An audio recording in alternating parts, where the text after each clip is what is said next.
ಸಹಿತಾ ಶಕ್ತಿ ಸರ್ವಕಾರ್ಯೇಷು ಸಾಧಿಕಾ ಏಕೋಪಿ ನ ಕುರುತೆ ಕಾರ್ಯಂ ಬಹುಭಿರ್ಬಲವಾನಪಿ ಎಂಬ ಉಕ್ತಿಯಂತೆ ಒಬ್ಬ ವ್ಯಕ್ತಿ ಎಷ್ಟೇ ಬಲಶಾಲಿಯಾಗಿದ್ದರೂ ಕೂಡ ಜೀವನದಲ್ಲಿ ಅವನ ಮನೋಬಲವನ್ನು ದೃಢತೆಯನ್ನು ಕುಗ್ಗಿಸುವ ಹಲವಾರು ಸಂದರ್ಭಗಳು ಬಂದೆರಗುತ್ತವೆ. ಇದಕ್ಕೆ ಪ್ರತ್ಯಕ್ಷ ಉದಾಹರಣೆ ಅರ್ಜುನ. ಅವನಂತಹ ಯೋಧ ಜಗತ್ತಿನಲ್ಲಿ ಇನ್ನೊಬ್ಬನೂ ಇರಲಿಲ್ಲ. ಆದರೂ ಮಹಾಭಾರತದ ಸಂದರ್ಭದಲ್ಲಿ ಅವನು ಸಂಪೂರ್ಣ ತನ್ನ ಮನೋಬಲವನ್ನು ಕಳೆದುಕೊಂಡ.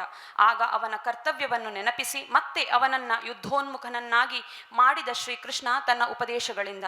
ಅದುವೇ ಶ್ರೀಮದ್ ಭಗವದ್ಗೀತೆ. ಮಕ್ಕಳೇ, ಹಾಗೆಯೇ ನಮ್ಮ ಬದುಕಿನಲ್ಲಿಯೂ ಮಹತ್ತರ ಲಕ್ಷ್ಯದೊಂದಿಗೆ, ಕನಸಿನೊಂದಿಗೆ ಉಜ್ವಲ ಭವಿಷ್ಯಕ್ಕಾಗಿ ಸಿದ್ಧರಾಗುತ್ತಿರುವ ನಮಗೂ ಹಸಿದವನಿಗೆ ಆಹಾರದಂತೆ, ದಾರಿ ತಪ್ಪಿದವನಿಗೆ ದಾರಿದೀಪದಂತೆ, ಮುಳುಗುತ್ತಿರುವವನಿಗೆ ಹುಲ್ಲು ಕಡ್ಡಿಯಂತೆ, ಕುಗ್ಗುವ ಕ್ಷಣದಲ್ಲಿ ಕೈ ಹಿಡಿದು ಮೇಲಕ್ಕೆತ್ತಲು ಆಸರೆಯಾಗಲು, ಸ್ಫೂರ್ತಿಯಾಗಲು, ಮಾರ್ಗದರ್ಶಕವಾಗಲು ರೂಪುಗೊಂಡ ಕ್ರಿಯೇಟಿವ್ನ ಅನುಪಮ ಚಿಂತನೆಯೇ ಕ್ರಿಯೇಟಿವ್ ಸ್ಫೂರ್ತಿ ಮಾತು. ಇಂದಿನ ಈ ಸಂಚಿಕೆಯನ್ನು ನಡೆಸಿಕೊಡುವವರು ಡಾಕ್ಟರ್ ಅನುರಾಧಾ ಕುರುಂಜಿಯವರು. ಅವರಲ್ಲಿ ವೇದಿಕೆಯನ್ನು ಅಲಂಕರಿಸಬೇಕಾಗಿ ಕೇಳಿಕೊಳ್ತಾ ಇದ್ದಾನೆ. ನಿಮಗೆ ನೀವೇ ಕನ್ನಡಿಯಾಗಿ ಎಂಬ ಶೀರ್ಷಿಕೆಯೊಂದಿಗೆ ಇಂದಿನ ಈ ಕಾರ್ಯಕ್ರಮದಲ್ಲಿ ಮುಖ್ಯ ವಕ್ತೃವಾಗಿ ಆಗಮಿಸಿರುವವರು ಡಾಕ್ಟರ್ ಅನುರಾಧಾ ಕುರುಂಜಿಯವರು. ಇವರಿಗೆ ಹೃತ್ಪೂರ್ವಕ ಸ್ವಾಗತಗಳು. ಕಾರ್ಯಕ್ರಮದಲ್ಲಿ ಉಪಸ್ಥಿತರಿರುವ ಎಲ್ಲ ಬೋಧಕೇತರ ವೃಂದಕ್ಕೂ ಪ್ರೀತಿಯ ಸ್ವಾಗತ. ಕಾರ್ಯಕ್ರಮದ ಫಲಭೋತೃಗಳು, ಜಿಜ್ಞಾಸುಗಳು, ನಮ್ಮ ವಿದ್ಯಾರ್ಥಿಗಳು, ನಿಮಗೂ ನಲ್ಮೆಯ ಸ್ವಾಗತಗಳು. ಉಪಸ್ಥಿತರಿರುವ ಸರ್ವರಿಗೂ ಮತ್ತೊಮ್ಮೆ ಸ್ವಾಗತವನ್ನು ಬಯಸುತ್ತಿದ್ದೇನೆ.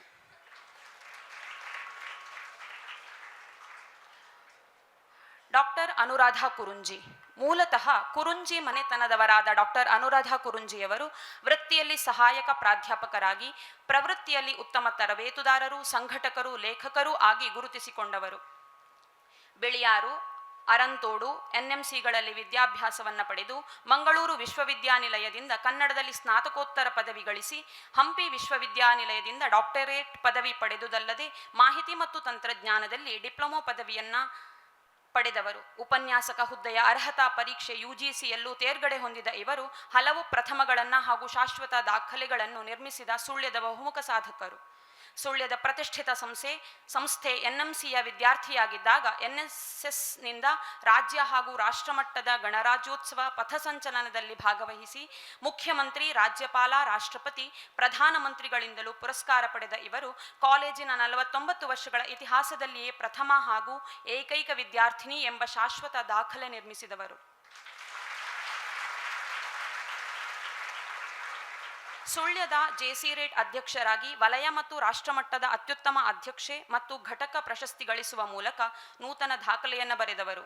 ಸುಳ್ಯದ ಪ್ರಥಮ ಮಹಿಳಾ ವಲಯ ತರಬೇತುದಾರರಾಗಿ ಚಂದನ ಟಿವಿಯಲ್ಲಿ ತರಬೇತಿ ನೀಡಿದುದಲ್ಲದೆ 2500ಕ್ಕೂ ಹೆಚ್ಚಿಗೆ ತರಬೇತಿ ನೀಡಿದ ಹೆಗ್ಗಳಿಕೆ ಇವರದು. NMCಯ ರೆಡ್ ಕ್ರಾಸ್ ಘಟಕದ ಕಾರ್ಯಕ್ರಮಾಧಿಕಾರಿಯಾಗಿ 2 ಬಾರಿ ವಿಶ್ವವಿದ್ಯಾನಿಲಯ ಮಟ್ಟದ ಅತ್ಯುತ್ತಮ ಕಾರ್ಯಕ್ರಮ ಅಧಿಕಾರಿ ಹಾಗೂ ಘಟಕ ಪ್ರಶಸ್ತಿ ಗಳಿಸುವ ಮೂಲಕ ನೂತನ ದಾಖಲೆಯನ್ನು ಬರೆದಿದ್ದಾರೆ. ತನ್ನ ಸಾಧನೆಗಾಗಿ ಹಲವು ಸಂಘ ಸಂಸ್ಥೆಗಳ ಪುರಸ್ಕಾರಗಳಲ್ಲದೆ ಚಂದನ ಟಿವಿಯ ಸ್ವರಮಾಧುರ್ಯ ರಾಜ್ಯ ಪ್ರಶಸ್ತಿ, ಸಾಹಿತ್ಯ ಸೇವೆಗಾಗಿ ಚುಟುಕು ಶ್ರೀ ರಾಜ್ಯ ಪ್ರಶಸ್ತಿ, ಶಿಕ್ಷಣ ಸೇವೆಗಾಗಿ ರಾಜ್ಯ ಮಟ್ಟದ ಕರ್ನಾಟಕ ಶಿಕ್ಷಣ ರತ್ನ ಪ್ರಶಸ್ತಿ, ರಾಷ್ಟ್ರಮಟ್ಟದ ಭಾರತ ವಿದ್ಯಾರತ್ನ ಪ್ರಶಸ್ತಿ, ಡಾಕ್ಟರ್ ಸರ್ವಪಲ್ಲಿ ರಾಧಾಕೃಷ್ಣನ್ ರಾಷ್ಟ್ರೀಯ ಪ್ರಶಸ್ತಿ, ಜ್ಞಾನಯೋಗಿ ಶಿವಶರಣ ನೀಲಾಂಬಿಕೆ ರಾಜ್ಯ ಪ್ರಶಸ್ತಿ, ವಿಶ್ವಜ್ಞಾನ ಸಿರಿ ಪ್ರಶಸ್ತಿ, ಕನ್ನಡ ಪಯಸ್ವಿನಿ ಪ್ರಶಸ್ತಿ, ಸ್ಕೌಟ್ ಗೈಡ್ನಲ್ಲಿ ಹಿಮಾಲಯನ್ ವುಡ್ ಬ್ಯಾಡ್ಜ್ ರಾಜ್ಯ ಪ್ರಶಸ್ತಿ, ಬಹುಮುಖ ಸಾಧನೆಗಾಗಿ ಕಾಸರಗೋಡು ದಸರಾ ಸಾಧಕ ಸನ್ಮಾನ ಪ್ರಶಸ್ತಿ, ಶತಶೃಂಗ ಪ್ರಶಸ್ತಿ, GL woman of gold, daisy world ಟಿವಿಯ ಸಾಧಕ ಜೋಡಿಗಳ ಈ ಬಂಧನ ಕಾರ್ಯಕ್ರಮದ ಗೌರವ, ವೈಜ್ಞಾನಿಕ ಪರಿಷತ್ತಿನ ಪ್ರಪ್ರಥಮ ಚೈತನ್ಯ ಶ್ರೀ ರಾಜ್ಯ ಪ್ರಶಸ್ತಿ ಮೊದಲಾದ 10 ಹಲವು ಪ್ರಶಸ್ತಿಗಳಿಗೆ ಭಾಜನರಾದ ಇವರು ಉತ್ತಮ ನಿರೂಪಕರಾಗಿಯೂ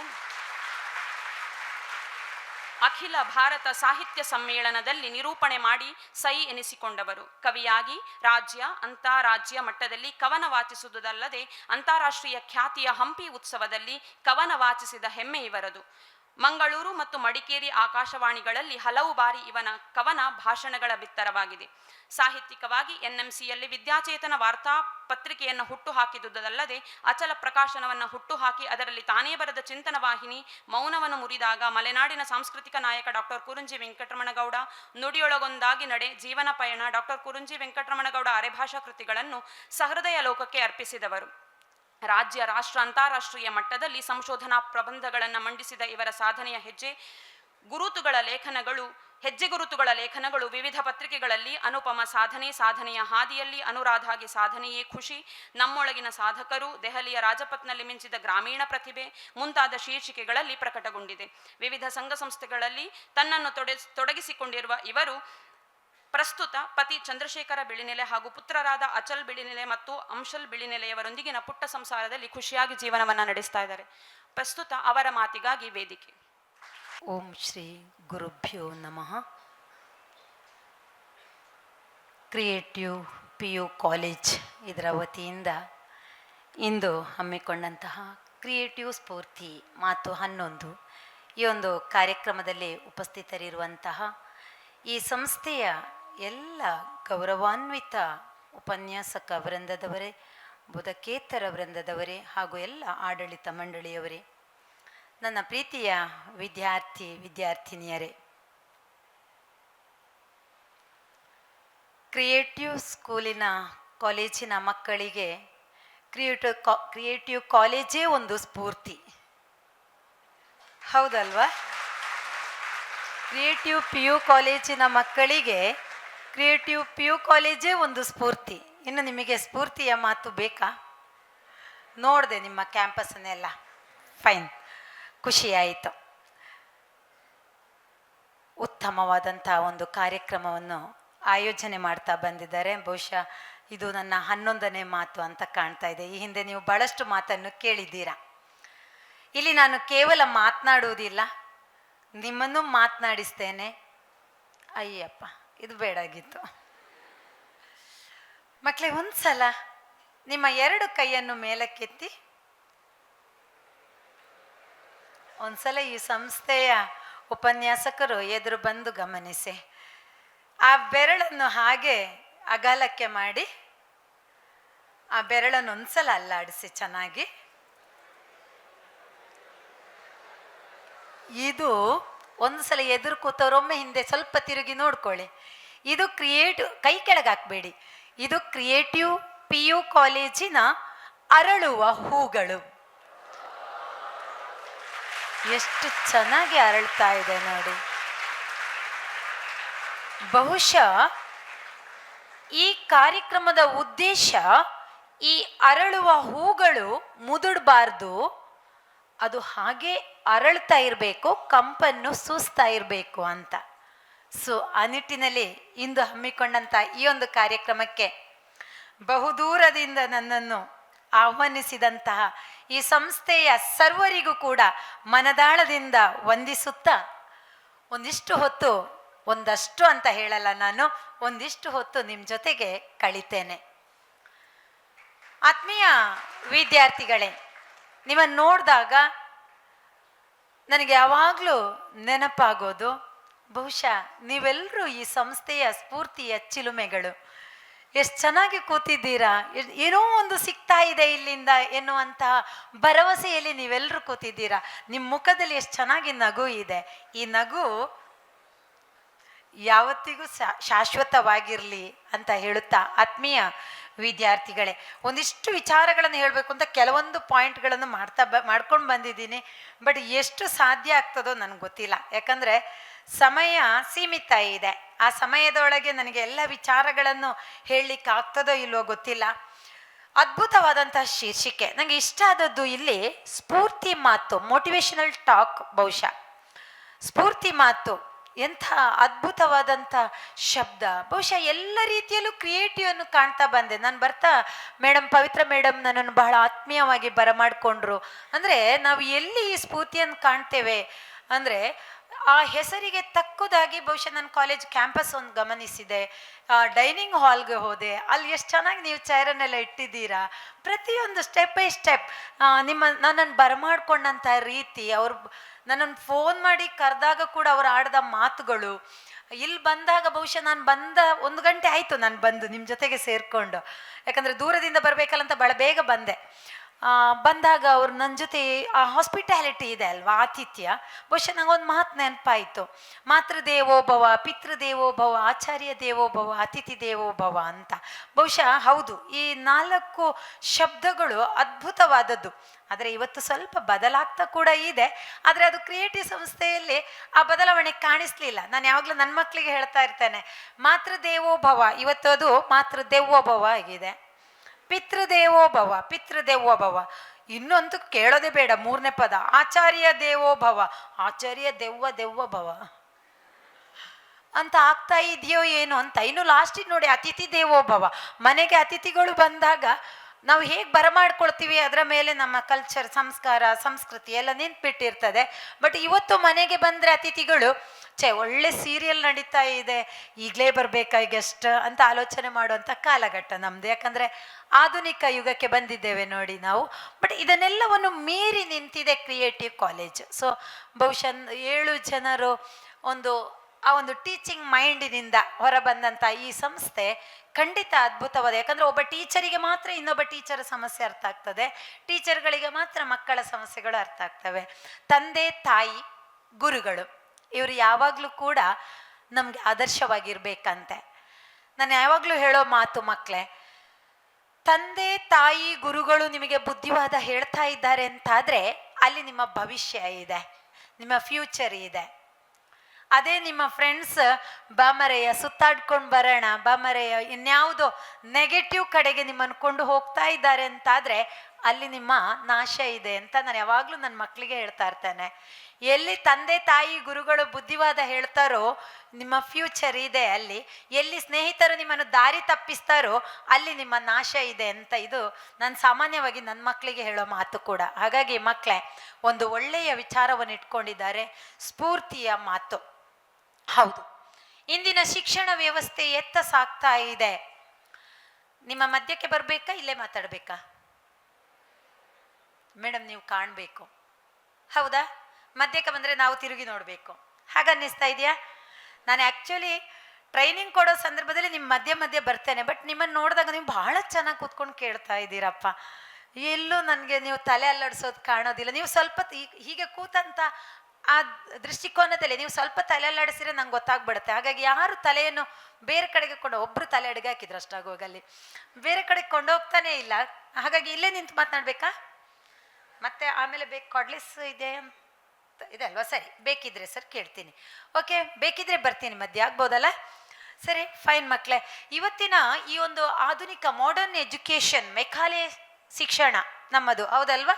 ಮೊದಲಿನ ಗುರುಕುಲ ಪದ್ಧತಿಗೆ ಹೋಲಿಸಿದ್ರೆ ಬಹುಶಃ ನಾವು ಮೆಕಾಲೆ ಶಿಕ್ಷಣ, 4 ಗೋಡೆಗಳ ಮಧ್ಯೆ ಇದೊಂದಿಷ್ಟು ಶಿಕ್ಷಣವನ್ನು ಕಲಿತಾ ಇದ್ದೇವೆ.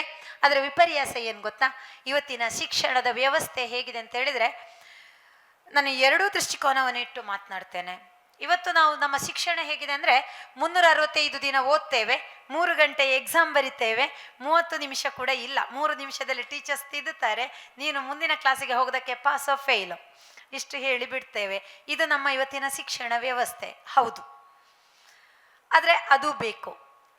ಆ ಶಿಕ್ಷಣದ ವ್ಯವಸ್ಥೆಯ ಒಳಗೆ ಈ ಸ್ಫೂರ್ತಿಯ ಮಾತು ಇದೆ ಅಲ್ವಾ, ಇದು ನಿಮ್ಮ ಬದುಕನ್ನು ಕಟ್ಟಿಕೊಡ್ಲಿಕ್ಕೆ, ನಿಮ್ಮ ಬದುಕನ್ನು ಯಾವ ರೀತಿ ನಾನು ಜೀವನವನ್ನು ರೂಪಿಸ್ಕೊಳ್ಬೇಕು, 4 ಜನರ ಮಧ್ಯದಲ್ಲಿ ನಾನು ಹೇಗಿರಬೇಕು ಎನ್ನುವುದಕ್ಕೆ ಈ ಸ್ಫೂರ್ತಿಯ ಮಾತು, ಮೋಟಿವೇಶನಲ್ ಟಾಕ್ ಅಂತ ಹೇಳ್ತಾರೆ. ಸೊ ಹಾಗಾದರೆ ನಮ್ಮ ಶಿಕ್ಷಣದ ವ್ಯವಸ್ಥೆಯ ಒಳಗೆ ಇದು ಯಾಕೆ ಬೇಕು, ಶಿಕ್ಷಣ ವ್ಯವಸ್ಥೆ ಹೇಗಿದೆ ಅನ್ನೋದಕ್ಕೆ ಒಂದು ಕಥೆಯನ್ನು ಹೇಳಿ ನಾನು ಮಾತನ್ನು ಪ್ರಾರಂಭ ಮಾಡ್ತೇನೆ. ನಮ್ಮ ಶಿಕ್ಷಣ ವ್ಯವಸ್ಥೆ, ಇಂದಿನ ಆಧುನಿಕ ಯುಗದ ಶಿಕ್ಷಣ ವ್ಯವಸ್ಥೆಯ ಬಗ್ಗೆ ಹೇಳುವಾಗ ನನಗೆ ಯಾವಾಗಲೂ ನೆನಪಾಗುವಂಥ ಇದೊಂದು ಕಥೆ. ಬಹುಶಃ ನಾವಿವತ್ತು ಎಲ್ಲರೂ ಮಾರ್ಕ್ಸ್ವಾದಿಗಳಾಗ್ತಾ ಇದ್ದೇವೆ. ಕಾರ್ಲ್ ಮಾರ್ಕ್ಸ್ನ ಮಾರ್ಕ್ಸ್ವಾದ ಅಲ್ಲ. ಕಾರ್ಲ್ ಮಾರ್ಕ್ಸ್ನ ಮಾರ್ಕ್ಸ್ವಾದ ಗೊತ್ತು ನಮಗೆ, ಅಲ್ಲಿ ಬಿಡಿ, ಸಮಾನತೆ ಬೇಕು, ಅದು ಇದು, ಶೋಷಣೆಯ ವಿರುದ್ಧ ಹೋರಾಡೋದು ಅದೆಲ್ಲವೂ ಇದೆ. ನಾನು ಹೇಳುವ ಮಾರ್ಕ್ಸ್ವಾದ ಯಾವುದು? ನಾನು ಹೇಳುವ ಮಾರ್ಕ್ಸ್ವಾದ ಅಂಕಗಳ ಹಿಂದೆ ಹೋಗ್ತಾ ಇದ್ದೇವೆ ನಾವೆಲ್ಲರೂ ಕೂಡ. ಆ ಅಂಕಗಳ ಹಿಂದೆ ಹೋಗುವಾಗ ನಮಗಿವತ್ತು ಒಂದು ನಗುಮುಖದ ಮಾತು ಕಾಣೋದಿಲ್ಲ, ಹಿರಿಯರಿಗೆ ಗೌರವ ಕೊಡೋದು ಕಾಣೋದಿಲ್ಲ, ಟೀಚರ್ಸ್ಗೆ ರೆಸ್ಪೆಕ್ಟ್ ಕೊಡೋದು ಕಾಣೋದಿಲ್ಲ. ಈಗ ರಸ್ಕ್ ಪ್ಯಾಕೆಟ್ ಮಾತ್ರ, ರೆಸ್ಪೆಕ್ಟ್ ಇಲ್ಲ. ಮೊದಲೊಂದು ಮಾತಿತ್ತು ನೋಡಿ, give respect and take respect. ಹೌದಲ್ವಾ? ಈಗ give rusk packet and take rusk packet. ಈಗ ರೆಸ್ಪೆಕ್ಟ್ ಹೊರಟು ಹೋಗ್ತಾ ಇದೆ, ರಸ್ಕ್ ಪ್ಯಾಕೆಟ್ ಬರ್ತಾ ಇದೆ. ಇದಕ್ಕೆ ಕಾರಣವೇ ನಮ್ಮ ಇಂದಿನ ಈ ಮಾರ್ಕ್ಸ್ವಾದ ಅಂತ ನನಗನ್ಸೋದು. ಬಹುಶಃ ಇಲ್ಲಿ ನಾನು ಅದನ್ನು ಕಾಣಲಿಕ್ಕಿಲ್ಲ ಅಂತ ನನಗೆ ಅನ್ನಿಸ್ತಾ ಇದೆ. ಒಂದು ನಿಮಗೆ ಸಿಗುವಂಥ ಮಾತುಗಳು, ಇನ್ನೊಂದು ಇಲ್ಲಿಯ ಟೀಚರ್ಸನ್ನು ಕೂಡ ನಾನು ಗಮನಿಸಿದೆ. ಟೀಚರ್ಸ್ ಮಾತ್ರ ಅಲ್ಲ, ನಾನ್ ಟೀಚಿಂಗ್ ಬೋತ್ ಬಹಳ ಒಂದು ಆತ್ಮೀಯತೆಯ ಮಾತು. ಬಹುಶಃ ಅದು ನಮಗೆ ಸ್ಫೂರ್ತಿ. ಇನ್ನು ಅದಕ್ಕಿಂತ ಹೆಚ್ಚು ಬೇಕಾಗಿಲ್ಲ. ಯಾಕೆ ಗೊತ್ತಾ, ಇವತ್ತಿನ ಮಕ್ಕಳು ಕೇಳಿ ಕಲಿಯುವುದಕ್ಕಿಂತ ಹೆಚ್ಚು ನೋಡಿ ಕಲಿತಾ ಇದ್ದಾರೆ. ಇವತ್ತಿನ ಮಕ್ಕಳು ಕೇಳಿ ಕಲಿಯುವುದಕ್ಕಿಂತ ಹೆಚ್ಚು, ತಲೆಗೆ ಹಾಕೊಳ್ಳಿ, ಕೇಳಿ ಕಲಿಯುವುದಕ್ಕಿಂತ ಹೆಚ್ಚು ನೋಡಿ ಕಲಿತಾ ಇದ್ದಾರೆ. ನಮ್ಮ ಹೇರ್ ಸ್ಟೈಲ್ಗಳನ್ನು ನೋಡಿ ಅಣಬೆಯ ಹಾಗೆ, ಇಲ್ಲಿ ಇರುವುದಿಲ್ಲ ನಂಗೆ ಗೊತ್ತು, ರೆಸಿಡೆನ್ಷಿಯಲ್ ಸ್ಕೂಲ್ಗಳಲ್ಲಿ ಅದೆಲ್ಲ ಕಡಿಮೆ. ನಮ್ಮ ಹೇರ್ ಸ್ಟೈಲ್ ಅಣಬೆಯ ಹಾಗಿರ್ತದೆ, ಕೊಡೆಯ ಹಾಗಿರ್ತದೆ, ಮುಳ್ಳಂದಿ ಗೊತ್ತಾ, ಕೇಳಿದ್ದೀರಾ? ಮುಳ್ಳು ಹಂದಿಯ ಹಾಗಿರ್ತದೆ. ಇನ್ನೇನು ಯಾವುದ್ಯಾವುದೋ ಸ್ಟೈಲ್ಗಳೆಲ್ಲ ಇರ್ತದೆ. ಅದು ಎಲ್ಲಿಂದ ಬರ್ತದೆ? ಯಾರದೋ ನೋಡಿ ಕಲ್ತೆವು. ಅಲ್ಲಿ ಯಾರೋ ಒಬ್ಬ ಸಿನಿಮಾದಲ್ಲಿ ಮಾಡ್ತಾ ಇದ್ದ, ಎಲ್ಲೋ ಒಬ್ಬ ಸೀರಿಯಲಲ್ಲಿ ಮಾಡ್ತಾ ಇದ್ದ, ಎಲ್ಲೋ ಒಬ್ಬ ಬುಲೆಟ್ ಬೈಕ್ ಫಾಸ್ಟ್ ಆಗಿ ಓಡಿಸ್ತಾ ಇದ್ದ, ಅದನ್ನೆಲ್ಲ ನಾವು ನೋಡಿ ಕಲಿತೇವೆ. ನೋಡಿ, ಇವತ್ತು ನಾನಿಲ್ಲಿ ಎಷ್ಟೇ ಮಾತು ಹೇಳಿದ್ರು ಆ ತಕ್ಷಣಕ್ಕೆ ಮತ್ತೆ ಹೊರಟೋಗ್ಬಿಡ್ತದೆ. ಆದರೆ ನೋಡಿದ್ದು ಶಾಶ್ವತವಾಗಿ ಉಳಿತದೆ. ಸೊ ನಿಮಗೆ ಉಳಿತದೆ ನಿಮಗೆ. ಹಾಗಾಗಿ ಇಲ್ಲಿಯ ಟೀಚರ್ಸ್ ಬೋತ್ ಎಲ್ಲ ಇಲ್ಲಿರುವಂತಹ ಬೋಧಕ ಬೋಧಕೇತರ ವೃಂದದವರಲ್ಲಿ ನೀವು ಕಲಿಯುವಂಥದ್ದು, ನೋಡಿ ಕಲಿಯುವಂಥದ್ದು ಬೇಕಾದಷ್ಟು ಇದೆ. ಆ ಕಾರಣಕ್ಕಾಗಿ ನಿಮಗೆ ಇಂಥ ಮಾತುಗಳು ಎಷ್ಟು ಅಗತ್ಯ ಇದೆಯೋ ಗೊತ್ತಿಲ್ಲ, ಆದರೂ ನನ್ನನ್ನು ಕರೆಸಿದ್ದೀರಾ. ಖಂಡಿತ ಒಂದಿಷ್ಟು ವಿಚಾರಗಳನ್ನು ನಿಮ್ಮ ಜೊತೆ ಹಂಚ್ಕೊಳ್ತೀನಿ ಮಕ್ಕಳ.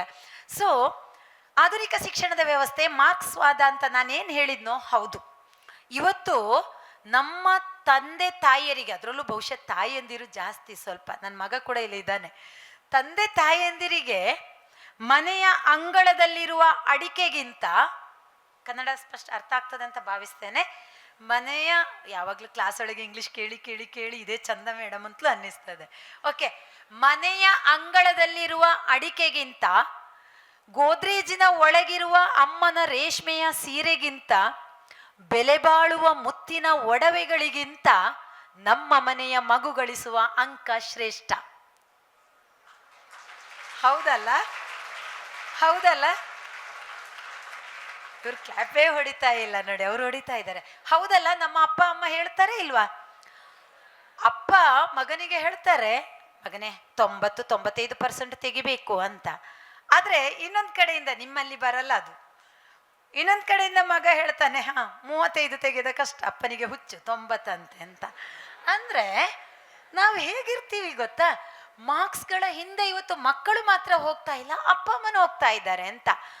ಅದು ಇದರ ಒಳಗೆ ಬಂದಾಗ ಸಿಕ್ಕಿದ್ರೆ ಇಲ್ಲಿ ಸಿಗುವಂತ ವಿಚಾರಗಳು ಇದೆ ಅಲ್ವಾ, ಅದು ಬೇರೆನೆ.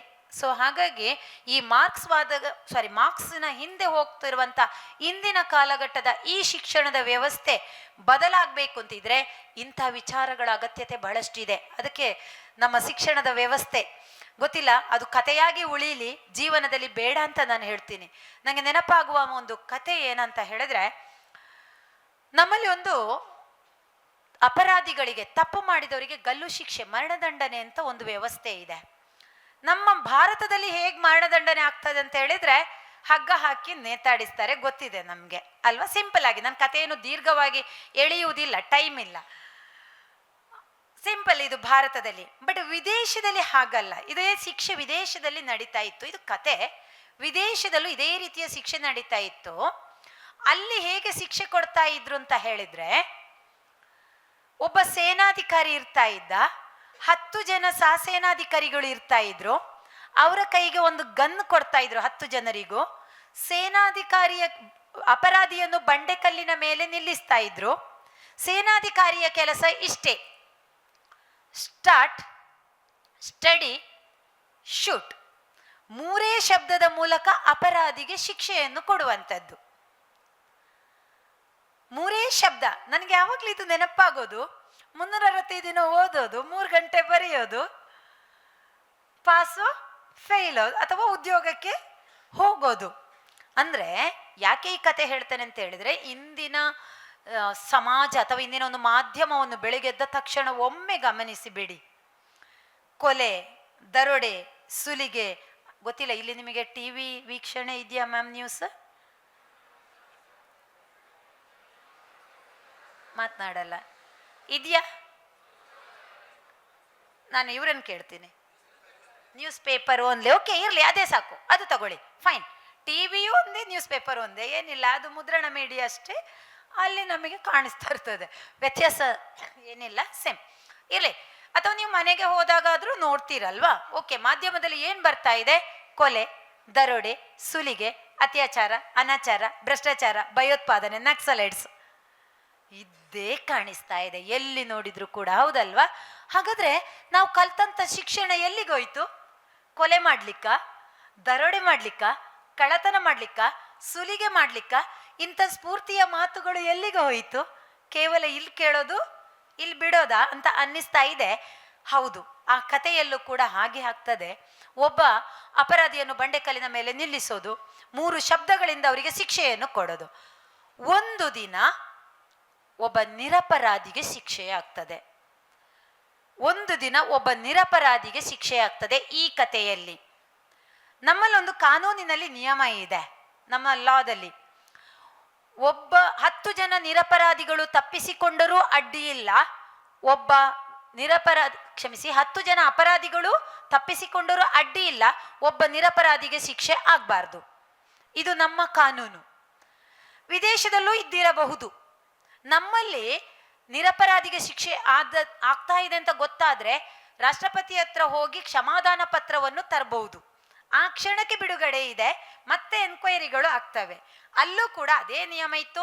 ಒಬ್ಬ ನಿರಪರಾಧಿ ಬಂಡೆಕಲ್ಲಿನ ಮೇಲೆ ನಿಂತಿದ್ದಾನೆ, ಸೇನಾಧಿಕಾರಿ ಸೇನಾಧಿಕಾರಿಗಳ ಕೈಗೆ ಗನ್ ಕೊಟ್ಟಿದ್ದಾನೆ, ಕೊಟ್ಟು ನಿರಪರಾಧಿಯನ್ನು ನಿಲ್ಲಿಸಿ ಸ್ಟಾರ್ಟ್. ಅಲ್ಲಿ ನಿಧಾನಕ್ಕೆ ಹೋಗ್ತದೆ, ನನ್ನ ಕತೆ ವೇಗವಾಗಿ ಸಾಗ್ತದೆ ಅಷ್ಟೇ, ಅಲ್ಲಿ ಟೈಮ್ ಇದೆ. ಸ್ಟಾರ್ಟ್, ಅಲರ್ಟ್ ಆಗ್ತಾರೆ 10 ಜನರು ಕೂಡ. ಸ್ಟಡಿ, ಗುರಿ ಮಾಡಿ ಹಿಡಿತಾರೆ. ಅಲ್ಲಿ ನಿಂತದ್ದು ಯಾರು? ನಿರಪರಾಧಿ. ಸ್ಟಡಿ, ಅಲ್ಲಿ ಕೂಡ ನಿರಪರಾಧಿಯ ಮನೆಯವರಿಗೆ ಗೊತ್ತಾಯಿತು. ರಾಷ್ಟ್ರಪತಿ ಹತ್ರ ಓಡಿದ್ರು, ಕ್ಷಮಾದಾನ ಪತ್ರವನ್ನು ತೆಗೆದುಕೊಂಡು ಬಂದು ಸೇನಾಧಿಕಾರಿಯ ಕೈಗೆ ಕೊಡ್ತಾರೆ. ಸೇನಾಧಿಕಾರಿ ಓದಿ ನೋಡ್ತಾನೆ, ಸಮಯ ಇದೆ ಅಲ್ಲಿ, ಓದಿ ನೋಡಿದಾಗ ಹೌದು, ಇದು ಈ ಕ್ಷಣಕ್ಕೆ ತಪ್ಪಿಸಿಕೊಳ್ಳಿಕ್ಕೆ, ಅರ್ಥಾತ್ ಈ ಕ್ಷಣಕ್ಕೆ ಅವನನ್ನು ಬಿಡಬೇಕು. ಓದಿ ನೋಡಿ ಸಹ ಸೇನಾಧಿಕಾರಿಗಳು ಹೇಗೆ ನಿಂತಿದ್ದಾರೆ? ಸ್ಟಾರ್ಟ್, ಸ್ಟಡಿ, ಸ್ಟಾಪ್ ಅಂತಾನೆ. ದುರದೃಷ್ಟವಶಾತ್ ಸಹ ಸೇನಾಧಿಕಾರಿಗಳಿಗೆ ಕೇಳಿದ್ದು ಶೂಟ್. ಪಾಪ, ಒಬ್ಬ ಯಾರೋ ಹೇಳಿದ್ರು ಅಂತ, ಒಬ್ಬ ನಿರಪರಾಧಿ ಸಾಯ್ತಾನೆ ಅಂದ್ರೆ ಅದು ಅವರ ಯಾಂತ್ರಿಕ ಶಿಕ್ಷಣ ಅಷ್ಟೇ. Start, study, shoot. ನಮ್ಮ ಶಿಕ್ಷಣ ಹಾಗಾಗಬಾರದು. ನಮ್ಮ ಶಿಕ್ಷಣ ಕೇವಲ ಅಂಕ ಗಳಿಸುವುದರ ಹಿಂದೆ, ಉದ್ಯೋಗ ಗಳಿಸುವುದರ ಹಿಂದೆ ಹೋಗಬಾರ್ದು. ಹಣ ಬರ್ತದೆ ಹೋಗ್ತದೆ, ಉದ್ಯೋಗ ಮಸ್ಟ್, ಗೊತ್ತು ನಮಗೆ. ಬಹುಶಃ ನಮ್ಮನ್ನೆಲ್ಲರನ್ನು ನಿಮ್ಮನ್ನು ಇಂಥ ಒಂದು ಸಂಸ್ಥೆಗೆ ಸೇರಿಸಬೇಕಿದ್ರೆ ನನ್ನ ಮಗಳ ಭವಿಷ್ಯ ಉತ್ತಮವಾಗಿ ಇರಬೇಕು, ಒಳ್ಳೆಯ ಜೀವನವನ್ನು ಕಟ್ಟಿಕೊಳ್ಬೇಕು ಎನ್ನುವ ಉದ್ದೇಶವನ್ನು ಇಟ್ಕೊಂಡೇ ಇಲ್ಲಿಗೆ ಕಳಿಸಿರ್ತಾರೆ. ಅದರಲ್ಲಿ 2 ಮಾತಿಲ್ಲ. ಆ ಭವಿಷ್ಯವನ್ನು ಕಟ್ಟಿಕೊಳ್ಳುವುದರ ಜೊತೆಗೆ ಒಬ್ಬ ಒಳ್ಳೆಯ ವ್ಯಕ್ತಿಯಾಗಬೇಕು ಅನ್ನೋದು ಕೂಡ ಬಹಳ ಮುಖ್ಯ. ಅದು ಕ್ರಿಯೇಟಿವ್ ಸ್ಕೂಲಿನ ಉದ್ದೇಶ ಕೂಡ ಹೌದು, ನಿಮ್ಮ ಅಪ್ಪ ಅಮ್ಮನ ಆಸೆ ಕೂಡ ಹೌದು. ಅದುವೇ ಸ್ಫೂರ್ತಿಯ ಮಾತು ಬಹುಶಃ. ಸೊ ಆ ನಿಟ್ಟಿನಲ್ಲಿ ಇಂದು ಹಮ್ಮಿಕೊಂಡಂತಹ ಈ ಒಂದು ಸ್ಫೂರ್ತಿಯ ಮಾತು ಬಹುಶಃ ಮಕ್ಕಳೇ, ಎಲ್ಲಿ ಶ್ರಮ ಇದೆಯೋ, ಎಲ್ಲಿ ಯಶಸ್ಸು ಇದೆಯೋ ಅಲ್ಲಿ ಇತಿಹಾಸ ಸೃಷ್ಟಿಯಾಗ್ತದೆ. ಎಲ್ಲಿ ಶ್ರಮ ಇದೆಯೋ, ಎಲ್ಲಿ ಯಶಸ್ಸು ಇದೆಯೋ ಅಲ್ಲಿ ಇತಿಹಾಸ ಸೃಷ್ಟಿಯಾಗ್ತದೆ. ಆ ನಿಟ್ಟಿನಲ್ಲಿ ನೀವೆಲ್ಲರೂ ಕೂಡ ಏನೋ ಒಂದು ಇತಿಹಾಸವನ್ನು ಸೃಷ್ಟಿ ಮಾಡಬೇಕು ಎನ್ನುವ ದೃಷ್ಟಿಕೋನದಿಂದ ನೀವಿಲ್ಲಿ ಬಂದಿದ್ದೀರಾ. ಹಾಗಾಗಿ ಅದು ಸಾಧ್ಯನೋ ಇಲ್ವೋ ಅಂತ ಒಂದು ಆಟ ಆಡ್ತಾ ನಾವು ಮುಂದಕ್ಕೆ ಹೋಗೋಣ. ನನಗೆ 10 ಜನ ಮಕ್ಕಳು ಬನ್ನಿ, ಯಾರೂ ಆಗ್ಬೋದು, ಬೋತ್ ಸೈಡಿಂದ 10 ಜನರು ಇಲ್ಲಿ ವೇದಿಕೆಯ ಮೇಲೆ ಬರಬೇಕು. ಈಗ ಫಾಸ್ಟ್ ಆಗಿ ನಾನು 10 ಹೇಳುವಾಗ 10 ಮೆಂಬರ್ಸ್ ಇಲ್ಲಿ ಇರಬೇಕು. ರೆಡಿ? 1 2 3 4 5 ನೋಡಿ, ಮಾತು ಕೂಡ ಹೇಗೆ ಸ್ಫೂರ್ತಿ ಆಗ್ತದಲ್ಲ, ಮಾತು ಕೂಡ ಸ್ಫೂರ್ತಿ ಆಗ್ತದಲ್ಲ. ಸ್ವಾಭಿಮಾನಕ್ಕೆ ಧಕ್ಕೆಯಾದಾಗ ನಾವು ಎದ್ಕೊಳ್ತೇವೆ ನೋಡಿ. ಹುಡುಗರು ಇಲ್ಲ ಅಂತ ಕೇಳಿದ್ದೇ ತಡ, ಎಷ್ಟು ನೋವಾಯ್ತಾ, ಅಥವಾ ಸ್ವಾಭಿಮಾನವ? ಓಕೆ, ಇರಲಿ, ಫೈನ್. ಮಕ್ಕಳೇ, ನೀವು ಕ್ರಿಯೇಟಿವ್ ಕಾಲೇಜಲ್ಲಿ ಇರೋರು, ಎಷ್ಟು ಹೇಳಿದ ತಕ್ಷಣ ಎದ್ದು ಬರಬೇಕಿತ್ತು. ನೀವು ಕ್ರಿಯೇಟಿವ್ ಆಗಿರ್ಬೇಕಾ ಬೇಡವಾ? ಇದ್ದೀರಾ? ಎಸ್, ಸೇ ಲೌಡ್ಲಿ. Okay, fine. ಓಕೆ ಮಕ್ಕಳೇ, ನನ್ನ ಹಿಂದೆ 10 ಜನರು ಬಂದಿದ್ದಾರಲ್ಲ? ಅಲ್ಲಲ್ಲ, ಇವರನ್ನಲ್ಲ ನಾನು ಕೇಳ್ತಾ ಇರೋದು. ನನ್ನ ಹಿಂದೆ ಅಂದ್ರೆ ಅಲ್ಲಿ ಸ್ಫೂರ್ತಿ ಮಾತು 11 ಇದೆ, ಅದು 11 ಅಲ್ವಾ? ಇದರ ಹಿಂದೆ 10 ಜನರು ಬಂದಿದ್ದಾರಲ್ಲ, ಅವ್ರು ಆಟ ಆಡಿಸಿದ್ದಾರಾ? ಹಾಗಾದ್ರೆ ಈ ಆಟ ಆಡಿರಲ್ಲ ಅಂತ ತಿಳ್ಕೊಳ್ತೀನಿ, ಗೊತ್ತಿಲ್ಲ. ಒಂದು ಆಟ ಆಡಿಸ್ತೀನಿ. ನಾವು ಜೀವನದಲ್ಲಿ ಸಾಧಿಸ್ಲಿಕ್ಕೆ ಸಾಧ್ಯ ಇದೆಯೋ ಇಲ್ವೋ, ಈ ಆಟ ಇದಕ್ಕೆ ಎಲ್ಲದಕ್ಕೂ ಉತ್ತರವನ್ನು ಕೊಡ್ತದೆ. ನಾವು ಒಳ್ಳೆಯ ವ್ಯಕ್ತಿ ಆಗಲಿಕ್ಕೆ ಸಾಧ್ಯ ಇದೆಯೋ ಇಲ್ವೋ, ನಾವು ಇತರರಿಗಿಂತ ಭಿನ್ನವಾಗಿ ಬದುಕಲಿಕ್ಕೆ ಸಾಧ್ಯ ಆಗ್ತದೋ ಇಲ್ವೋ, ಇದೆಲ್ಲದಕ್ಕೂ ಉತ್ತರವಾಗಿ ಈ ಆಟ ಇದೆ. ನಿಮ್ಮಲ್ಲಿ ನಾನು ಹೇಳಿದಾಗ ಯಾರಾದರೂ ಆಡಿದವರಿದ್ರೆ, ಜೀವನದಲ್ಲಿ ಬದುಕಬೇಕಿದ್ರೆ ಎಲ್ಲ ಗುಣಗಳು ಮುಖ್ಯ ಮಕ್ಕಳೇ. ಪ್ರಾಮಾಣಿಕವಾಗಿ ಹೇಳಿ, ನನಗೆ ಈ ಆಟ ಗೊತ್ತಿದೆ ಅಂತ ಹೇಳಿಬಿಟ್ಟು ಸೀದಾ ಹೋಗಿ ಪಕ್ಕದವರಿಗೆ ಹೇಳಬೇಡಿ. ನಾನು ಮೊದಲೇ ನಿಯಮಗಳನ್ನು ಹೇಳಿಬಿಡೋದು. ನಾನು ಹೇಳುವಂಥ ಆಟ ನಿಮಗೆ ಗೊತ್ತಿದೆ ಅಂತಾದರೆ ಕೂಡಲೇ ಮ್ಯಾಮ್ ಈ ಆಟ ನಂಗೆ ಗೊತ್ತಿದೆ ಅಂತ ಹೇಳಿ ಹೋಗಿ, ಪಕ್ಕದವರಿಗೆ ಹೇಳಬೇಡಿ. ಯಾಕಂದರೆ ಅವರು ಆ ಸಮಸ್ಯೆಯನ್ನು ಬಿಡಿಸಬೇಕು. ಓಕೆನಾ? ನೀವು ಪ್ರಾಮಾಣಿಕ ಮಕ್ಕಳು ಅಂತ ನಾನು ತಿಳ್ಕೊಂಡಿದ್ದೀನಿ. ನಾನು ಯಾವಾಗಲೂ ಮಾತನಾಡುವಂಥ ಸಂದರ್ಭ ಅಥವಾ ಟ್ರೈನಿಂಗ್, ಬಹುಶಃ ಮೇಡಮ್ ನನ್ನ ಪರಿಚಯ ಮಾಡ್ತಾ ಹೇಳಿದರು 2500 ಅಂತ. ಬಹುಶಃ ನಿಮ್ಮ ಮುಂದೆ ನಾನಿದೀಗ ಅದು ಸ್ವಲ್ಪ ಹಿಂದಿನದ್ದು, ನನಗೆ ಮೇಡಮ್ ಅರ್ಜೆಂಟ್ ಕೇಳುವಾಗ ಸಿಕ್ಕಿದ್ದನ್ನು ಕಳಿಸ್ಬಿಟ್ಟೆ ನಾನು. ಬಹುಶಃ ನಿಮ್ಮ ಮುಂದೆ ನಾನೀಗ 2854ನೇ ಕಾರ್ಯಕ್ರಮದಲ್ಲಿ ನಿಂತಿದ್ದೇನೆ ನಿಮ್ಮ ಮುಂದೆ. ಸೊ ಹಾಗಾಗಿ ನಾನು ತರಬೇತಿ ಕೊಡಲಿಕ್ಕೆ ಹೋದಾಗ ಇರ್ಬೋದು, ಟಾಕ್ ಕೊಡಲಿಕ್ಕೆ ಹೋದಾಗಿರ್ಬೋದು, ನನ್ನ ಮೊದಲ ವಾಕ್ಯ ಇದು: ನಾನಿರುವುದು ಇಲ್ಲಿ ಒಬ್ಬನೇ. ಯಾರದು? ಕೈ ಎತ್ತಿ. ನಾನಿರುವುದು ಇಲ್ಲಿ ಒಬ್ಬನೇ. Very good. ಕೈ ಎತ್ತಿ. ನಾನಿರುವುದು ಇಲ್ಲಿ ಒಬ್ಬನೇ. ಎಸ್, ನೀವೊಬ್ರೇ ಅಂತ, ಬೇರೆಯವರನ್ನು ನೀವು ನೋಡ್ಲಿಕ್ಕಿಲ್ಲ ಅಂತ. ನೀವಿರುವುದು ಒಬ್ರೇ. ನಿಮ್ಮ ತಲೆಗೆ ತಗೊಳ್ಳಿ ಹೇಳುವ ಎಲ್ಲ ವಿಚಾರಗಳನ್ನು, ಬೇರೆಯವರಿಗೆ ಬೇಡ. ಅದನ್ನು ಮತ್ತೆ ಕೊಡಿ. ನೀವು ಇಲ್ಲಿ ಇರುವಾಗ ನಿಮಗೆ ಮಾತ್ರ ಅದು, ಮತ್ತೆ ನೀವು ಅದನ್ನು ಹಬ್ಬಿಸಿ. ಇವತ್ತು ಮನೆಗೆ ಹೋದವರಿದ್ದಾರೆ, ಫಸ್ಟ್ PU ಇದ್ದಾರೆ, ನಿಮ್ಮ ತಂಗಿಯಂದಿರು, ತಮ್ಮಂದಿರು, ತಂಗಿಯಂದಿರ ಹೌದಲ್ಲ? ಓಕೆ, ಮತ್ತೆ ಮಾತನಾಡುವ. ಅದೆಲ್ಲ ಬೇಡ, ಬೇಕು. ಯಾಕಂದರೆ you are all matured persons, ನೀವೆಲ್ಲರೂ ಕೂಡ ಬೇಕು. ಇರಲಿ, ತಮ್ಮಂದಿರು, ತಂಗಿಯಂದಿರು ಎಲ್ಲರೂ ಇದ್ದಾರೆ, ಅವರಿಗೆಲ್ಲ ಹಬ್ಬಿಸಿ ಮತ್ತೆ. ಬಟ್ ಈಗ ಇಲ್ಲಿ ನೀವೊಬ್ಬರೇ, ಹಾಗಾಗಿ ಇಲ್ಲಿರುವುದು ನೀವೊಬ್ಬರೇ. ನೀವು ಕೂಡಲೇ ನಿಮಗೆ ಗೊತ್ತಿದೆ ಅಂದರೆ ಹೋಗಿ ಅಲ್ಲೇ ಒಂದು ಸರ್ಕಲ್ ಮಾಡಿ. ಇಲ್ಲಿ ಎಲ್ಲಿ ನಿಮಗೆ ಜಾಗ ಆಗುತ್ತೆ ಅಲ್ಲಿ ನೀವೊಂದು ಸರ್ಕಲ್ ಮಾಡಿ, ನೀವು ಇಲ್ಲಿ ಒಂದು ಸರ್ಕಲ್ ಮಾಡಿ. ಜಾಗ್ರತೆ, ಅಲ್ಲಿ ನಾನು ನಿಂತಿದ್ದೇನೆ, ನನ್ನನ್ನು ಬೀಳಿಸಬೇಡಿ. ನನ್ನನ್ನು ನಿಲ್ಲಿಸಿಬಿಟ್ಟಿದ್ದಾರೆ ಮೇಡಮ್ನವರು, ಹಾಗಾಗಿ ಬೀಳಿಸಬೇಡಿ. Okay, fine. ಸರ್ಕಲ್ ಮಾಡಿ, ಸರ್ಕಲ್ ಮಾಡಿ. ಕೈ ಹಿಡ್ಕೊಳ್ಳಿ, ಗಟ್ಟಿಯಾಗಿ ಕೈ ಹಿಡ್ಕೊಳ್ಳಿ, ಗಟ್ಟಿಯಾಗಿ ಹಿಡ್ಕೊಳ್ಳಿ. Hello, thank you sir. ಗಟ್ಟಿಯಾಗಿ ಹಿಡ್ಕೊಳ್ಳಿ. ಇದು ನಿಮ್ಮ ಫ್ರೆಂಡ್ಶಿಪ್ ಆರ್ ರಿಲೇಷನ್ಶಿಪ್, ನೀವು ಏನು ಬೇಕಾದರೂ ತಿಳ್ಕೊಳ್ಳಿ. ಈ ಕೈಯನ್ನು ನೀವು ಯಾವುದೇ ಕಾರಣಕ್ಕೂ ಬಿಡಬಾರ್ದು. ನಿಯಮ ಕೇಳ್ಕೊಳ್ಳಿ. ಮಾತನಾಡಬೇಡಿ ಆಚೆ ಈಚೆ. ಗೊತ್ತಿದೆ ಅಂತಾದರೆ ಅಲ್ಲಿಂದಲೇ ಟಪ್ಪ ಹಿಂದಕ್ಕೆ ಬನ್ನಿ. ಈ ಕೈಯನ್ನು ಯಾವುದೇ ಕಾರಣಕ್ಕೂ ಬಿಡಬಾರ್ದು. ಕೈಯನ್ನು ಬಿಡದೆ ನಿಮ್ಮ ಸರ್ಕಲನ್ನು ಉಲ್ಟಾ ಒಪೋಸಿಟ್ ಡೈರೆಕ್ಷನಿಗೆ ತರಬೇಕು. ಅರ್ಥಾತ್ ನಿಮ್ಮ ಮುಖ ಹೊರಗೆ ಬರಬೇಕು. ಯಾರಿಗೆ ಗೊತ್ತಿದೆ? ಗೊತ್ತಿಲ್ಲ ಅಂತ ಹೇಳ್ತಾ ಇದ್ದಾರೆ. ನನಗೆ ಅಲ್ಲಿ ಒಂದು ಸಣ್ಣ ಡೌಟ್ ಬಂತು. ಇರಲಿ, ಹೇಗೆ ಒಪೋಸಿಟ್ ಬರಬೇಕಂದ್ರೆ ಒಮ್ಮೆ ಕೈ ಬಿಡಿ, ಕೈ ಬಿಡಿ, ಬಿಡಿ. ಹಾಗೆ ತಿರುಗಿ, ನಿಮ್ಮ ಮುಖ ಹೊರಗೆ ಬರಲಿ. ತಿರುಗಿ, ಕೈ ಬಿಡಿ. ಎಸ್, ತಿರುಗಿ. ಎಸ್, ಈಗ ಕೈ ಹಿಡ್ಕೊಳ್ಳಿ. ಎಸ್, ಹೀಗೆ ಬರಬೇಕು ನಿಮ್ಮ ಸರ್ಕಲ್. ಸ್ವಲ್ಪ ದೊಡ್ಡದು ಮಾಡ್ಕೊಳ್ಳಿ ಸರ್ಕಲ್. ಹೀಗೆ ಬರಬೇಕು ನಿಮ್ಮ ಸರ್ಕಲ್. ಓಕೆನಾ? ರೆಡಿ? ಕೈ ಬಿಡಿ, ಒಳಗೆ ಮುಖ ಮಾಡಿ. ಎಸ್, ಸರ್ಕಲನ್ನು ಈಗ ನೀವು ಉಲ್ಟಾ ಮಾಡೋದು ಅಂತ ಹೇಳ್ತಾರೆ, ಒಪೋಸಿಟ್ ಇದಕ್ಕೆ ತರೋದು ಅಂತ. ರೆಡಿ? ಗಟ್ಟಿ ಹಿಡ್ಕೊಳ್ಳಿ. ಬಿಟ್ರೆ ಫ್ರೆಂಡ್ಶಿಪ್ ಕಟ್, ಬಿಟ್ರೆ ಫ್ರೆಂಡ್ಶಿಪ್ ಕಟ್. ಅಬ್ಬಾ, ಜಾಗ್ರತೆ. ನೀವು ಹತ್ತಿ ಇಳಿರಿ, ಆ ಕಡೆ ಈ ಕಡೆ ಉಲ್ಟಾ ಮಾಡಿ, ಏನು ಬೇಕಾದರೂ ಮಾಡಿ. ರೆಡಿ? ಸ್ಟಾರ್ಟ್. ಹಾಂ S fine fine, very good very good. ನಾನು ಹೇಳಿದ ನಿಯಮದ ಪ್ರಕಾರ ಆಯ್ತಾ? ಇಲ್ಲ, ಆಗಿಲ್ಲ. ನಾನೇನು ಹೇಳಿದ್ದೆ? ಹೊರಗಡೆ ನೀವು ಹಿಡಿದಾಗ ಕೈ ಹೇಗಿತ್ತು ಆವಾಗ? ಒಮ್ಮೆ ಹೊರಗಡೆ ಮಾಡಿಸಿದ್ದೆ ಅಲ್ಲ, ಆವಾಗ ಕೈ ಹೇಗಿತ್ತು? ಅದೇ ರೀತಿ ಕೈ ಬರಬೇಕು. ಇದೀಗ ಉಲ್ಟ ಎಲ್ಲ ಆಗಿದೆ, ನಿಮ್ಮ ಕೈಗಳೆಲ್ಲ ತಿರುಗ ಮರಗಾಗಿದೆ. ಕೈ ತಿರುಗ ಮರಗಾಗಲಿಕ್ಕಿಲ್ಲ. ಈಗೊಮ್ಮೆ ನಾನು ಹೇಳ್ತೇನೆ, ಕೈ ಬಿಡಿ. ಈಗ ಕೈ ಹಿಡ್ಕೊಳ್ಳಿ. ಇದೇ ರೀತಿ ನಿಮ್ಮ ಕೈ ಬರಬೇಕು.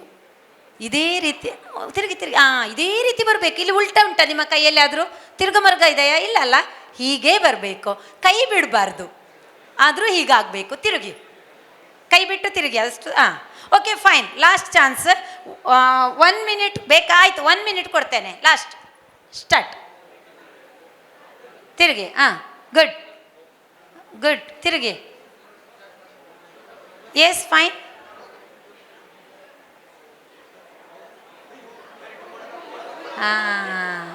ಇಲ್ಲಿ ಯಾರಿಗೋ ಒಬ್ರಿಗೆ ಸ್ವಲ್ಪ ಗೊತ್ತಿತ್ತು.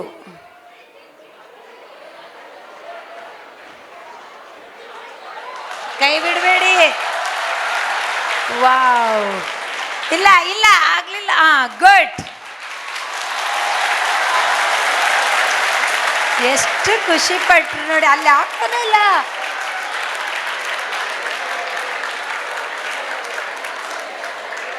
ವೆರಿ ಆಗಿದೆ ಅಲ್ಲ, ಕರೆಕ್ಟ್ ಆಗಿದೆ ಅಲ್ಲ. ಯಾರಿಗೆ ಗೊತ್ತಿತ್ತು ಇಲ್ಲಿ ಆಟ? ಯಾಕೆ ಮತ್ತೆ ಫಸ್ಟಿಗೆ ಮಾಡಿಲ್ಲ? ಗೊತ್ತಿರಲಿಲ್ಲ. ಮತ್ತೆ ಈಗ ಅಷ್ಟು ಬೇಗ creative mind. Very good very good good. Yes, ಬನ್ನಿ, ಮುಂದೆ ಬನ್ನಿ, ಮುಂದೆ ಬನ್ನಿ, ಮುಂದೆ ಬನ್ನಿ. ಈಗ ನೀವು ಹುಡುಗರು ಜೋರಾದ ಚಪ್ಪಾಳೆ ತಟ್ಟಿದ್ರಿ, ಕಾರಣ ಗೊತ್ತಿದೆ. ಹುಡುಗರು ಇಲ್ವಾ ಮೇಡಮ್, ಇಲ್ವಾ ಮಕ್ಕಳೇ ಅಂತ ಕೇಳಿದ್ರಲ್ಲ ಮೇಡಮ್, ಹುಡುಗರು ಸಾಧಿಸಿ ತೋರಿಸಿದ್ರು ನೋಡಿ ಅಂತ. Yes, good. ಸರ್ಕಲ್ ಮಾಡಿ, ಸರ್ಕಲ್ ಮಾಡಿ.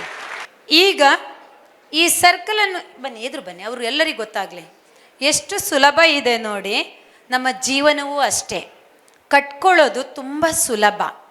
ಅಂದರೆ ನಾನು ಹೇಳುವ ಅಥವಾ ಈ 10 ಜನರು ಹಿಂದೆ ಬಂದವರು ಹೇಳಿದಂಥ ಎಲ್ಲ ವಿಚಾರಗಳು ನಿಮ್ಮಲ್ಲಿ ಇತ್ತು. ಆದರೆ ನಾವು ಜೀವನದಲ್ಲಿ ಅಳವಡಿಸ್ಕೊಳ್ಳೋದ್ರಲ್ಲಿ ಎಡವ್ತಾ ಇದ್ದೇವೆ, ಅಳವಡಿಸ್ಕೊಳ್ತಾ ಇಲ್ಲ. ನಗ್ನಗ್ತಾ ಮಾತನಾಡಬೇಕು ಅಂತ ನಿಮಗೆ ಗೊತ್ತಿಲ್ವಾ? ಗೊತ್ತಿದೆ, ಆದರೂ ನಗಲ್ಲ. ಮೊಬೈಲ್ ಇಲ್ಲಿ ನಿಮಗೆ ಇಲ್ಲ ಬಿಡಿ, ನೀವು ಮನೆಗೆ ಹೋದರೆ ಇಲ್ಲಿ ಯೂಸ್ ಮಾಡದ ಆ ಮೊಬೈಲಿನ ಸಮಯವನ್ನು ಎಲ್ಲವನ್ನು ಕೂಡ ಒಂದು ದಿನದಲ್ಲಿ ಮುಗಿಸಿಬಿಡ್ತೀರಾ. ಆದರೂ ಮೊಬೈಲ್ ಯೂಸ್ ಮಾಡಬಾರ್ದು, ಎಷ್ಟು ಮಾಡಬೇಕು ಅಷ್ಟೇ ಮಾಡಬೇಕು. ಅದರಿಂದ ಹಾನಿ ಇದೆ ಅನ್ನೋದು ಗೊತ್ತಿದೆ, ಪ್ರಾಬ್ಲಮ್ ಆಗ್ತದೆ ಅಂತ ಗೊತ್ತಿದೆ, ಆದರೂ ಮಾಡಲ್ವಾ? ಮಾಡ್ತೀವಿ. ಸೊ ಇದು ತುಂಬ ಸರಳವಾದ ಒಂದು ಗೇಮ್. ಇಲ್ಲ ಹಾಗೇನಿಲ್ಲಿ, ನೀವು ಕೈ ಎತ್ತಿ, ನೀವು ಬನ್ನಿ, ಯಾರಾಗ್ಬೋದು ಬನ್ನಿ. ಹಾಗೆ ಹೊರಗೆ ಮುಖ ಬನ್ನಿ, ಬನ್ನಿ ಅವರೊಟ್ಟಿಗೆ ನೀವೆಲ್ಲರೂ ಬನ್ನಿ. ಹಾಗೆ ಹೊರಗೆ ಮುಖ ಮಾಡಿ, ಹೊರಗೆ ಮುಖ ಮಾಡಿ, ನೀವು ಹೊರಗೆ ಮುಖ ಮಾಡಿ, ಹೊರಗೆ ಮುಖ ಮಾಡಿ. Turn, yes turn, good. ನೋಡಿ ಎಷ್ಟು, ಎಸ್ ಗುಡ್. ಹೋಗಿ ಇವರಿಗೆ 2 ತಂಡಕ್ಕೂ ಜೋರಾದ ಚಪ್ಪಾಳೆ. Good, thank you thank you ಮಕ್ಕಳೇ. ಹಾಗಾಗಿ ಸಾಧ್ಯ ಇದೆ ಅಂತ ಆಯ್ತಲ್ವಾ? ನಮ್ಮ ಜೀವನದಲ್ಲಿ ಯಾವುದೇ ಒಳ್ಳೆಯ ಕೆಲಸ ಮಾಡಲಿಕ್ಕೆ ಸಾಧ್ಯ ಇದೆ. ನಮ್ಮ ಮನಸ್ಸು ಹೇಗೆ ಓಡ್ತಾ ಇರ್ತದೋ ಅದೇ ರೀತಿ ನಮ್ಮ ಜೀವನ ಇರ್ತದೆ. ಸೊ ಹಾಗಾಗಿ ಯಾವುದೇ ವಿಚಾರಗಳು ಇರ್ಬೋದು ಮಕ್ಕಳೇ. ನಾನೀಗ ನೋಡಿ, ನೀವು ಆಟವನ್ನು ಗಮನಿಸಿದರೆ ಅವ್ರು ಏನೂ ಕಷ್ಟಪಡಲಿಲ್ಲ. ಕಷ್ಟಪಡಬೇಕಿತ್ತಾ? ಏನೂ ಇಲ್ಲ, ತುಂಬ ಸರಳ. ಆದರೆ ಒಂದು, ಇಷ್ಟಪಡಿ, ಕಷ್ಟಪಡಬೇಡಿ, ಇಷ್ಟಪಡಿ. ಯಾವುದೇ ಕೆಲಸವನ್ನು ಕಷ್ಟಪಟ್ಟು ಮಾಡಬೇಡಿ, ಇಷ್ಟಪಟ್ಟು ಮಾಡಿ. ಕಷ್ಟಪಟ್ಟು ನನ್ನ ಮಾತು ಕೇಳಬೇಡಿ, ಇಷ್ಟಪಟ್ಟು ಕೇಳಿ. ಮಕ್ಕಳೇ, ಇನ್ನೊಂದು ಖುಷಿ ಆಗ್ತಾ ಇದೆ, ನಮ್ಮ ಊರಿನವರು ಇಲ್ಲಿ ಇದ್ದಾರೆ, ಸ್ವಾತಿ ಅವರು ಇದ್ದಾರೆ, ನನ್ನ ಸ್ಟೂಡೆಂಟ್ ಪ್ರಿಯಾಂಕಾ, ಬಹುಶಃ ನಿಮ್ಮ ಟೀಚರ್ ಆಗಿರ್ಬೋದು. ದೆನ್ ರಕ್ಷಿತ್, ಓ ಹೌದು ನನ್ನ ಸ್ಟೂಡೆಂಟ್ ಅವರು. ರಂಜಿತ್ ಅಲ್ವಾ? ರಕ್ಷಿತಾ ಕೆಮಿಸ್ಟ್ರಿ. ಓ ಹೌದು, ಅವರು ನನ್ನ ಸ್ಟೂಡೆಂಟ್. ನನ್ನ ಸುಳ್ಯದ ಮಕ್ಕಳು ಯಾರಾದರೂ ಇದ್ದೀರಾ? ಕೈ ಎತ್ತಿದ್ರೆ.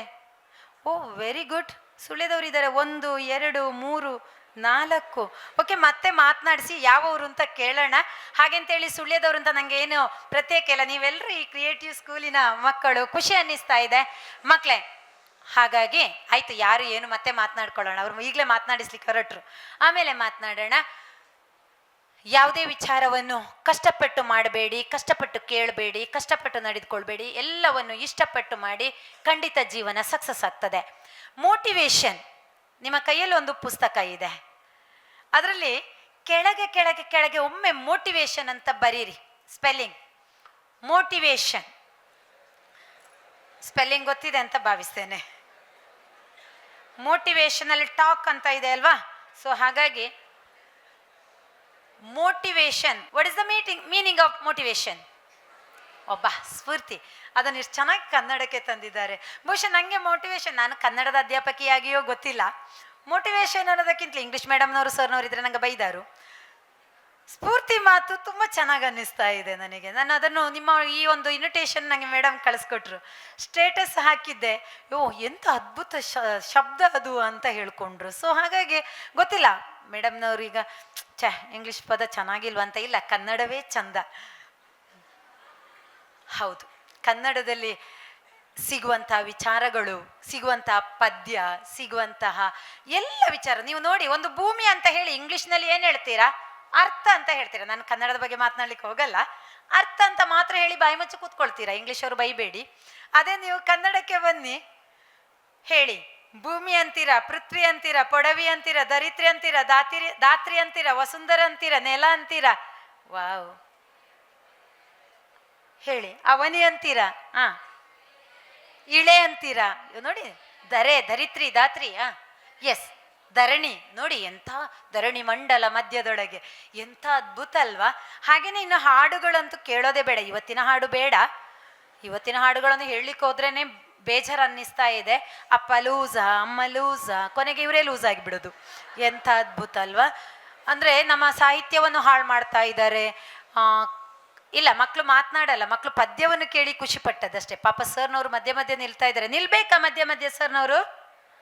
ಬೇಡ, ಹೇಳಿ ಮತ್ತೆ ಗಟ್ಟಿ, ಸರ್ ಕೂತ್ಕೊಳ್ಳಿ ಸರ್ ಆರಾಮ್ಸೆ ಅಂತ.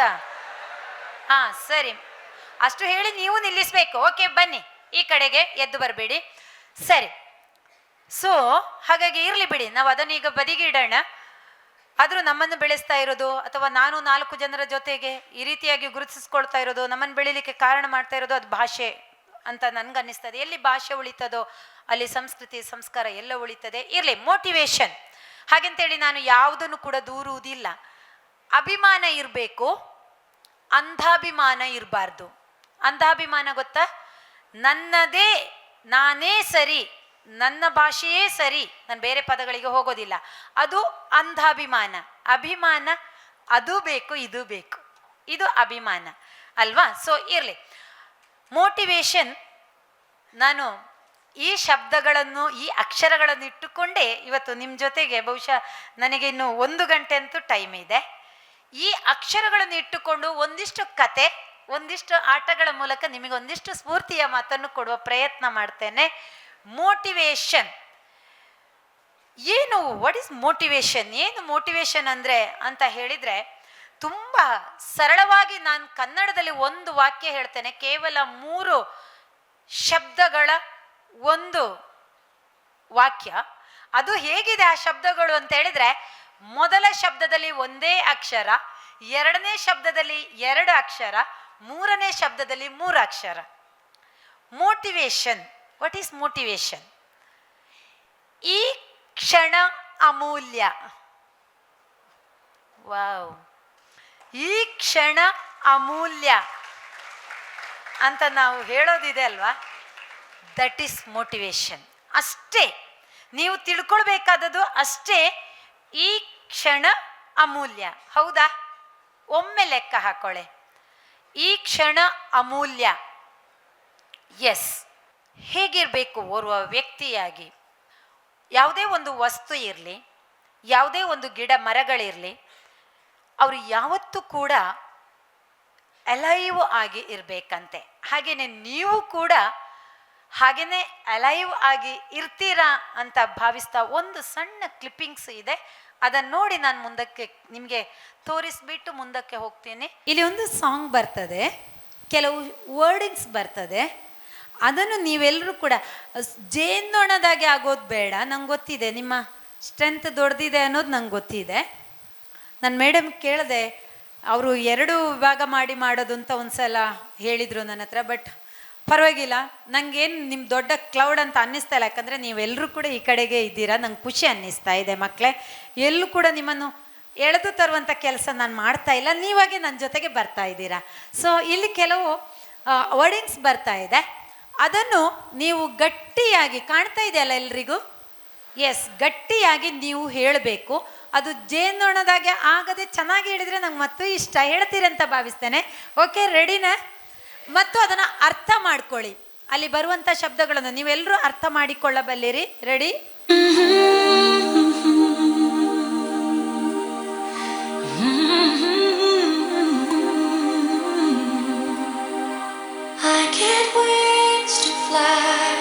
ಹೇಳಿ ಹೇಳಿ.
ಹೌದಾ?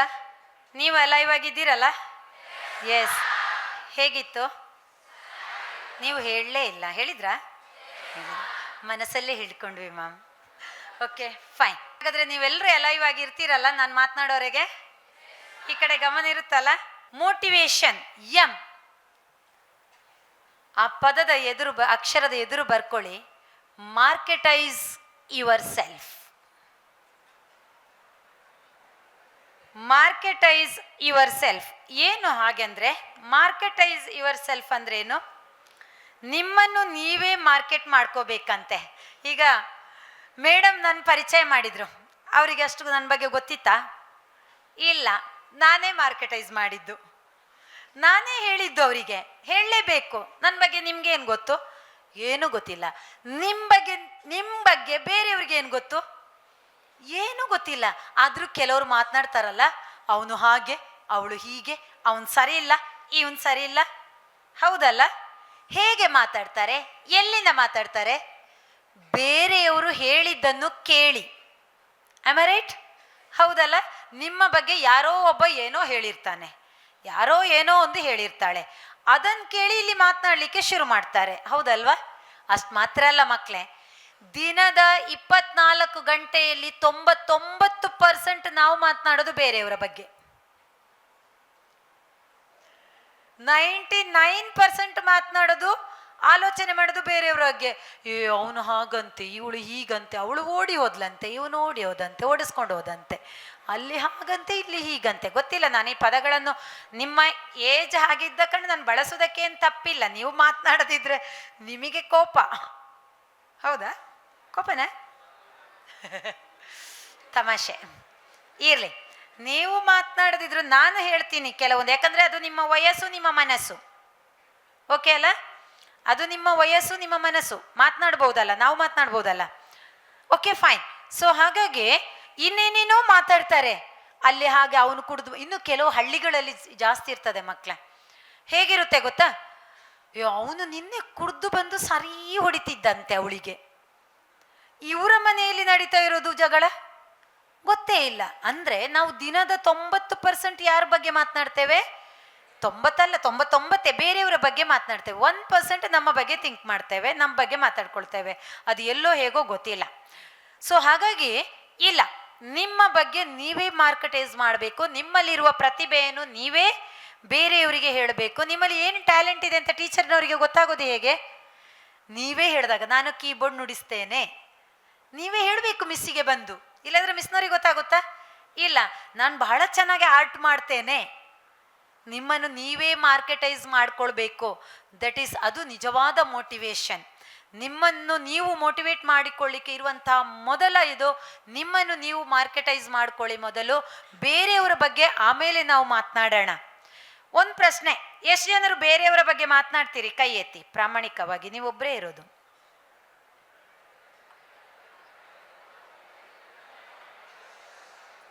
ನಾನು ಈಗ ಮಾತನಾಡ್ಲಿಕ್ಕೆ ಹೇಳಿಲ್ಲ, ಕೈ ಎತ್ತಲಿಕ್ಕೆ ಹೇಳಿದ್ದು. ಕೈ ಎತ್ತಲಿಕ್ಕೆ ಮಾತ್ರ ಹೇಳಿದ್ದು. ಕೈ ಕೆಳಗಾಕಿ. ಎಷ್ಟು ಜನರು ಇನ್ನೊಬ್ಬರ ಬಗ್ಗೆ ಹಿಂದಿನಿಂದ ಮಾತನಾಡ್ತೀರಾ? ಹಿಂದಿನಿಂದ ಅಂದ್ರೆ ಈಗ ಕೂತು ಹಿಂದಿನಿಂದ ಅಲ್ಲ, ಹಿಂದಿನಿಂದ ಅಂದ್ರೆ ಗೊತ್ತಲ್ಲ, ಅವ್ರು ಇಲ್ಲದೆ ಇರುವಾಗ ಬೇರೆಯವರ ಜೊತೆ ಹೇಳೋದು. ಎಷ್ಟು ಜನರು ಇನ್ನೊಬ್ಬರ ಬಗ್ಗೆ ಹಿಂದಿನಿಂದ ಮಾತನಾಡ್ತೀರಾ?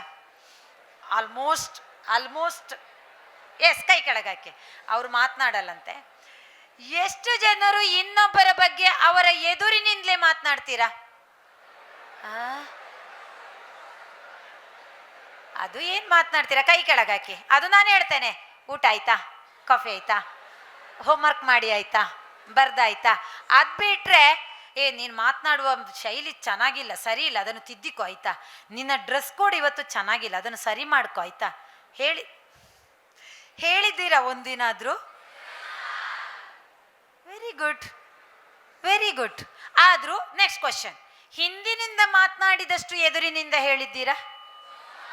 ನೋ ಮ್ಯಾಮ್ ಅಲ್ವಾ?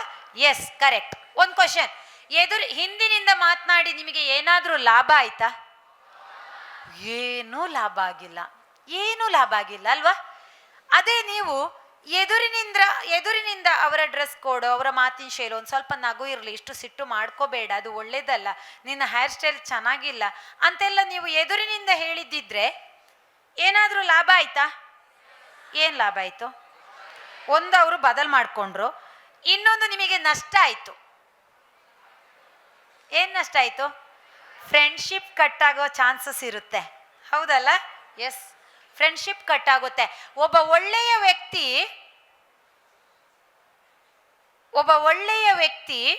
ನಾನು ಬದಲಾಗಬೇಕು, ನಾನೊಬ್ಬ ಒಳ್ಳೆಯ ವ್ಯಕ್ತಿ ಆಗಬೇಕು, ನನ್ನ ಪರ್ಸ್ನಾಲಿಟಿ ಡೆವಲಪ್ ಆಗಬೇಕು, ಅರ್ಥಾತ್ ನಾಟ್ ಎಕ್ಸ್ಟರ್ನಲ್, ಇಂಟರ್ನಲ್ ಪರ್ಸ್ನಾಲಿಟಿ ಅದು ಇಂಪ್ರೂವ್ ಆಗಬೇಕು ಅನ್ನೋರು ನೀವು ಎದುರಿನಿಂದ ಹೇಳಿದ್ದನ್ನು ಕೂಡ ಕೇಳಿಸ್ಕೊಳ್ತಾರೆ. ಬೇಕು ಅಂತಲೇ ಚುಚ್ಚಬೇಡಿ. ನಿಜ ಅಂತ ಅನ್ನಿಸಿದ್ರೆ ನೀವು ಎದುರಿನಿಂದ ಹೇಳಿ. ಹಿಂದಿನಿಂದ ಮಾತನಾಡ್ಲಿಕ್ಕೆ ಹೋದ್ರೆ ಏನು ಪ್ರಯೋಜನ ಆಗಲ್ಲ. ಅಷ್ಟು ಮಾತ್ರ ಅಲ್ಲ, ನಿಮ್ಮ ಬಗ್ಗೆ ನೀವೇ ಹೇಳ್ಕೊಳ್ಳಿ, ಮಾರ್ಕೆಟೈಸ್ ಯುವರ್ ಸೆಲ್ಫ್. ಹೌದಲ್ವಾ? ಎಷ್ಟು ಜನರು ಮಾರ್ಕೆಟೈಸ್ ಮಾಡ್ಕೊಂಡಿದ್ದೀರಾ ನಿಮ್ಮನ್ನು ನೀವು ಪ್ರಾಮಾಣಿಕವಾಗಿ? ಎಷ್ಟು ಜನರು? ಈಗ ಎಷ್ಟು ಜನರಿಗೆ ನಿಮ್ಮ ಬಗ್ಗೆ ಮಾರ್ಕೆಟೈಸ್ ಮಾಡಿಕೊಳ್ಬೇಕು ಅಂತ ಅನ್ನಿಸ್ತಾ ಇದೆ? S, good. ಹೌದಲ್ವಾ? ಸೊ ಹಾಗಾಗಿ ನಿಮ್ಮೊಳಗಿರುವಂಥ ಒಳ್ಳೆಯ ವಿಚಾರಗಳನ್ನೆಲ್ಲವನ್ನು ಹೊರಹಾಕೋ ಪ್ರಯತ್ನ ಮಾಡಿ. That is motivation. ದೆನ್ ನಾನು ತುಂಬ ಹೊತ್ತು ಹೇಳಕ್ಕೆ ಹೋಗಲ್ಲ, ಇದಕ್ಕೆ ಕೆಲವು ಕಥೆಗಳು ಇದೆ, ಕೆಲವು ಆಟಗಳು ಇದೆ. ಏನು ಹೇಳ್ಬೋದು? Opportunities use them. Opportunities use them. ಹೌದಾ? ಬೇಕಾದಷ್ಟು ಅವಕಾಶಗಳು ಇದೆ. ನಾನು ಯಾವಾಗಲೂ ಹೇಳೋ ಒಂದು ಮಾತು, there is no warranties and no guarantees in our life, but so many opportunities and possibilities. ಹೌದಾ? there is no warranties and no guarantees in our life. ನಮ್ಮ ಲೈಫಿಗೆ ಯಾವುದೇ ವ್ಯಾರಂಟಿ ಇಲ್ಲ, ಗ್ಯಾರಂಟಿ ಇಲ್ಲ. ಈಗಿದ್ದ ಮನುಷ್ಯ ನಾಳೆ ಬಿಡಿ, ಅವ್ರು ನಾಳೆಗೆ ಹೊರಟಿದ್ದಾರೆ. ಈ ಕ್ಷಣವೇ ಇರೋದಿರ್ಬೋದು ಅಲ್ವಾ ಮನುಷ್ಯ? ಆದರೆ there is no warranties, no guarantees. ಖಂಡಿತ ಇಲ್ಲ. ಆದರೆ ನಾವು ಅದೇ ಒಂದು ವಾಚಿಗೆ ಗ್ಯಾರಂಟಿ ಕೇಳ್ತೀವಿ, ಒಂದು ಮೊಬೈಲಿಗೆ ಹಬ್ಬ ನೀವು 10 ವರ್ಷ ಗ್ಯಾರಂಟಿ ಕೊಟ್ಟರು ಸಾಕಾಗಲ್ಲ, ಅದು ಕೇಳ್ತೀವಿ. ಟಿ ವಿ ತಗೊಂಡ್ರೆ ಕೇಳ್ತೀವಿ, ಪ್ರತಿಯೊಂದಕ್ಕೂ ವಾಷಿಂಗ್ ಮೆಷಿನ್ ಕೇಳ್ತೀವಿ. But our life no warranty, no guarantee. ಯಾರ ಹತ್ರ ಕೇಳೋದು?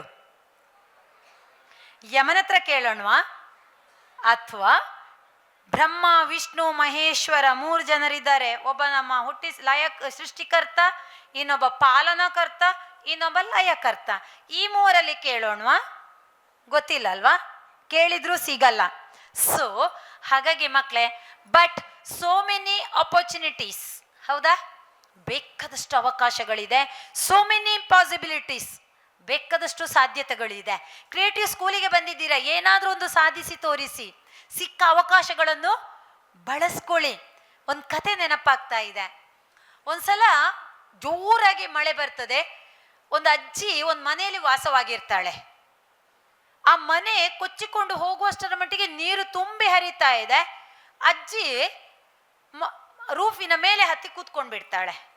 ಆದ್ರೆ ಅಜ್ಜಿಯ ತಲೆಯಲ್ಲಿ ಒಂದೇ ಕೂತಿದೆ, ನನ್ನನ್ನು ಕಾಪಾಡಲಿಕ್ಕೆ ದೇವರು ಬರ್ತಾನೆ. ಯಾರು ಬರ್ತಾನೆ? ನನ್ನನ್ನು ಕಾಪಾಡಲಿಕ್ಕೆ ದೇವರು ಬರ್ತಾನೆ. ದೇವರಿದಾನ? ಒಬ್ಬ ಬರಿತಾ ಇದ್ದಂತೆ ಯಾವಾಗಲೂ, ಅದು ರೈಟಿಂಗ್ ಕಮ್ಯುನಿಕೇಶನ್ಗೆ best example. God is nowhere, God is nowhere, God is nowhere. ದೇವರು ಎಲ್ಲೂ ಇಲ್ಲ ಅಂತ ಅಲ್ವಾ? ಕರೆಕ್ಟಾ? ಬರಿತಾ ಬರಿತಾ ಬರಿತಾ ಬರಿತಾ ಒಂದ್ಸಲ ಸ್ವಲ್ಪ ಸ್ಪೆಲ್ಲಿಂಗ್ ಮಿಸ್ಟೇಕ್ ಆಗಿಬಿಟ್ಟಿತ್ತಂತೆ. God is nowhere, WHERE, ಆ ಡಬ್ಲ್ಯೂ ಅನ್ನು ತಂದು ನೋಕೆ ಕೊಟ್ಟಂತೆ. ನನಗೆ ಬರೆದು ಇದು ಮಾಡಬೇಕಿತ್ತು. God is now here. ಏನಾಯ್ತು? ದೇವ್ರಿಲ್ಲ ದೇವ್ರಿಲ್ಲ ದೇವ್ರಿಲ್ಲ ಅಂತ ಹೇಳ್ತಾ ಇದ್ದವನು ಗಾಡ್ ಈಸ್ ನೌ ಹಿಯರ್. ಹಾಗಾಗಿ ನಮಗೆ ಗೊತ್ತಿಲ್ಲ, ನೀವು ಸೈನ್ಸ್ ಸ್ಟೂಡೆಂಟ್ಸ್ ಎಲ್ಲ ಇದ್ದೀರಾ, ದೇವ್ರಿದ್ದಾನಂತ ಕೇಳಿದ್ರೆ ಗೊತ್ತಿಲ್ಲ. ನನ್ನ ಮಾತು ಇಷ್ಟೇ, ಅದಕ್ಕೆ ನಂಬಿದವನಿಗೆ ಇದ್ದಾನೆ, ನಂಬದವರಿಗೆ ಇಲ್ಲ. ಅದು ನಿಮಗೆ ಬಿಟ್ಟದ್ದು. ಇರ್ಲಿ. ಹಾಗೇನೆ ಅಜ್ಜಿ ರೂಫ್ ಮೇಲೆ ಕೂತ್ಕೊಂಡು ದೇವ್ರಿದ್ದಾನೆ, ನನ್ನನ್ನು ದೇವ್ರು ಕಾಪಾಡ್ತಾನೆ ಅಂತ. ಸರಿ, ಅಜ್ಜಿ ನೀರು ಬರ್ತಾ ಇದ್ದಾಗ ಒಬ್ಬ ಮನುಷ್ಯ ಬಂದಂತೆ. ಅಜ್ಜಿ ಬಾ, ಇಲ್ಲಿಂದ ಹೋಗೋಣ, ಬೇರೆ ಕಡೆಗೆ ಹೋಗೋಣ, ನೀರು ನಿನ್ನನ್ನು ಕೊಚ್ಕೊಂಡು ಹೋಗ್ತದೆ ಅಂತ. ಅಜ್ಜಿಗೆ ಒಂದನೇ ಅವಕಾಶ ಸಿಕ್ಕಿತ್ತು, ಬದುಕಿಕೊಳ್ಬಹುದಿತ್ತು. ಇಲ್ಲ, ಅಜ್ಜಿ ಹೇಳಿದ್ಲಂತೆ, ನಾನು ಬರಲ್ಲ, ದೇವ್ರು ಬರ್ತಾನೆ, ನನ್ನನ್ನು ದೇವ್ರು ಕಾಪಾಡ್ತಾನೆ ಅಂತ.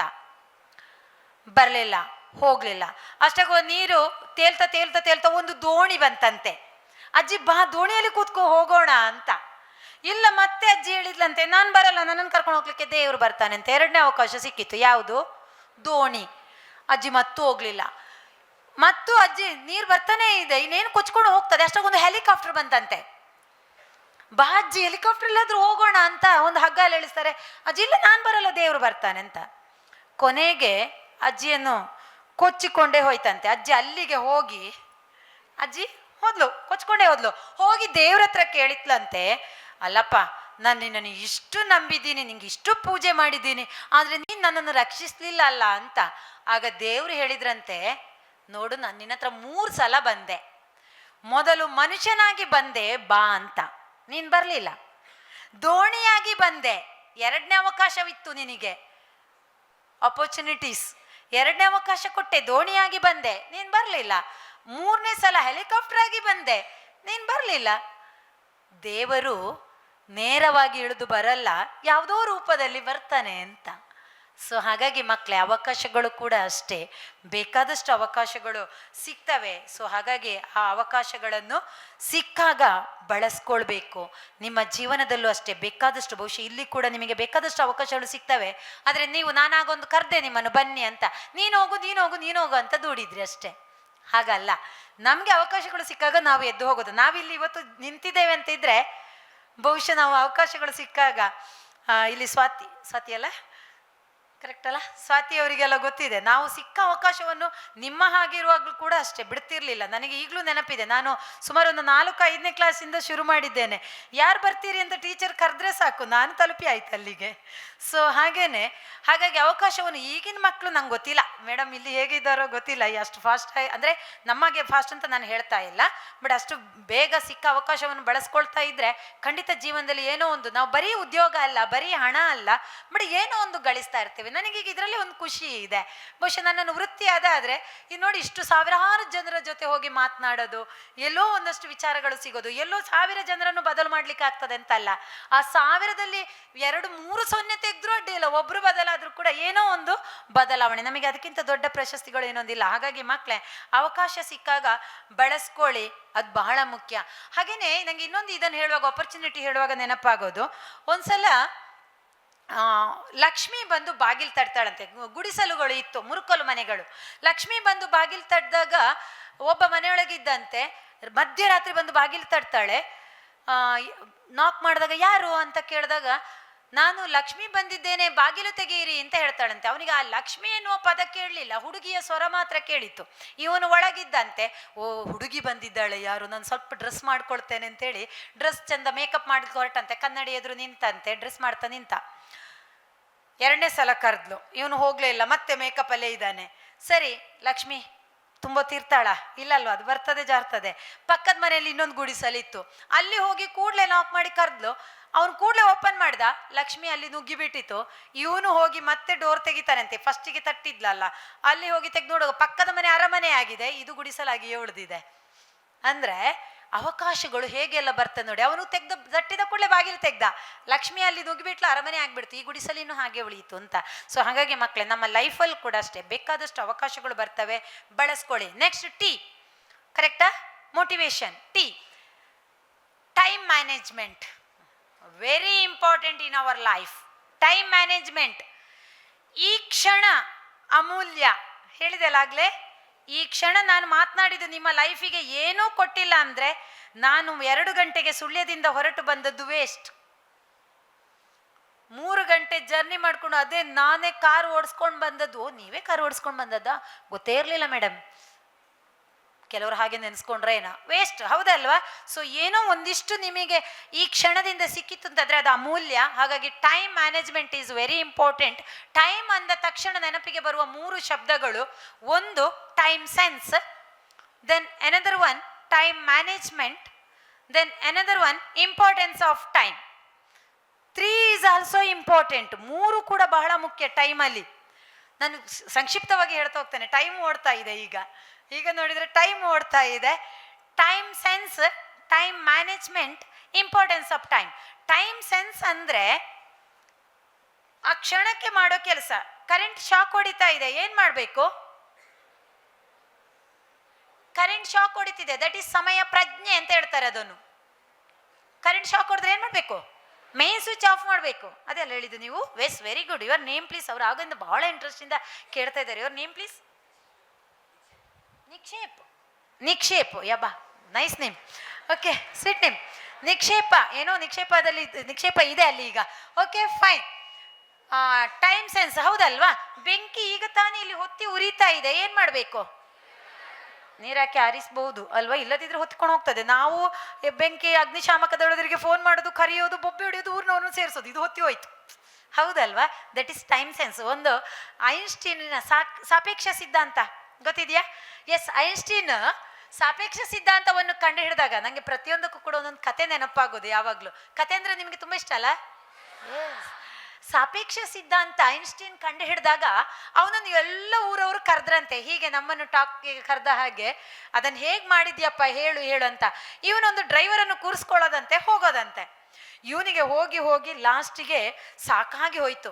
ಒಂದು ಕಡೆ ಕರೆದಾಗ ಇನ್ನೊಂದು ಕಡೆ ಹೋಗ್ಬೇಕು. ಅಷ್ಟಾಗ ಡ್ರೈವರ್ ಹೇಳ್ದಂತೆ, ನೀವು ಇಲ್ಲೇ ಕೂತ್ಕೊಳ್ಳಿ ಸರ್, ನಾನು ಹೋಗಿ, ಅಂದ್ರೆ ಅವನಿಗೆ ಕೇಳಿ ಕೇಳಿ ಸಾಕಾಗಿದೆ ಡ್ರೈವರಿಗೆ, ನಾನು ಹೋಗಿ ಎಕ್ಸ್ಪ್ಲೈನ್ ಮಾಡಿ ಬರ್ತೀನಿ ಅಂತ. ಸಂಕ್ಷಿಪ್ತವಾಗಿ ಹೇಳ್ತೀನಿ, ದೀರ್ಘವಾಗಿ ಹೇಳಲ್ಲ. ಸರಿ ಆಯ್ತಪ್ಪ ಹೋಗ ಅಂತ ಇವನ್ ಮಲಗಿದ ಚಂದ. ಯಾರು? ಐನ್ಸ್ಟೀನ್ ಕಾರಲ್ಲಿ ಮಲಗಿದ. ಡ್ರೈವರ್ ಹೋದ. ನಿಮ್ಮ ಹಾಗೆ ಇರುವಂಥ ಕ್ರಿಯೇಟಿವ್ ಸ್ಕೂಲ್, ಕ್ರಿಯೇಟಿವ್ ಆಗಿರುವಂಥ ಯಾರೋ ಒಬ್ಬ ಏನೋ ಒಂದು ಅದರ ಬಗ್ಗೆ ಕ್ವಶನ್ ಕೇಳಿಬಿಟ್ಟ. ಇವನಿಗೆ ತಬ್ಬಿಬಾಯ್ತು. ಕ್ವಶನ್ ಕೇಳಕ್ಕೆ ಬಂದದ್ದು ಯಾರು? ಡ್ರೈವರ್ ಹೇಳಲಿಕ್ಕೆ. ತಬ್ಬಿಬಾಯ್ತು. ಅವನ ಸಮಯ ಪ್ರಜ್ಞೆ ಹೇಗಿತ್ತು ನೋಡಿ. What A silly question, what A silly question. ಎಷ್ಟು ಸಿಲ್ಲಿ ಕ್ವಶನ್ ಕೇಳ್ತಾ ಇದ್ದೀರಾ, ಇದಕ್ಕೆ ನಾನೇನು ಉತ್ತರ ಕೊಡೋದು, ನಮ್ಮ ಡ್ರೈವರ್ ಉತ್ತರ ಕೊಡ್ತಾನಪ್ಪ ಅಂತ ಹೇಳಿ ಅವನ್ ಜಾರ್ಕೊಂಡ ಅಲ್ಲಿಂದ. ಸಮಯ ಪ್ರಜ್ಞೆ. ಅಲ್ಲಿ ಡ್ರೈವರ್ ಸ್ಥಾನದಲ್ಲಿ ಇರೋದು ಯಾರು? ಐನ್ಸ್ಟೀನ್. ಸೊ ಇದು ನಮ್ಮ ತಲೆಗೆ ಓಡಬೇಕು. This is very important. ಆ ಸಮಯ ಪ್ರಜ್ಞೆ ಇದೆ ಅಲ್ವಾ, ನಮ್ಮ ಬದುಕನ್ನೇ ಏನ್ ಬೇಕಾದ್ರೂ ಮಾಡಬಲ್ಲದು ಅಂತ, ಹೇಗ್ ಬೇಕಾದ್ರೂ ತಿರುಗಿಸಬಲ್ಲದು ಅಂತ. ಹಾಗೆಂತೇಳಿ ಸತ್ಯ ಕೂಡ ಇರಬೇಕು. ಕೆಲವರು ಸತ್ಯವನ್ನು ಒಪ್ಕೊಳ್ಳಿಕ್ಕೂ ಕೂಡ ರೆಡಿ ಇರೋದಿಲ್ಲ. ಸತ್ಯ ಇಸ್ ವೆರಿ ಇಂಪಾರ್ಟೆಂಟ್ ಇರಲಿ. ಸೊ ಹಾಗೇನೆ ಇನ್ನೊಂದ್ಸಲ ಮಗು ಒಂದು ಚಿಟ್ಟೆ ಹಿಡ್ಕೊಂಡು ಬಂತಂತೆ. ಅಪ್ಪನ ಹತ್ರ ಕೇಳಿತಂತೆ, ಅಪ್ಪ ನನ್ನ ಕೈಲಿ ಒಂದು ಬಟರ್ಫ್ಲೈ ಇದೆ, ಚಿಟ್ಟೆ ಇದೆ, ಇದು ಸತ್ತಿದೆಯೋ ಬದುಕಿದೆಯೋ ಅಂತ. ಅಪ್ಪನಿಗೆ ಇವತ್ತಿನ ಮಕ್ಕಳಿಗೆ ಅಪ್ಪ ಸೋಲ್ಬೇಕು ನಾನು ಗೆಲ್ಬೇಕು, ಟೀಚರ್ ಸೋಲ್ಬೇಕು ನಾನು ಗೆಲ್ಬೇಕು. ಹೌದಲ್ಲ? ಕರೆಕ್ಟ್ ಕರೆಕ್ಟ್, ಹೌದು. ನಾನು ಗೆಲ್ಬೇಕು, ನನ್ನ ಸುತ್ತಮುತ್ತಲಿರೋರು ಸೋಲ್ಬೇಕು. ಮಗುವಿಗೂ ಅದೇ ಆಸೆ. ಕೈಯಲ್ಲೊಂದು ಚಿಟ್ಟೆ ಇದೆ. ಈಗ ಅಪ್ಪ ಆಲೋಚನೆ ಮಾಡ್ತಾರೆ. ಅಪ್ಪನ ಸಮಯ ಪ್ರಜ್ಞೆ ಹೇಗಿದೆ ನೋಡಿ. ಚಿಟ್ಟೆ ಇದೆ ಕೈಯಲ್ಲೊಂದು, ಸತ್ತಿದೆಯೋ ಬದುಕಿದೆಯೋ. ಆಗ ಅಪ್ಪ ಆಲೋಚನೆ ಮಾಡಿ ಹೇಳ್ತಾರಂತೆ, ಈಗ ನಾನು ಬದುಕಿದೆ ಅಂತ ಹೇಳಿದ್ರೆ ಚಿಟ್ಟೆಯನ್ನು ಹಾರಿ ಬಿಡ್ತಾನೆ, ನಾನು ಸೋಲ್ತೇನೆ. ಸತ್ತಿದೆ ಅಂತ ಬದುಕಿದೆ ಅಂತ ಹೇಳಿದ್ರೆ ಚಿಟ್ಟೆಯನ್ನು ಹಿಚುಕಿ ಸಾಯಿಸ್ತಾನೆ. ಬದುಕಿದೆ ಅಂತ ತಪ್ಪಾಯ್ತಾ? ಬದುಕಿದೆ ಅಂತ ಹೇಳಿದ್ರೆ ಸಾಯಿಸ್ತಾನೆ, ಸತ್ತಿದೆ ಅಂತ ಹೇಳಿದ್ರೆ ಹಾರಿ ಬಿಡ್ತಾನೆ. ಕ್ಲಿಯರ್ ಆಯ್ತಲ್ಲ? ಬದುಕಿದೆ ಅಂತ ಹೇಳಿದ್ರೆ ಹಿಚುಕಿ ಸಾಯಿಸ್ತಾನೆ, ಸತ್ತಿದೆ ಅಂತ ಹೇಳಿದ್ರೆ ಹಾರಿ ಬಿಡ್ತಾನೆ. ಎರಡರಲ್ಲೂ ಯಾರು ಸೋಲ್ತಾರೆ? ಅಪ್ಪ ಸೋಲ್ತಾರೆ. ಅಪ್ಪ ಹೇಳಿದ್ರಂತೆ, ಮಗನೇ ಚಿಟ್ಟೆಯ ಭವಿಷ್ಯ ನಿನ್ ಕೈಯಲ್ಲಿದೆ. ವಾವ್, ಎಂಥ ಟೈಮ್ ಸೆನ್ಸ್ ನೋಡಿ. ಚಿಟ್ಟೆಯ ಭವಿಷ್ಯ ನಿನ್ ಕೈಯಲ್ಲಿದೆ ಅಂತ ಹೇಳ್ಬಿಟ್ರಂತೆ ಅಪ್ಪ. ಹೌದು ಮಕ್ಕಳೇ, ನಿಮ್ಮ ಭವಿಷ್ಯ ನಿಮ್ಮ ಕೈಯಲ್ಲಿದೆ. ನೀವು ಹೇಳ್ಬೋದು ಟೀಚರ್ ಕೈಯಲ್ಲಿದೆ, ಕ್ರಿಯೇಟಿವ್ ಸ್ಕೂಲ್ ಕೈಯಲ್ಲಿದೆ. ಅವರೆಲ್ಲರೂ ನಿಮಗೆ ದಾರಿ ತೋರಿಸೋರು ಮಾತ್ರ ನಿಮಗೆ ದಾರಿ ತೋರಿಸ್ತಾ ಇರ್ತಾರೆ. ಅದನ್ನು ರೂಪಿಸ್ಕೊಳ್ಳೋ ಕೆಲಸ ಯಾರದು? ರೂಪಿಸ್ಕೊಳ್ಳೋ ಕೆಲಸ ಯಾರದು? ನಿಮ್ಮ ಕೈಯಲ್ಲಿದೆ. ಸೊ ಹಾಗಾಗಿ time sense is very important. Then another one management, time management. But ಇಲ್ಲಿ ನಿಮಗೆ ಅದೆಲ್ಲ ಬರಲ್ಲ. ಟೈಮ್ ಮ್ಯಾನೇಜ್ಮೆಂಟ್ಗೆ ನಾನು ಯಾವಾಗಲೂ ಬೆಸ್ಟ್ ಎಕ್ಸಾಂಪಲ್ ಕೊಡ್ತೇನೆ. 9 ಗಂಟೆ ಅಂದರೆ, ಈಗ ನನ್ನನ್ನೇ ನಾನು ತಗೊಳ್ತೀನಿ. ನನಗೆ 6 ಗಂಟೆಗೆ ಪ್ರೋಗ್ರಾಮ್ ಅಂತ ಮೇಡಮ್ ಹೇಳಿದರು, ನಾನು ಇಲ್ಲಿಗೆ 6:30ಗೆ ಬಂದರೆ ಅದು ಟೈಮ್ ಮ್ಯಾನೇಜ್ಮೆಂಟ್ ಆಗುತ್ತಾ? ಆಗೋದಿಲ್ಲ ಅಲ್ವಾ? ಸಮಯ ನಿರ್ವಹಣೆ is very important in our life. ಯಾವ ಟೈಮಿಗೆ ಯಾವ ಕೆಲಸ ಮಾಡಬೇಕು ಅದನ್ನು ಮಾಡಲೇಬೇಕು. ಒಮ್ಮೆ ಟೈಮ್ ಕಳೆಯಿತು, ಫಾಸ್ಟ್ ಗೋ ಎವೆ, ಅದು ಹೋಗ್ಬಿಡ್ತು. ಬಿಟ್ಟ ಬಾಣ, ಆಡಿದ ಮಾತು, ಕಳೆದ ಸಮಯ, ಇದು ಮತ್ತೆಂದೂ ನಿಮ್ಮ ಕೈಗೆ ಸಿಗೋದಿಲ್ಲ. ಸಿಗ್ತದ? ಇಲ್ಲ, ಸಿಗೋದಿಲ್ಲ. ಅಲ್ಲಿ ಕರ್ಣನ ಹತ್ರ ಮಾತ್ರ ಬಂದದ್ದು ಒಂದು ಸರ್ಪಾಸ್ತ್ರ. ಅದು ಬಿಟ್ಟರೆ ನಮಗೆ ಯಾವುದು ಬರಲ್ಲ ಅದು. ಸೊ ಹಾಗಾಗಿ ಮಕ್ಕಳೇ, time management is very important. ನಿಮ್ಮ ಸಮಯಕ್ಕೆ ಸರಿಯಾಗಿ ಯಾವ ಕೆಲಸಗಳು ಆಗಬೇಕು ಅದನ್ನು ಮಾಡ್ತಾನೆ ಇರಿ. Time is very precious. Then importance of time. ನನಗೆ ಯಾವಾಗಲೂ ನೆನಪಾಗೋದು, ನಮ್ಮ ಟೈಮಿಗೆ ಮಹತ್ವ ಇದೆಯಾ? ಎಸ್, ಖಂಡಿತ ಇದೆ. ಎಲ್ಲಿಂದ ಪ್ರಾರಂಭ ಟೈಮ್? 1 ಗಂಟೆಯಿಂದ, 1 ವರ್ಷ, 1 ದಿನ, 1 second, 1 minute, 1 milli second, 1 milli second. ಹೌದಲ್ಲ? 1 ವರ್ಷದ ಮಹತ್ವ ನೋಡಿ. 1 ಮಿಲಿ ಸೆಕೆಂಡಿಂದ ಪ್ರಾರಂಭವಾದದ್ದು 1 ಇಯರ್ವರೆಗೆ. 1 ವರ್ಷದ ಬೆಲೆ ಗೊತ್ತಾಗಬೇಕು ಅಂತಿದ್ರೆ ಒಬ್ಬ SSLC ಫೇಲ್ ಆದವನಿಗೆ, ಮಾತನಾಡ್ತಾ ಇದ್ದೀರಲ್ಲಿ? ಇಲ್ಲ ಅಲ್ಲ, ಸರ್ ನೋಡ್ತಾ ಇದ್ದಾರೆ ನಿಮ್ಮನ್ನು. ಸರ್ ನಿಮ್ಮನ್ನು ನೋಡ್ತಾರಂದ್ರೆ ನೀವು ಮಾತಾಡ್ತಾ ಇದ್ದೀರಿ ಅಂತ ಅರ್ಥ. ನೀವು ಮತ್ತೆ ಮತ್ತೆ ಎಚ್ಚರಿಸ್ತಾ ಇದ್ದೇನೆ, ಕ್ರಿಯೇಟಿವ್ ಸ್ಕೂಲಿನ ಮಕ್ಕಳು ಮಾತನಾಡಲ್ಲ, ಜಾಣರು. ಓಕೆ ಫೈನ್ ಮಕ್ಕಳೇ, 1 ವರ್ಷದ ಬೆಲೆ ಗೊತ್ತಾಗಬೇಕಿದ್ರೆ ಹಿಂದೆಲ್ಲ ನಾವು ಓದೋ ಟೈಮಿಗೆ ಗೊತ್ತಿಲ್ಲ ನನಗೆ ಮೇಡಮ್ನವರಿಗೆ ಹೇಗಿತ್ತು ಅಂತ. ನನಗೆ ನೆನಪಿದೆ, SSLC ಫೇಲ್ ಆದರೆ ಈ ವರ್ಷ ಎಕ್ಸಾಮ್ ಇಲ್ಲ, ಮತ್ತೆ ಬರುವ ವರ್ಷ ಎಕ್ಸಾಮ್ ಬರೆದು PUCಗೆ ಹೋಗಬೇಕು. ಮೇಡಮ್ನವ್ರೆ ನಿಮಗಿತ್ತ ಇದು? ಬಹುಶಃ ಇಲ್ಲ. ನಿಮಗೆಲ್ಲರಿಗೆ ಈಗ ಹಾಗಲ್ಲ, ಇವತ್ತು ಫೇಲ್ ಆದರೆ ನಾಳೆನೇ ಎಕ್ಸಾಮ್ ಇದೆ, ಈ ವರ್ಷವೇ ಫಸ್ಟ್ PUC ಗೆ ಹೋಗ್ಬೋದು ಅಲ್ವಾ? ಆದರೆ ನಮಗೆ ಹಾಗಿರಲಿಲ್ಲ. ನಾವು ಈ ವರ್ಷ SSLC ಫೇಲ್ ಆದರೆ ಬರುವ ವರ್ಷ ಎಕ್ಸಾಮ್ ಬರೆದು ಆಗ ನಮ್ಮ ಜೂನಿಯರ್ಸ್ ನಮ್ಮ ಜೊತೆಗೆ ಬಂದುಬಿಡ್ತಾರೆ. ಅಲ್ಲಿ ಬೇರೆ ನಾಚಿಕೆ, ಸ್ಕೂಲ್ ಚೇಂಜ್ ಮಾಡೋದು, ಕಾಲೇಜ್ ಚೇಂಜ್ ಮಾಡೋದು, ಇದೆಲ್ಲ ನಡೀತದೆ, ಘಟನೆಗಳು ನಡೀತಾ ಇತ್ತು. ನಮಗೆಲ್ಲ ಅದು ನೆನಪಿಲ್ಲ, ಯಾಕಂದರೆ ನಾವು ಹಾಗೆಂತ ರ್ಯಾಂಕ್ ಸ್ಟೂಡೆಂಟ್ಸು ಅಲ್ಲ, ಆ ಕಡೆ ಫೇಲ್ ಆಗೋರು ಅಲ್ಲ, ಅಂತೂ ದಾಟ್ತಾ ಬಂದಿದ್ದೇವೆ ಬಿಡಿ. ಹಾಗೆ ಕಣಿಲಿದ್ದೇವೆ, ರ್ಯಾಂಕ್ ಸ್ಟೂಡೆಂಟ್ಸ್ ಆದರೆ ಎಲ್ಲೋ ಇರ್ತಾ ಇದ್ದೇವೇನು. ಸೊ SSLC ಫೇಲ್ ಆದವನಿಗೆ ಕೇಳಬೇಕಂತೆ ಮೊದಲು 1 ವರ್ಷಕ್ಕೂ ಎಷ್ಟು ಬೆಲೆ ಇದೆ ಅಂತ. ಹೌದಲ್ಲ? 1 ವರ್ಷ ಮನೇಲಿ ಇರಬೇಕು ನೋಡಿ, 1 ತಿಂಗಳು ಅದರ ಬಿಫೋರ್ ಬರೋದು, 1 ತಿಂಗಳಿಗೂ ಬೆಲೆ ಇದೆ. ಅದು ಯಾರಿಗೆ ಕೇಳಬೇಕು ಗೊತ್ತಾ? ಸಾಮಾನ್ಯವಾಗಿ ನಾವೆಲ್ಲರೂ ನಮ್ಮ ತಾಯಿಯ ಹೊಟ್ಟೆಯಲ್ಲಿ 9 ತಿಂಗಳುಗಳ ಕಾಲ ಇದ್ದೆವು. ಎಲ್ಲಾದ್ರೂ ಮಗು ಪ್ರೀ ಮೆಚೂರ್ಡ್ ಬೇಬಿ ಆಗಿದ್ರೆ, 1 ತಿಂಗಳು ಬಿಫೋರ್ ಹುಟ್ಟಿದ್ರೆ, ಆ ಮಗುವನ್ನು ಸಾಕ್ಲಿಕ್ಕೆ ಎಷ್ಟು ಕಷ್ಟ ಇದೆ ಅಂತ ಅಮ್ಮನಿಗೆ ಗೊತ್ತಾಗ್ತದಂತೆ. ಅಮ್ಮ ಹೇಳ್ತಾಳಂತೆ, ಮಗ ನೀನು 1 ತಿಂಗಳು ಹೆಚ್ಚು ಹೊಟ್ಟೆಯಲ್ಲಿ ಇರ್ತಿದ್ರೆ ಇಷ್ಟು ಕಷ್ಟ ನಂಗೆ ಆಗ್ತಿರ್ಲಿಲ್ಲ ಅಂತ. 1 ತಿಂಗಳಿಗೂ ಬೆಲೆ ಇದೆ ಅಂತ. ಅದರ ಬಿಫೋರ್ ಬರೋದು 1 ವೀಕ್. Am right? ಹೌದಲ್ಲ? 1 ವೀಕಿನ ಬೆಲೆ ಗೊತ್ತಾಗಬೇಕು ಅಂತಿದ್ರೆ 1 ವಾರಪತ್ರಿಕೆ ಅವನಿಗೆ ಕೇಳಬೇಕಂತೆ. ಬಹುಶಃ ಸ್ವಾತಿ ಅವರಿಗೆ ಗೊತ್ತಿರ್ಬೋದು, ಅವರ ಅಪ್ಪ ವಾರಪತ್ರಿಕೆಯಲ್ಲಿದ್ದಾರೆ, ಅವರಿಗೆ ಗೊತ್ತಾಗ್ತದೆ. ಅವರು ಸೋಮವಾರ ಪತ್ರಿಕೆ ಬಂದರೆ ಮಂಗಳವಾರ, ಬುಧವಾರ, ಗುರುವಾರದವರೆಗೆ ಸ್ವಲ್ಪ ಆರಾಮ ಇರ್ತಾರೆ, ಮತ್ತೆ ಎದ್ದು ಬಿದ್ದು ಕೆಲಸದಲ್ಲಿ ತೊಡಗಿಸ್ಕೊಳ್ತಾರೆ. 1 ವಾರ ಹೇಗೂ ಹೋಯ್ತು ಗೊತ್ತೇ ಇಲ್ಲ ಅಂತ. 1 ವಾರ. ಅದರ ಬಿಫೋರ್ ಬರೋದು 1 ಡೇ. ಮೊದಲೆಲ್ಲ ಕೂಲಿ ಕೆಲಸಕ್ಕೆ ಹೋಗುವವರು ಆ ದಿನ ದುಡಿದ್ರೆ ಅವರಿಗೆ ರಾತ್ರಿ ಊಟ, ಇಲ್ಲದ್ರೆ ಊಟ ಇಲ್ಲ. ಈಗ ಬಿಡಿ, ಈಗ ಅದು ಲೆಕ್ಕಕ್ಕೆ ಬರಲ್ಲ. ಆ ದಿನ ದುಡಿದ್ರೆ ಅವರಿಗೆ ಸಂಜೆ ಊಟ, ಅದನ್ನು ಹಿಡ್ಕೊಂಡು ಅಕ್ಕಿ ತಗೊಂಡು ಸಾಂಬಾರಿಗೆ ಬೇಕಾದ ತಗೊಂಡು ಮನೆಗೆ ಹೋಗ್ತಾ ಇದ್ರು. 1 ದಿನ ಕೂಲಿ ಇಲ್ಲ ಅಂದ್ರೆ ಅವ್ರಿಗೆ ಊಟವೇ ಇಲ್ಲ. 1 ದಿನಕ್ಕೆ ಎಷ್ಟು ಬೆಲೆ ಇದೆ ಅಂತ. ಆ ನಂತರ ಬರೋದು 1 ಗಂಟೆ, 1 ಅವರ್. ಆ 1 ಅವರಿಗೆ ಬೆಲೆ ಗೊತ್ತಾಗ್ಬೇಕು ಅಂತಿದ್ರೆ,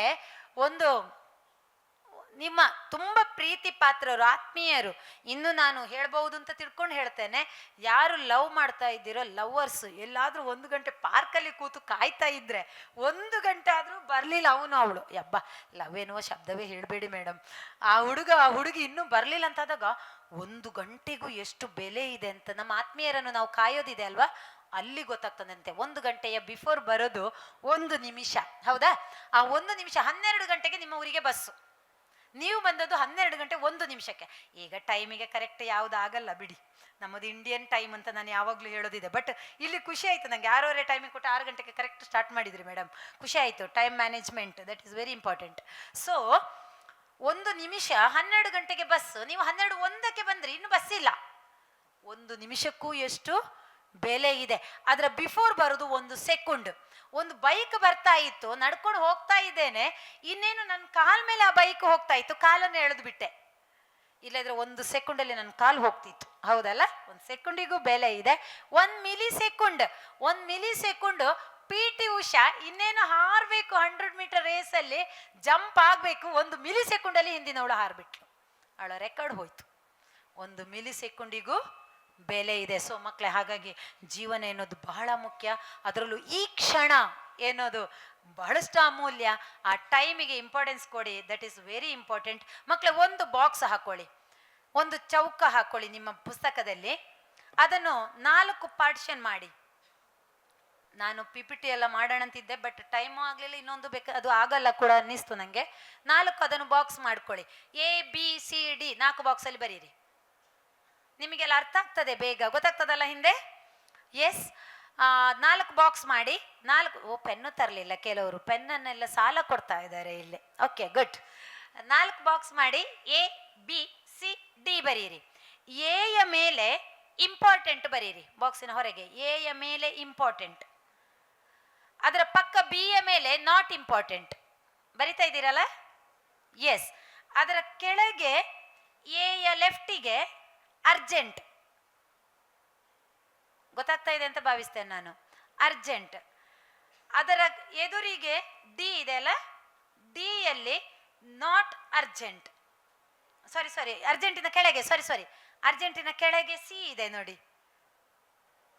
ಎಯ ಎದುರಿಗೆ ಅರ್ಜೆಂಟ್, ಎಯ ಕೆಳಗೆ ಸಿ, ಕರೆಕ್ಟಾ? ಆ ಬಾಕ್ಸಿನ ಈ ಕಡೆಗೆ not urgent. S.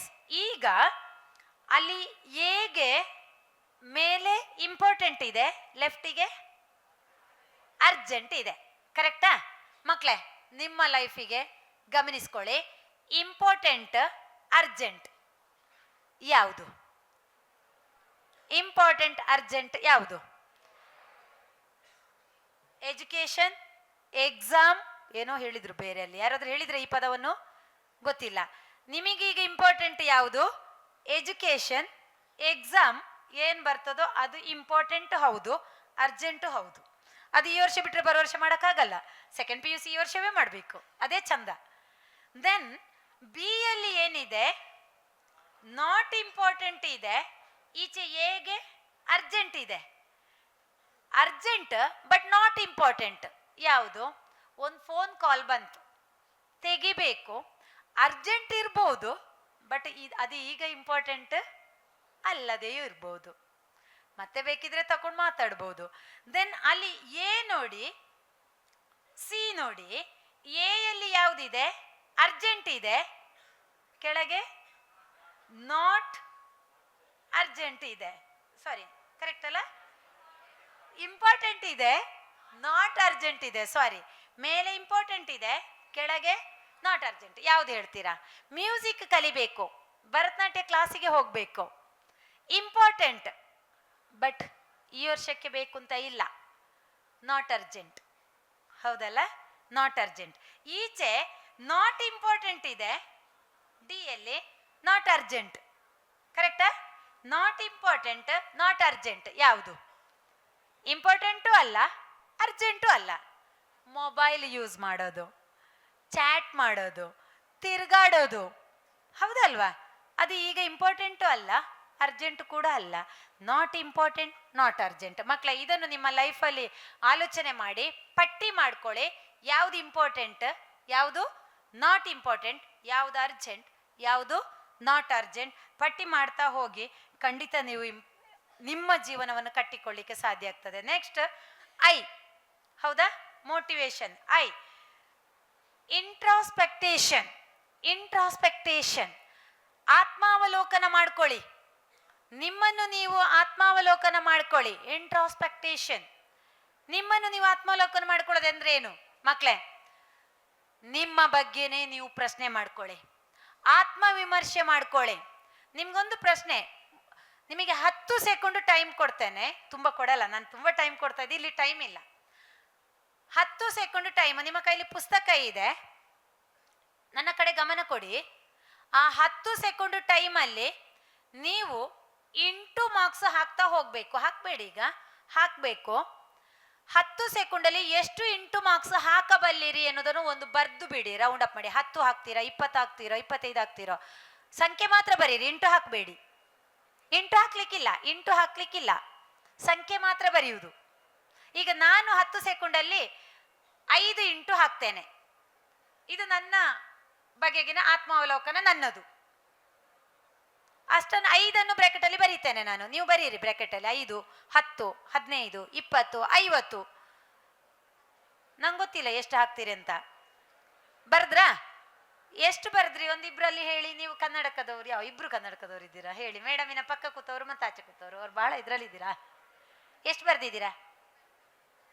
10, 15, 18, 20. Okay, fine, ಗೊತ್ತಾಯ್ತಲ್ಲ? ಅಷ್ಟು ಬರ್ದಿದ್ದಾರೆ. ಈಗ ನಿಮ್ಮ ಕೆಲಸ, ನಾನು 10 ಸೆಕೆಂಡ್ ಟೈಮ್ ಕೊಡೋದು. ಈಗ ನೀವು ಆ ಕೌಂಟ್ ನೋಡ್ಲಿಕ್ಕಿಲ್ಲ, ನೀವು ಬರ್ದ ನಂಬರ್ ಉಂಟಲ್ಲ ಅದನ್ನು ನೋಡ್ಲಿಕ್ಕಿಲ್ಲ, ನೀವು ಇಂಟು ಹಾಕ್ತಾ ಹೋಗೋದು. ಈಗ ನೀವು ಆಗ್ಲಿಲ್ಲ, ನಾನು ಸ್ಟಾರ್ಟ್ ಹೇಳ್ತೇನೆ, ನಾನು ವಾಚ್ ರೆಡಿ ಮಾಡ್ಕೋಬೇಕು. ನಾನು ಸ್ಟಾರ್ಟ್ ಅಂದಾಗ ನೀವು ಹಾಕ್ತಾ ಹೋಗ್ತೀರಾ ಇಂಟು, ಅದನ್ನು ನೋಡಬೇಡಿ, ಕಂಟಿನ್ಯೂ. ಅದು 50 ಬೇಕಾದ್ರೂ ಹೋಗ್ಲಿ, ತೊಂದರೆ ಇಲ್ಲ. ನಾನು ಸ್ಟಾಪ್ ಅಂದಾಗ ನೀವು ಸ್ಟಾಪ್ ಮಾಡಬೇಕು. ರೆಡಿನಾ? ರೆಡಿನಾ? Yes, start. ಇಂಟು ಹಾಕಿ, ಫಾಸ್ಟ್ ಫಾಸ್ಟ್. ಎಷ್ಟು ಫಾಸ್ಟ್ ಆಗುತ್ತದೆ? Fast fast fast, very fast, very fast, very fast. Yes, stop. ತಲೆ ಎತ್ತಿ, ತಲೆ ಎತ್ತಿ, ಕೈ ಎತ್ತಿ. ಎಸ್, ಈಗ ನೀವು ಕೌಂಟ್ ಮಾಡಿ. ಹಾಕಿದ್ದನ್ನು ಕೌಂಟ್ ಮಾಡಿ ಬರೀರಿ, ಹಾಕಿದ್ದನ್ನು ಕೌಂಟ್ ಮಾಡಿ ಬರೀರಿ. ಅಯ್ಯೋ, ಕೌಂಟ್ ಮಾಡಲಿಕ್ಕೂ ಇಷ್ಟು ಮಾತಾಡಬೇಕಾ? ಎಸ್, ಇದು ಕ್ರಿಯೇಟಿವ್. ಮಾತಾಡ್ಲಿಕ್ಕಿಲ್ಲ, count only, write down, count ಮಾಡಿ ಬರೀರಿ. ಈಗ ಕ್ವಶನ್, ಎಷ್ಟು ಜನರು ಮೇಲೆ ನೀವು ಒಂದು ನಂಬರ್ ಬರ್ದಿದ್ದೀರಲ್ಲ ಅದಕ್ಕಿಂತ ಹೆಚ್ಚು ಹಾಕಿದ್ದೀರಿ? Yes, very good. ಎಲ್ಲರೂ ಕೈ ಮೇಲೆತ್ತಿ, ಎಲ್ಲರೂ ಎಲ್ಲರೂ ಎಲ್ಲರೂ ಈಗ ಕೈ ಮೇಲೆತ್ತಿ, ಹಾಗೆ ಬೆನ್ನಿಗೆ ಕೊಂಡೋಗಿ. ಬೇಷ್ ಬೇಷ್. ನಿಮ್ಮ ಹತ್ರ ಬಂದು ನನಗೆ ಬೇಷ್ ಹೇಳಕ್ಕಾಗಲ್ಲ, ಟೈಮ್ ಇಲ್ಲ. Very good. ಆದರೆ ಒಂದೇನಂದ್ರೆ ನಿಮ್ಮ ಬಗ್ಗೆ ನೀವು ತಿಳ್ಕೊಳ್ಳಿಲ್ಲ, ನಿಮ್ಮಲ್ಲಿ ಏನು ಸಾಮರ್ಥ್ಯ ಇದೆ ಅನ್ನೋದನ್ನು ನೀವು ತಿಳ್ಕೊಳ್ಳಿಲ್ಲ, ಹೌದಲ್ವಾ? ನಿಮ್ಮಲ್ಲಿ ಸಾಮರ್ಥ್ಯ ಇದೆ, ತಿಳ್ಕೊಳ್ಳಿ ಅದನ್ನು ಫಸ್ಟ್, ಅದನ್ನು ತಿಳ್ಕೊಳ್ಳಿ. ನೋಡಿ, ಒಂದು ಸಣ್ಣ ಆಟದಲ್ಲಿ ನಿಮಗೆ ಗೊತ್ತಾಯಿತು. ಸೊ ಹಾಗಾಗಿ ಮಕ್ಕಳೇ, ಮೊದಲು ನಿಮಗೆ ನೀವೇ ಕನ್ನಡಿಯಾಗಿ, ನಿಮಗೆ ನೀವೇ ಕನ್ನಡಿಯಾಗಿ, ಬೇರೆಯವರ ಬಗ್ಗೆ ತಿಳಿಯೋದು ಬೇಡ. ಕನ್ನಡಿ ಅಂದ ತಕ್ಷಣ ನನಗೆ ಈ ಶಬ್ದ ಯಾಕೋ ಮೇಡಮ್ ಕೇಳಿದಾಗ ಸಡನ್ ಆಗಿ ನೆನಪು ಬಂದದ್ದು ಈ ಶಬ್ದ. ನಾನು ಯಾವಾಗಲೂ ನನ್ನ ಮಕ್ಕಳಿಗೆ ಹೇಳ್ತೇನೆ, ನಿಮಗೊಂದು ಪ್ರಶ್ನೆ, ಇಲ್ಲಿ ನನಗೆ ಗೊತ್ತಿಲ್ಲ, ನೀವು ಸಾಮಾನ್ಯ ಒಬ್ಬ ವ್ಯಕ್ತಿಯಾಗಿ ಆಲೋಚನೆ ಮಾಡಿ, ಕ್ರಿಯೇಟಿವ್ ಸ್ಕೂಲಿನ ವ್ಯಕ್ತಿಯಾಗಿ ಅಲ್ಲ, ಸ್ಟೂಡೆಂಟ್ ಆಗಿ ಅಲ್ಲ. ಎಷ್ಟು ಜನರು ಕನ್ನಡಿಯ ಎದುರು ನಿಲ್ತೀರಿ? ಕೈ ಎತ್ತಿ. ನಿಲ್ಲದೆ, ನೀವು ನಿಲ್ಲುವುದಿಲ್ಲ ಅಂತಂದ್ರೆ ನೀವು ಸರಿ ಇಲ್ಲ ಅಂತ ಅರ್ಥ. ಎಸ್, ಕೈ ಕೆಳಗಾಕಿ. Almost almost. ಎಷ್ಟು ಜನರು ಮೇಕಪ್ ಮಾಡಲಿಕ್ಕೆ 5 ನಿಮಿಷಕ್ಕಿಂತ ಹೆಚ್ಚು ಕನ್ನಡಿ ಎದುರು ನಿಲ್ತೀರಾ? ಆಲ್ಮೋಸ್ಟ್ ಆಲ್ಮೋಸ್ಟ್ ನಂಗೆ ಗೊತ್ತು. ಇವ್ರು ಕಡಿಮೆ ಇಲ್ಲ, ಕೈ ಎತ್ತಲ್ಲಷ್ಟೇ, ಕೈ ಕೆಳಗಾಕಿ. ಇವ್ರೇನು ಕಡಿಮೆ ಇಲ್ಲ. ಈಗ ಇಲ್ಲಿ ಬಿಡಲ್ಲ. ಮಾತು ಕೇಳಿಸ್ಕೊಳ್ಳಿ, ಇನ್ನೂ ಇದೆ. ಆಯ್ತು, ನಾನು ಅದರ ಬಗ್ಗೆ ತುಂಬ ಎಕ್ಸ್ಪ್ಲೈನ್ ಮಾಡಲ್ಲ. ಕನ್ನಡಿಯ ಎದುರು ನಿಂತು ನಮ್ಮ ಹೇರ್ ಸ್ಟೈಲ್ ಮಾಡ್ಕೊಳ್ತೀವಿ, ಕಣ್ಣು ಉಬ್ಬು ಸರಿ ಮಾಡ್ಕೊಳ್ತೀವಿ, ಆಗ ತಾನೇ ಚಿಗುರಿದ ಮೀಸೆ, ಆಹಾ ಈಗ ತಾನೇ ಬರ್ತಾ ಇರೋದು, ಅದು ಮೀಸೆ ಎಷ್ಟಿದೆ ಗೊತ್ತಿಲ್ಲ, ಅದನ್ನು ಸರಿ ಮಾಡ್ಕೊಳ್ತೀವಿ, ಅದನ್ನೊಂದಷ್ಟು ಬಾಚ್ತೇವೆ, ಕನ್ನಡಕವನ್ನೊಂದಿಷ್ಟು, ಗಡ್ಡ ಈಗ ತಾನೇ ಬರ್ತಾ ಇದೆ, ಅದನ್ನೇನು ಎಷ್ಟು ಚಂದ ಮಾಡ್ಕೊಳ್ತೀವಿ ಇದು ಈ ಸೈಡಿಗೆ. ಇನ್ನು ಪ್ಯಾಂಟ್ ಇನ್ಶರ್ಟ್ ಮಾಡೋದಿದ್ರೆ ಎಷ್ಟು ಸಲ ಕನ್ನಡಿಯ ಹಿಂದೆ ಮುಂದೆ ತಿರುಗೋದಿಲ್ಲ ನಾವು. ಒಂದು ಸ್ವಲ್ಪ ಇಲ್ಲಿ ಮೇಲೆ ಕೆಳಗಾಗಿದೆ, ಆಚೆ ಆಗಿದೆ, ಈಚೆ ಆಗಿದೆ, ಹೌದಲ್ವಾ? ಇನ್ನು ಆಚೆ ಸೈಡ್ ಬಂದ್ರೆ ಕೇಳೋದೇ ಬೇಡ. ತೊಂಡೆಕಾಯಿ ಹಣ್ಣು ಮಾಡಿಕೊಳ್ಳಿಕ್ಕೆ, ತೊಂಡೆಕಾಯಿ ಹಣ್ಣು ಮಾಡ್ಕೊಳ್ಳಿಕ್ಕೆ, ಹೌದಾ? ನಾನು ಯಾವಾಗಲೂ ನನ್ನ ಮಕ್ಳಿಗೆ ಹೇಳ್ತೇನೆ ತೊಂಡೆಕಾಯಿ ಹಣ್ಣು ಮಾಡ್ಕೊಳ್ಳೋದು ಅಂತ. ಈಗ ಕಡಿಮೆ ಆಗಿದೆ, ಹೌದು. ಕಾಸ್ಮೆಟಿಕ್ಸ್ ಎಲ್ಲ ಬಳಸುವಾಗ ಬಹಳ ಜಾಗ್ರತೆಯಿಂದ ಇರಿ, ಬೈತಾರೆ ನಂಗೆ ಅವರು ಹೇಳಿದ್ರೆ. ಇರಲಿ. ಸೊ ಇನ್ನು ಅವ್ರದಂತೂ ಕೇಳೋದೇ ಬೇಡ ಅಲ್ವಾ? ಹೇರ್ ಸ್ಟೈಲಿಗೆ ಸ್ಟಿಕ್ಕರ್ ಇಂದ ಹಿಡಿದು ಇನ್ನಂತೂ ಮದುವೆಗೆ ಹೊರಟ್ರಂತೂ ಅವರು ಕನ್ನಡಿಯನ್ನೇ ನುಂಗಿ ಬಿಡುವಷ್ಟು ಕನ್ನಡಿ ಎದುರು ನಿಲ್ತಾರೆ. ಸೊ ಮಕ್ಕಳೇ, ಒಂದು ಪ್ರಶ್ನೆ, ಇಷ್ಟೆಲ್ಲ ಸಾಕು, ಅದು ನಿಮಗೆ ಅರ್ಥ ಆಗುತ್ತೆ. ಕನ್ನಡಿಯ ಎದುರು ನಿಂತು ನೀವು ಮಾಡಿದ್ದು ಏನು? ಕೇವಲ ನನ್ನ ಎಕ್ಸ್ಟರ್ನಲ್ ಸೌಂದರ್ಯವನ್ನು ಮಾತ್ರ ನೋಡ್ಕೊಂಡದ್ದು. ಯಾರಾದ್ರೂ ಒಬ್ರು ಕನ್ನಡಿಯ ಎದುರು ನಿಂತು ತನ್ನ ಅಂತರಂಗದ ಬಗ್ಗೆ ಪ್ರಶ್ನೆ ಹಾಕೊಂಡವರಿದ್ರೆ, ಇಂಟರ್ನಲ್ ಬಗ್ಗೆ ಪ್ರಶ್ನೆ ಹಾಕೊಂಡವರಿದ್ರೆ, ನನ್ನೊಳಗಿನ ಗುಣ ಹೀಗಿರ್ಬೇಕು ಅಂತ ಯಾರಾದ್ರೂ ಒಬ್ರು ಪ್ರಶ್ನೆ ಹಾಕೊಂಡವರಿದ್ರೆ ಕೈ ಎತ್ತಿ. Very good. ಯಾಕೆ ಮೇಡಮ್ ನನ್ನನ್ನು ಕರೆದ್ರಿ ಇವತ್ತು ಈ ಮಾತಾಡ್ಲಿಕ್ಕೆ? ನಿಮ್ಮ ಮಕ್ಕಳಿಗೆ ಅಗತ್ಯವೇ ಇಲ್ಲ ನೋಡಿ, ಎಲ್ಲರೂ ಪ್ರಶ್ನೆ ಹಾಕೊಂಡಿದ್ದಾರೆ. ಕೈ ಕೆಳಗಾಕಿ. ಕೆಲವರು ಹಾಕೊಳ್ಳದೆ ಇರುವವರು ಕೂಡ ಇದ್ದಾರೆ. ಓಕೆ ಮಕ್ಕಳೇ, ದಯವಿಟ್ಟು ಇವತ್ತಿನಿಂದ ಇಂಟರ್ನಲ್ ಬಗ್ಗೆ ಕೂಡ ನಾನು ಪ್ರಶ್ನೆ ಹಾಕೊಳ್ತೇನೆ ಅಂತ ಹೇಳೋರು ಕೈ ಎತ್ತಿ. ಇಲ್ಲಿ ಸ್ವಲ್ಪ ಆಗ ಕೈ ಎತ್ತದವರು ಈಗ ಕೈ ಎತ್ತಿದ್ರು. ಕೈ ಕೆಳಗಾಕಿ. ಮಕ್ಕಳೇ, ಹೌದು, ನೀವು ಬಾಹ್ಯ ಸೌಂದರ್ಯವನ್ನು ನೋಡುವಾಗ ಆಂತರಿಕ ಸೌಂದರ್ಯ, ಎಕ್ಸ್ಟರ್ನಲ್ ನೋಡುವಾಗ ಇಂಟರ್ನಲ್ ಅನ್ನು ಸ್ವಲ್ಪ ಕಣ್ಣು ಹಾಯಿಸಿ. ಹೊರಗಡೆ ನಾನು ಇಷ್ಟು ಚೆನ್ನಾಗಿ ಕಾಣ್ತಾ ಇದ್ದೇನೆ, ನನ್ನ ಒಳಗಿನ ಮಾತು, ನನ್ನೊಳಗಿನ ನಗು, ನನ್ನೊಳಗಿನ ಸಹಾಯ ಗುಣ, ನನ್ನೊಳಗಿನ ಡಿಸಿಪ್ಲಿನ್, ನನ್ನೊಳಗಿನ ಟೈಮ್ ಸೆನ್ಸ್, ನನ್ನೊಳಗಿನ ಗೌರವ, ಇನ್ನೊಬ್ಬರ ಬಗೆಗಿನ ಗೌರವ, ನನ್ನೊಳಗಿನ ಒಳ್ಳೆಯ ಮಾತು, ಇದೆಲ್ಲವೂ ಕೂಡ ನೀವು ಕ್ವಶನ್ ಹಾಕೊಂಡ್ರೆ ಖಂಡಿತ ನೀವು ಒಳ್ಳೆಯ ವ್ಯಕ್ತಿ ಆಗ್ತೀರಾ, ಹೌದಲ್ವಾ? ಸೊ ಇದಕ್ಕಿಂತ ಒಳ್ಳೆಯ ಸ್ಫೂರ್ತಿ ಇನ್ನೇನಿದೆ? ಅದಕ್ಕೆ ನೋಡಿ ವಚನಕಾರರು ಹೇಳಿದ್ದು, ಕಳಬೇಡ, ಕೊಲಬೇಡ, ಹುಸಿಯ ನುಡಿಯಲು ಬೇಡ, ಅನ್ಯರಿಗೆ ಅಸಹ್ಯ ಪಡಬೇಡ, ತನ್ನ ಬಣ್ಣಿಸಬೇಡ, ಇದಿರ ಹಳಿಯಲು ಬೇಡ. ಇದೇ ಅಂತರಂಗ ಶುದ್ಧಿ, ಇದೇ ಬಹಿರಂಗ ಶುದ್ಧಿ, ಇದೇ ಕೂಡಲ ಸಂಗಮ ದೇವನೊಲಿಸುವ ಪರಿ. ಆಹಾ, ಕನ್ನಡ ಮೇಡಮ್ ಬಹಳ ಚೆನ್ನಾಗಿ ಹೇಳಿದಾರಲ್ವಾ? ಆದರೂ ಕೂಡ ನಾವು ಅದನ್ನು 5 ಮಾರ್ಕಿಗೆ ಓದಿದ್ದೇವೆ, ಆನ್ಸರ್ ಬರ್ದಿದ್ದೇವೆ, ಬಿಟ್ಟಿದ್ದೇವೆ. ಎಸ್, ಹೌದಂತೆ. ತುಂಬ ಜನ ತಲೆ ಅಲ್ಲಾಡಿಸ್ತಿದ್ರೆ ಮಕ್ಕಳೇ. ಸೊ ಹಾಗಾಗಿ ದಯವಿಟ್ಟು ನಿಮ್ಮ ಬಗ್ಗೆ ನೀವು ನಿಮ್ಮ ಅಂತರಂಗವನ್ನು ಪ್ರಶ್ನೆ ಮಾಡ್ಕೊಳ್ಳಿ. ನೆಕ್ಸ್ಟ್ ಮುಗಿಯುವುದಿಲ್ಲ, ಟೈಮ್ ಆಗ್ತಾ ಬಂತು. ನೆಕ್ಸ್ಟ್ ವಿ, ಕರೆಕ್ಟಾ? ವ್ಯಾಲ್ಯೂಸ್. ವ್ಯಾಲ್ಯೂಸ್ ಮೌಲ್ಯಗಳು. ಇದ್ರ ಬಗ್ಗೆ ಹೇಳ್ತಾ ಹೋದ್ರೆ ಬಹಳಷ್ಟು ವಿಚಾರಗಳು ಇದೆ ಮಕ್ಕಳೇ. ಆದರೂ ನಾನು ಹೇಳ್ತೀನಿ, ಆವಾಗ ಕೆಲವು ಹೇಳಿದೆ ನಾನು ಮಕ್ಕಳೇ.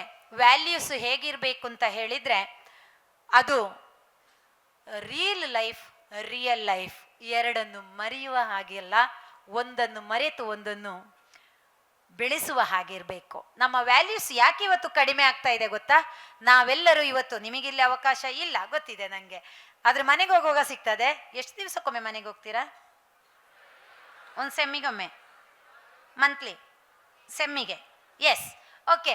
ಆ 1 ತಿಂಗಳು 15 ದಿವಸ ಮನೆಯಲ್ಲಿ ಹೋಗಿರ್ತೀರಿ. 10 days, 5 days, 2 days, 4,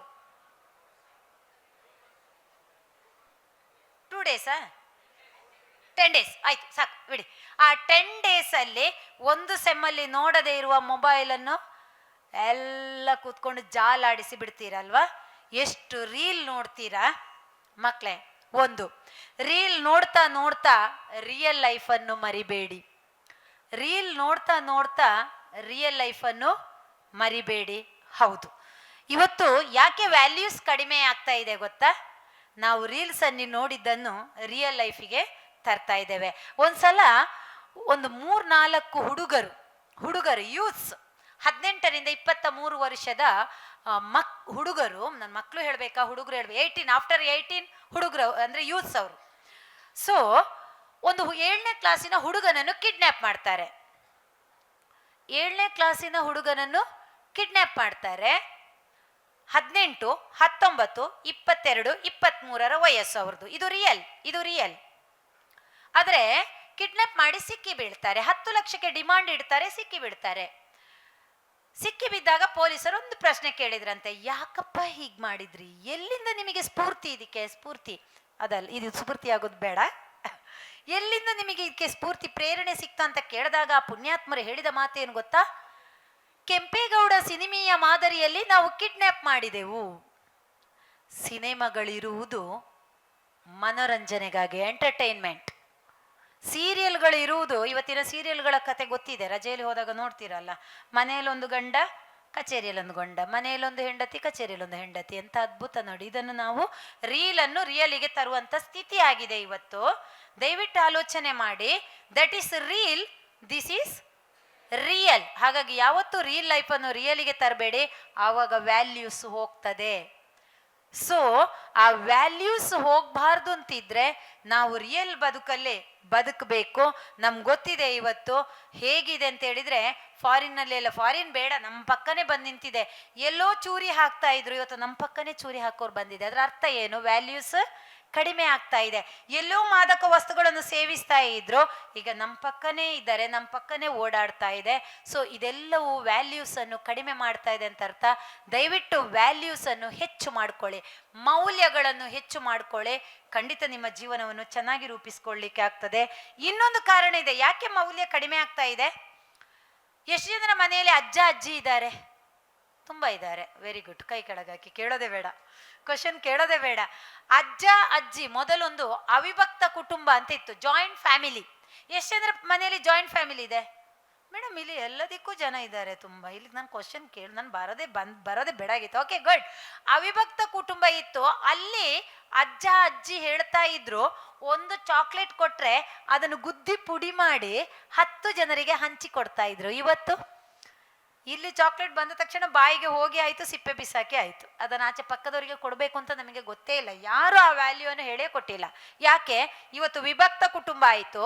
ವಿಭಕ್ತ ಕುಟುಂಬ ಹೇಗಾಯ್ತು ಅಂತ ಹೇಳಿದ್ರೆ, ಗಂಡ ಹೆಂಡತಿ ಅವರ 2 ಮಕ್ಕಳು, ಹೆಚ್ಚಂದ್ರೆ 2, ತಪ್ಪಿದ್ರೆ ಈಗ 1. ಅದು ಹೇಗಿದೆ ಗೊತ್ತಾ? ಅಪ್ಪನಿಗೊಂದು ಕೋಣೆ, ಅಮ್ಮನಿಗೊಂದು ಕೋಣೆ, 2 ಮಕ್ಕಳಿಗೊಂದು ಕೋಣೆ. ಅಲ್ಲಿ ತನಕ ನಮ್ಮ ವಿಭಕ್ತ ಕುಟುಂಬ ಬಂದಿದೆ. ಮತ್ತೆ ನಾನು ಆಗ್ಲೇ ಹೇಳಿದೆ, ಮಾರ್ಕ್ಸ್ವಾದಗಳು ನಮ್ಮದು. ಸೊ ಇನ್ನು ಮುಂದಕ್ಕೆ ಹೀಗೆ ಹೋದ್ರೆ, ನಾನು ನೀನು ನಮಗಿಬ್ಬರು, ನಾನು ನೀನು ನಮಗೊಬ್ಬ, ನನಗೆ ನೀನು ನಿನಗೆ ನಾನು, ಮತ್ತೆ ಮುಂದಕ್ಕೆ ನಾನ್ಯಾರು ನೀನ್ಯಾರು. ಸೊ ವ್ಯಾಲ್ಯೂಸ್ ಕಡಿಮೆ ಆದ್ರೆ ಇದಾಗ್ತದೆ. ದಯವಿಟ್ಟು ವ್ಯಾಲ್ಯೂಸ್ ಅನ್ನು ಜೀವನದಲ್ಲಿ ಅಳವಡಿಸಿ ಮಕ್ಕಳಿ ಮಕ್ಕಳೇ. ದೆನ್ ನೆಕ್ಸ್ಟ್ ಪಾಯಿಂಟ್ ಎ, ಹೌದಾ? Attitude should be positive. A, attitude should be positive. Yes, attitude ಗೊತ್ತಾ? ಏನು ಆಟಿಟ್ಯೂಡ್ ಅಂದರೆ? ಮನೋಭಾವ ಅಂತ ಹೇಳ್ತಾರೆ. ಮನೋಭಾವ, ನಿಮ್ಮ ಮನೋಭಾವನೆಗಳು ಯಾವಾಗಲೂ ಕೂಡ ಪಾಸಿಟಿವ್ ಆಗಿರ್ಬೇಕಂತೆ. ಎಷ್ಟು ಜನರ ಮನೋಭಾವ ಆಟಿಟ್ಯೂಡ್ ಪಾಸಿಟಿವ್ ಇದೆ? ಎಲ್ಲದಕ್ಕೂ ಪಾಸಿಟಿವ್ ಉತ್ತರ. ಒಂದು ಘಟನೆ ಹೇಳ್ತೀನಿ. ಒಬ್ಬ ಯಾವುದೋ ಬಳ್ಳಾರಿಯವನೋ ಎಲ್ಲಿಯೋ ಬೀದರವನೋ ಎಲ್ಲಿಯವರೋ ಒಬ್ರು ಬಂದಿದ್ರು ಈ ಕಡೆಗೆ ಕೆಲಸಕ್ಕೆ ಅಂತ, ದಕ್ಷಿಣ ಕನ್ನಡಕ್ಕೆ ಬಂದಿದ್ದಾರೆ. ಅವರು ಬಂಟ್ವಾಳದಲ್ಲಿ ಕೆಲಸ ಮಾಡ್ತಾ ಇದ್ರು. ಅವರಿಗೆ ಕಾರ್ಕಳಕ್ಕೆ ಟ್ರಾನ್ಸ್ಫರ್ ಆಗ್ತದೆ. ಅರ್ಥ ಆಯ್ತಾ? ಬೀದರಿನವರು ಬಂಟ್ವಾಳದಲ್ಲಿ ಕೆಲಸ, ಕಾರ್ಕಳಕ್ಕೆ ಟ್ರಾನ್ಸ್ಫರ್ ಆಯಿತು. ಮೂಡಬಿದ್ರೆಯಲ್ಲಿ ಬಂದು ಕೇಳ್ತಾರಂತೆ, ನನಗೀಗ ಬಂಟ್ವಾಳದಿಂದ ಆಟಿಟ್ಯೂಡ್, ನನಗೀಗ ಬಂಟ್ವಾಳದಿಂದ ಕಾರ್ಕಳಕ್ಕೆ ಟ್ರಾನ್ಸ್ಫರ್ ಆಯಿತು, ಕಾರ್ಕಳದ ಜನರು ಹೇಗೆ ಅಂತ ಒಂದು ಪೆಟ್ರೋಲ್ ಪಂಪಲ್ಲಿ ಬಂದು ಕೇಳ್ತಾನೆ. ಅಲ್ಲಿ ಒಬ್ಬ ಮುದುಕಾಗಿ ನೋಡ್ತಾ ಇರ್ತಾನೆ ಇದನ್ನೆಲ್ಲ ಅವರ ಸಂಭಾಷಣೆಯನ್ನು. ಆಗ ಪೆಟ್ರೋಲ್ ಪಂಪಿನವನು ಕೇಳದಂತೆ, ಬಂಟ್ವಾಳದ ಜನ ಹೇಗೆ ಅಂತ. ಅವನು ಮೊದಲು ವರ್ಕ್ ಮಾಡ್ತಿದ್ದದ್ದು ಎಲ್ಲಿ? ಬಂಟ್ವಾಳದಲ್ಲಿ. ಅಯ್ಯ, ಅವರ ಮರೆಯ, ಅವರು ಆಗ್ಲಿಕ್ಕೆ ಇಲ್ಲ, ಅವರ ಜೊತೆ ಯಾರಿಗೂ ಬದುಕಲಿಕ್ಕೆ ಸಾಧ್ಯ ಇಲ್ಲಪ್ಪ ಅಂತ ಹೇಳ್ದಂತೆ. ಆಗ ಪೆಟ್ರೋಲ್ ಪಂಪಿನವರು ಹೇಳದಂತೆ, ಕಾರ್ಕಳದ ಜನರೂ ಹಾಗೆ, ಅವರ ಜೊತೆ ನಿಮಗೆ ಬದುಕಲಿಕ್ಕೆ ಸಾಧ್ಯನೇ ಇಲ್ಲ, ಅವರ ಹಾಗೆ ಹೀಗೆ ಅಂತ ಹೇಳ್ದಂತೆ. ಹೌದಾ ಅಂತ ಹೇಳಿ ಅವನು ಹೋದಂತೆ.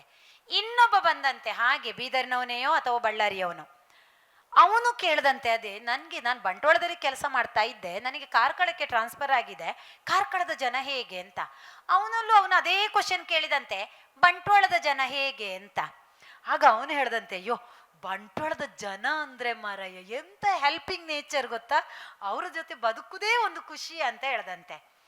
ಆಗ ಪೆಟ್ರೋಲ್ ಪಂಪಿನವನು ಹೇಳ್ದಂತೆ, ಕಾರ್ಕಳದ ಜನರು ಕೂಡ ಎಂತ ಒಳ್ಳೆಯವರು ಗೊತ್ತುಂಟ, ಏನು ಹೆಲ್ಪಿಂಗ್ ನೇಚರ್ ಇದೆ ನಿನ್ನ, ಅವರ ಜೊತೆ ನಿನಗೆ ಬದುಕುವುದು, ಆ ಸಮಯ ಹೋಗೋದೇ ಗೊತ್ತಾಗ್ಲಿಕ್ಕಿಲ್ಲ ಅಂತ ಹೇಳ್ದಂತೆ. ಆಗ ಅಜ್ಜ ನೋಡ್ತಾ ಇದ್ದಲ್ಲ, ಅವನು ಬಂದು ಕೇಳ್ದಂತೆ, ಅಲ್ಲ ಮಾರಯ್ಯ, ನೀನು ಮೊದಲಿನವನಿಗೆ ಕಾರ್ಕಳದ ಜನ ಒಳ್ಳೇದಿಲ್ಲ, ಸರಿ ಇಲ್ಲ ಅಂತ ಹೇಳಿದೆ, ಎರಡನೇವನು ಬಂದು ಕೇಳಿದಾಗ ಕಾರ್ಕಳದ ಜನ ಒಳ್ಳೆಯವರು ಅಂತ ಹೇಳಿದೆ, ಯಾಕೆ ಅಂತ.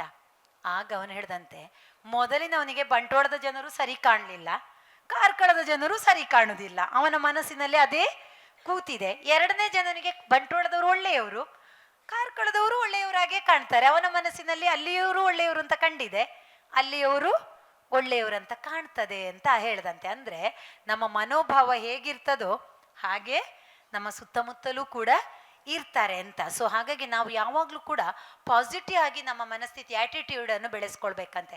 Attitude is very important. ನಿಮ್ಮ ಕೆರಿಯರಿಗೆ ನಿಮ್ಮ ಆ್ಯಟಿಟ್ಯೂಡ್ ಇದೆ ಅಲ್ವಾ, ದಟ್ ಈಸ್ ವೆರಿ ಇಂಪಾರ್ಟೆಂಟ್. ಅದನ್ನು ಪಾಸಿಟಿವ್ ಆಗಿ ಬೆಳೆಸ್ಕೊಳ್ಳಿ. Then next T. ಏನು ಟಿ ಅಂದರೆ? Thinking positive. ಥಿಂಕಿಂಗ್ ಪಾಸಿಟಿವ್ ಏನು? ಥಿಂಕಿಂಗ್ ಪಾಸಿಟಿವ್ ಅಂದರೆ ಥಿಂಕಿಂಗ್, ಆಲೋಚನೆ. ನಾನು ಆಗೊಂದು ಕತೆ ಹೇಳಿದೆ, ಘಟನೆ ಹೇಳಿದೆ.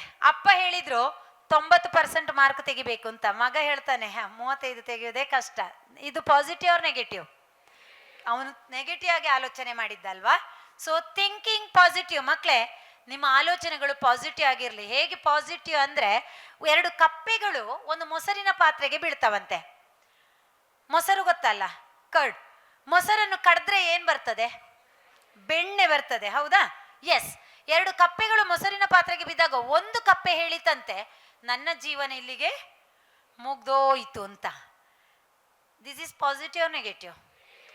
ಇನ್ನೊಂದು ಕಪ್ಪೆ ಹೇಳಿತಂತೆ, ಇಲ್ಲ, ನನಗೆ ಬದುಕು ಇದೆ, ನಾನು ಹೇಗಾದರೂ ಮಾಡಿ ಹೊರಗೆ ಬರ್ತೇನೆ ಅಂತೇಳಿ ಆ ಮೊಸರಿನ ಪಾತ್ರೆಯೊಳಗೆ ಸುತ್ತಾಡಿತು ಸುತ್ತಾಡಿತು ಸುತ್ತಾಡಿತು ಸುತ್ತಾಡಿತಂತೆ. ಒಂದು ದೊಡ್ಡ ಮೊಸರನ್ನು ಕಡಿದ್ರೆ ನಮಗೆ ಗೊತ್ತಿದೆ, ದೊಡ್ಡ ಬೆಣ್ಣೆಯ ಮುದ್ದೆ ಬಂತಂತೆ. ಹಾರಿ ಬೆಣ್ಣೆಯ ಮೇಲೆ ಕೂತಿತಂತೆ, ಹೊರಗಿನ ಪ್ರಪಂಚ ಕಾಣಿಸಿತಂತೆ, ಅಲ್ಲಿಂದ ಹಾರಿ ಹೊರಗೆ ಬಂತಂತೆ. 2ನೇ ಕಪ್ಪೆ ಪಾಸಿಟಿವ್. ಪಾಸಿಟಿವ್, ಹೌದಲ್ವಾ? ಸೊ ಮೊದಲನೇ ಕಪ್ಪೆ, ನನ್ನ ಜೀವನ ಇಲ್ಲಿಗೆ ಮುಗ್ದೋಯ್ತು. 2ನೇ ಕಪ್ಪೆ, ಇಲ್ಲ, ನನಗೆ ಬದುಕು ಇನ್ನೂ ಇದೆ. ಸೊ ಹಾಗೇನೆ ನಾವು ಕೂಡ ಅಷ್ಟೇ, ಒಂದು ಸೋತಾಗ ಅದನ್ನು ಅಲ್ಲಿಗೆ ಬಿಡುವುದು ಅಲ್ಲ, ಅದನ್ನು ಪಾಸಿಟಿವ್ ಆಗಿ ಕೊಂಡು ಹೋಗಬೇಕು. ಇಲ್ಲ, ನಾನು ಇದನ್ನು ಯಾವುದಾದ್ರೂ ಒಂದು ರೀತಿಯಲ್ಲಿ ಗೆದ್ದು ಬರ್ತೇನೆ ಎನ್ನುವಂಥ ಪಾಸಿಟಿವ್ ಥಿಂಕಿಂಗ್ ಇದೆ ಅಲ್ವಾ. ಉದಾಹರಣೆಗೆ ಒಂದು ಎಕ್ಸಾಂಪಲ್ ಕೊಡ್ತೇನೆ. ಇಂಗ್ಲಿಷ್ ಕಡಲ್ಗಾಲುವೆಯನ್ನು ಈಜಿದವಳು ಯಾರು? ಯಾರು? ಜಾನಕಿ. ಇಂಗ್ಲಿಷ್ ಕಡಲ್ಗಾಲುವೆಯನ್ನು ಈಜಿದ ಮಹಿಳೆ ಜಾನಕಿ. ಎಸ್, ಜಾನಕಿ ಅಲ್ಲ, ಜಾನಕಿ. ಆಕೆಗೆ 2 ಕಾಲಿಲ್ಲ. ಆಕೆಗೆ 2 ಕಾಲಿಲ್ಲ. ಆಕೆ ಇಂಗ್ಲಿಷ್ ಕಡಲ್ಗಾಲುವೆಯನ್ನು ಈಜಿ ಬಂದಾಗ ಪತ್ರಕರ್ತರು ಕೇಳಿದ ಪ್ರಶ್ನೆ ಅಂತೆ, ನಿಮಗೆ 2 ಕಾಲೇ ಇಲ್ಲ, ನಿಮ್ಗೆ ಏನು ಅನ್ನಿಸ್ಲಿಲ್ವಾ, ಕಷ್ಟ ಆಗ್ಲಿಲ್ವಾ ಅಂತ.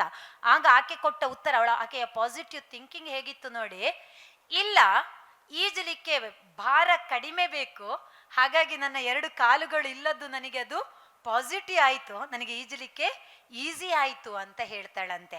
ಎಂಥ ಅದ್ಭುತ ನೋಡಿ. ಸೊ ಇನ್ನೊಂದು ಉದಾಹರಣೆ, ಅಂಥದ್ದು ಬೇಕಾದಷ್ಟು ಉದಾಹರಣೆಗಳು ನನ್ನಲ್ಲಿದೆ, ಬಟ್ ಟೈಮ್ ಇಲ್ಲ. ಅರುಣಿಮಾ ಸಿನ್ಹಾ ಅಂತ ವಾಲಿಬಾಲ್ ಪ್ಲೇಯರ್. ಆಕೆ ರೈಲಿನಲ್ಲಿ ಒಂದು ವಾಲಿಬಾಲ್ ಆಟಕ್ಕೆ ವಾಲಿಬಾಲ್ ಸ್ಪರ್ಧೆಗೆ ಹೋಗ್ತಾ ಇರಬೇಕಾದ್ರೆ ಕಾಂಪಿಟಿಷನ್ಗೆ ದರೋಡೆಕೋರರು ಆಕೆಯ ಮೇಲೆ ಅಟ್ಯಾಕ್ ಮಾಡ್ತಾರೆ. ಹಾರ್ತಾಳೆ. ಹಾರಿ ಆಕೆಯ ಕಾಲ್ ಮೇಲೆ ರೈಲು ಹೋಗ್ತದೆ. ಆಕೆ ನನ್ನ ಜೀವನ ಇಲ್ಲಿಗೆ ಮುಗೀತು ಅಂತ ಆಲೋಚನೆ ಮಾಡ್ತಾ ಇದ್ರೆ ಜೀವನ ಮುಗ್ದೋಗ್ತಿತ್ತು.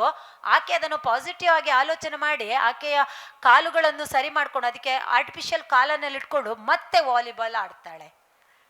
ಸುಧಾಚಂದ್ರನ್ ಎನ್ನುವಂತ ಒಬ್ಬ ನೃತ್ಯಗಾತಿ, ಒಡಿಸಿ ನೃತ್ಯಗಾತಿ, ಕಾಲನ್ನು ಕಳ್ಕೊಳ್ತಾಳೆ. ಇಲ್ಲ, ನಾನು ಇದನ್ನು ಇಲ್ಲಿಗೆ ಬಿಡೋದಿಲ್ಲ, ನಾನು ಮತ್ತೆ ನೃತ್ಯ ಮಾಡ್ತೇನೆ ಅಂತೇಳಿ ಆರ್ಟಿಫಿಷಿಯಲ್ ಕಾಲನ್ನು ಇಟ್ಕೊಂಡು ಮತ್ತೆ ಒಡಿಸಿ ನೃತ್ಯ ಮಾಡ್ತಾಳೆ. This is positive thinking. So ಹಾಗಾಗಿ ಮಕ್ಕಳೇ, ನಮ್ಮಲ್ಲಿ ಒಂದು ಸೋತ್ರೆ ಇನ್ನೊಂದು ಗೆಲ್ತದೆ ಎನ್ನುವುದು ಇರಲಿ, ಖಂಡಿತ ನಾವು ಬದುಕನ್ನು ಕಟ್ಟಿಕೊಳ್ಳಿಕ್ಕೆ ಸಾಧ್ಯ ಆಗ್ತದೆ. ದೆನ್ ಹೌದಾ, ಕರೆಕ್ಟಾ? Ignore the loose talks. This is very important in our life. Ignore the loose talks. ಏನು ಲೂಸ್ ಟಾಕ್ ಅಂದರೆ, ಬೇರೆಯವರು ಏನೋ ಹೇಳ್ತಾರೆ ಅಂತೇಳಿ ನಾವು ಮರುಗೋದು. ಯಾರು ಏನು ಹೇಳಲ್ಲ ಹೇಳಿ, ನಾನು ಆಗ್ಲೇ ಹೇಳ್ದಲ್ಲ, ಅವ್ರಿಗೆ ಕೆಲಸವೇ ಇನ್ನೊಬ್ಬರ ಬಗ್ಗೆ ಆಡ್ಕೊಳ್ಳೋದು. ನನಗೆ ಯಾವಾಗಲೂ ಇದು ಕೂಡ ನೆನಪಾಗೋದು, ನೀವು ಚೆನ್ನಾಗಿ ಮಾತನಾಡಿ ನೋಡಿ, ಜನರು ಹೇಗಿರ್ತಾರೆ ನಮ್ಮ ಸುತ್ತಮುತ್ತಲಿನವರು ಅಂತ. ನೀವು ಚೆನ್ನಾಗಿ ಮಾತನಾಡಿ, ಏನು ಹೇಳ್ತಾರೆ ಗೊತ್ತಾ? ಬರೀ ಬುಡೇಲು ಬಿಡ್ತಾನೆ. ಬುಡೇಲು ಬಿಡೋದಂದ್ರೆ ಗೊತ್ತಲ್ಲ, ರೈಲು ಬಿಡ್ತಾನೆ. ಗೊತ್ತು, ಬರೀ ರೈಲು ಬಿಡ್ತಾನೆ. ನೀವು ಮಾತನಾಡದೇ ಇರಿ, ಬಾಯೇ ಬರಲ್ಲ ಅವನಿಗೆ, ಹೌದಲ್ಲ? ನೀವು ಚಂದ ಡ್ರೆಸ್ ಮಾಡ್ಕೊಂಡು ಬನ್ನಿ, ಒಳ್ಳೆ ಶೋಕಿ ಮನುಷ್ಯ. ನೀವು ಒಟ್ಟಾರೆ ಬನ್ನಿ, ಡ್ರೆಸ್ಸಿಂಗ್ ಸೆನ್ಸೇ ಇಲ್ಲ ಇವನಿಗೆ. ಜನರು ಹೇಗೆ ಮಾತಾಡ್ತಾರೆ ನೋಡಿ. ಹೌದು, ನೀವು 10 ರೂಪಾಯಿ ಕೊಡಿ, ದೊಡ್ಡ ದಾನಶೂರ ಕರ್ಣ ಇವ, ಕೊಡದೆ ಕೂತ್ಕೊಳ್ಳಿ, ಕಂಜೂಸ್, ಬರೀ ಕಂಜೂಸ್, ಇವನಿಗೆ 10 ರೂಪಾಯಿ ಕೊಡಕ್ಕಾಗಲ್ಲ ಹೇಳ್ತಾರಲ್ಲ. ಸೊ ಜನ ಹೇಗೆ, ನಾವು ಈ ಮಟ್ಟಕ್ಕೆ ಬೆಳಿಬೇಕಿದ್ರೆ ಏನೆಲ್ಲ ಕೇಳಿಸ್ಕೊಂಡು ಬಂದಿದ್ದೇವೆ. ಬಟ್ ಆವಾಗ ಅಂಥ ಮಾತುಗಳನ್ನು ಏನು ಮಾಡಬೇಕು? Ignore the loose talks. ಜನ ಹೇಳ್ತಾ ಇರ್ತಾರೆ, ಅಂಥ ಮಾತುಗಳನ್ನು ಬಿಟ್ಟು ಬಿಡಿ. ನೀವು ಬೇರೆಯವರಿಗೆ ಹೇಳುವುದನ್ನು ನಿಲ್ಲಿಸಿ. ಒಂದ್ಸಲ ಒಂದು ನಾಯಿ, ಒಬ್ಬ ಬೇಟೆಗಾರ, ಅವನಲ್ಲೊಂದು ಸ್ಪೆಷಲ್ ನಾಯಿ. ಆ ನಾಯಿ ಹೇಗಂದ್ರೆ ನೀರು ಮೇಲೆ ನಡೆಯೋದು. ಆ ನಾಯಿ ಹೇಗಂದ್ರೆ ನಾನು ಬೇಗ ಮುಗಿಸ್ತಾ ಹೋಗ್ತಾ ಇದ್ದೇನೆ, ಇವಾಗ ಟೈಮ್ ಆಗ್ತಾ ಬರ್ತಾ ಇದೆ. ಆ ನಾಯಿ ಹೇಗಂದ್ರೆ ನೀರು ಮೇಲೆ ನಡೆಯೋದು. ಆಗ ಆ ಬೇಟೆಗಾರ ಎಲ್ಲ ನೀರಿನ ಬಾತುಕೋಳಿಗಳನ್ನು, ನೀರಿನಲ್ಲಿರೋ ಬಾತುಕೋಳಿಗಳನ್ನು ಸಾಯಿಸಿದಂತೆ. ಈ ನಾಯಿ ನೀರಿನ ಮೇಲೆ ಹೋಗಿ ಅದನ್ನು ಹಿಡ್ಕೊಂಡು ಬಂತು. ನೀರಿನ ಮೇಲೆ ನಡೀತದೆ ನೋಡಿ, ಸ್ಪೆಷಾಲಿಟಿ ಇದು ಕತೆ. ಆಗ ಒಬ್ಬ ನೋಡ್ತಾ ನಿಂತಂತೆ. ಇವನು ಕೇಳಿದಂತೆ ಅವನಿಗೆ, ನನ್ನ ನಾಯಿಯಲ್ಲಿ ನೀನು ಏನು ಸ್ಪೆಷಲ್ ಕಂಡೆ ಅಂತ. ನಿಜವಾಗಿ ನೀರಿನ ಮೇಲೆ ನಡೆಯೋದು ಸ್ಪೆಷಲ್, ಪಾಸಿಟಿವ್ ಹೇಳಬೇಕಿತ್ತಲ್ಲ. ಅವನು ಹೇಳ್ದಂತೆ, ಅಂದ್ರೆ ನೋಡಿ ಜನರು ಹೇಗೂ ಮಾತಾಡ್ತಾರೆ ಅಂತ, ನಿನ್ನ ನಾಯಿಗೆ ಈಜು ಬರಲ್ಲ. ಅವನು ಕಂಡದ್ದು ಏನು? ನಿನ್ನ ನಾಯಿಗೆ ಈಜು ಬರಲ್ಲ. ಆ ನೀರಿನ ಮೇಲೆ ನಡೆದದ್ದು ಅವನಿಗೆ ಮುಖ್ಯ ಆಗ್ಲಿಲ್ಲ, ಅಷ್ಟೊಳ್ಳೆಯ ಕೆಲಸ. ನಿನ್ನ ನಾಯಿಗೆ ಈಜು ಬರಲ್ಲ. ಹಾಗೇನೆ ನಮ್ಮ ಜನರು ಏನ್ ಬೇಕಾದ್ರೆ ನಮ್ಮ ಸುತ್ತಮುತ್ತಲ ಹಾಗೆ ನಾವು ಹೇಳ್ತೇವಲ್ಲ, ದುಶ್ಮನ್ ಕಾಯ್ ದುಶ್ಮನ್ ಬಗಲ್ ಮೇ ಏನು, ಊರು ತುಂಬಾ ಎಂತ ಅಲ್ವಾ, ಎಲ್ಲ ಕಡೆ ಇದ್ದಾರೆ ಈಗ. ಸೊ ಹಾಗೇನೆ ಎಲ್ಲ ಕಡೆನೂ ಇರ್ತಾರೆ. ಸೊ ಆಲೋಚನೆ ಮಾಡಿ, ನೀವು ಇನ್ನು ಯಾವುದೋ ಒಂದು ಕಾಂಪಿಟಿಷನ್ ಅಲ್ಲಿ ಫಸ್ಟ್ ಬರ್ತೀರಿ ಅಂತ ತಿಳ್ಕೊಳ್ಳಿ. ಜನರು ಫಸ್ಟ್ ಬಂದದಕ್ಕೆ ಅಪ್ರಿಷಿಯೇಟ್ ಮಾಡೋದಿಲ್ಲ. ಎಷ್ಟು ಜನರು ಇದ್ರು ಅದರಲ್ಲಿ? 2 ಜನನ 3 ಜನನ ಅಂತ ಕೇಳ್ತಾರೆ. ಯಾಕೆ? 2 ಜನರು ಇದ್ದದ್ರಲ್ಲಿ ನೀನು ಫಸ್ಟ್ ಬಂದದ್ದು ಅಂತ ತಿಳ್ಕೊಂಡಿರ್ತಾರೆ. ಈ ಥರ ಜನರು ಲೂಸ್ ಆಗಿ ಮಾತನಾಡ್ತಾ ಇರ್ತಾರೆ. ಸೊ ಹಾಗಾಗಿ ಅದರ ಬಗ್ಗೆ ತಲೆ ಕೆಡಿಸ್ಕೊಳ್ಬೇಡಿ. ಯಾಕಂದರೆ ಒಳ್ಳೆಯತನವನ್ನು, ಆದರೆ ನಾನಂತೂ ಹೇಳ್ತೀನಿ ಮಕ್ಕಳೇ, ಒಳ್ಳೆಯತನ ಎಲ್ಲಿ ಕಾಣ್ತದಲ್ಲಿ ಗುರುತಿಸಿ, ಅಪ್ರಿಷಿಯೇಟ್ ಮಾಡಿ. ಅದು ನಿಮ್ಮ ಮೌಲ್ಯ, ಅದು ನಿಮ್ಮ ವ್ಯಕ್ತಿತ್ವ. ದೆನ್ ನೆಕ್ಸ್ಟ್ ಒನ್, ಕರೆಕ್ಟಾ? Overcome the obstacles. Overcome the obstacles. Obstacles ಅಂದ್ರೆ ಏನು? ಅಡೆತಡೆಗಳು ತುಂಬಾ ಇದೆ ಅಲ್ಲ ಜೀವನದಲ್ಲಿ.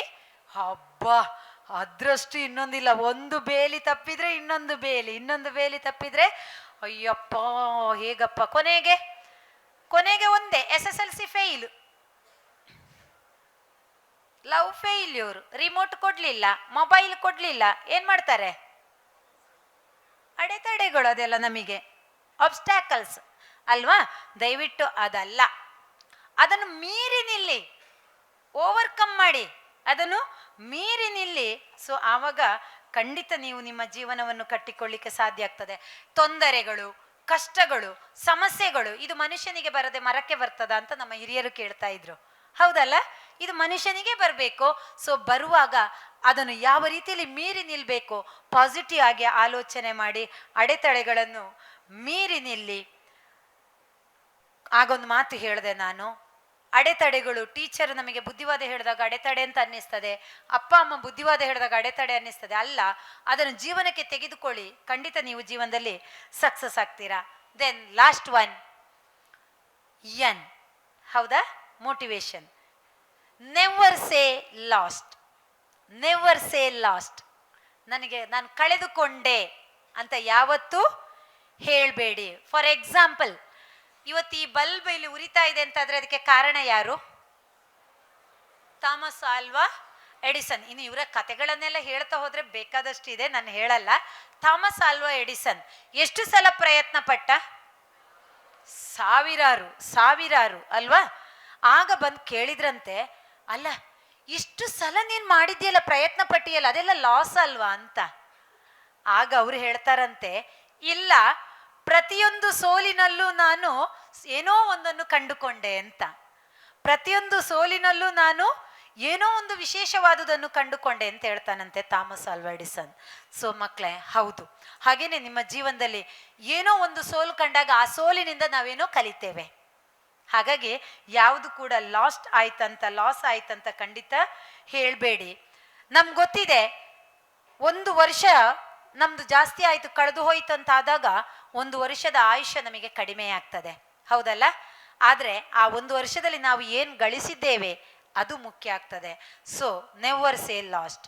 ಹೌದು, ಈ 10 ಶಬ್ದಗಳನ್ನು ನೀವು ಜೀವನದಲ್ಲಿ ಹಾಕೊಂಡ್ರೆ ಖಂಡಿತ ನೀವು ಅದರಲ್ಲಿ ಬರುವಂಥ ವಿಚಾರಗಳನ್ನು ತಗೊಂಡ್ರೆ ನೀವು ಜೀವನದಲ್ಲಿ ಏನೋ ಒಂದು ಸ್ಪೆಷಲ್ ವ್ಯಕ್ತಿ ಅಂದರೆ ಹೇಗೆ, ಒಂದು ಎಕ್ಸಾಂಪಲ್ ಕೊಟ್ಟು ನಾನು 1-2 ಕ್ಲಿಪ್ಪಿಂಗ್ಸ್ ತೋರಿಸಿ ಕೊನೆಗೊಳಿಸ್ತೇನೆ.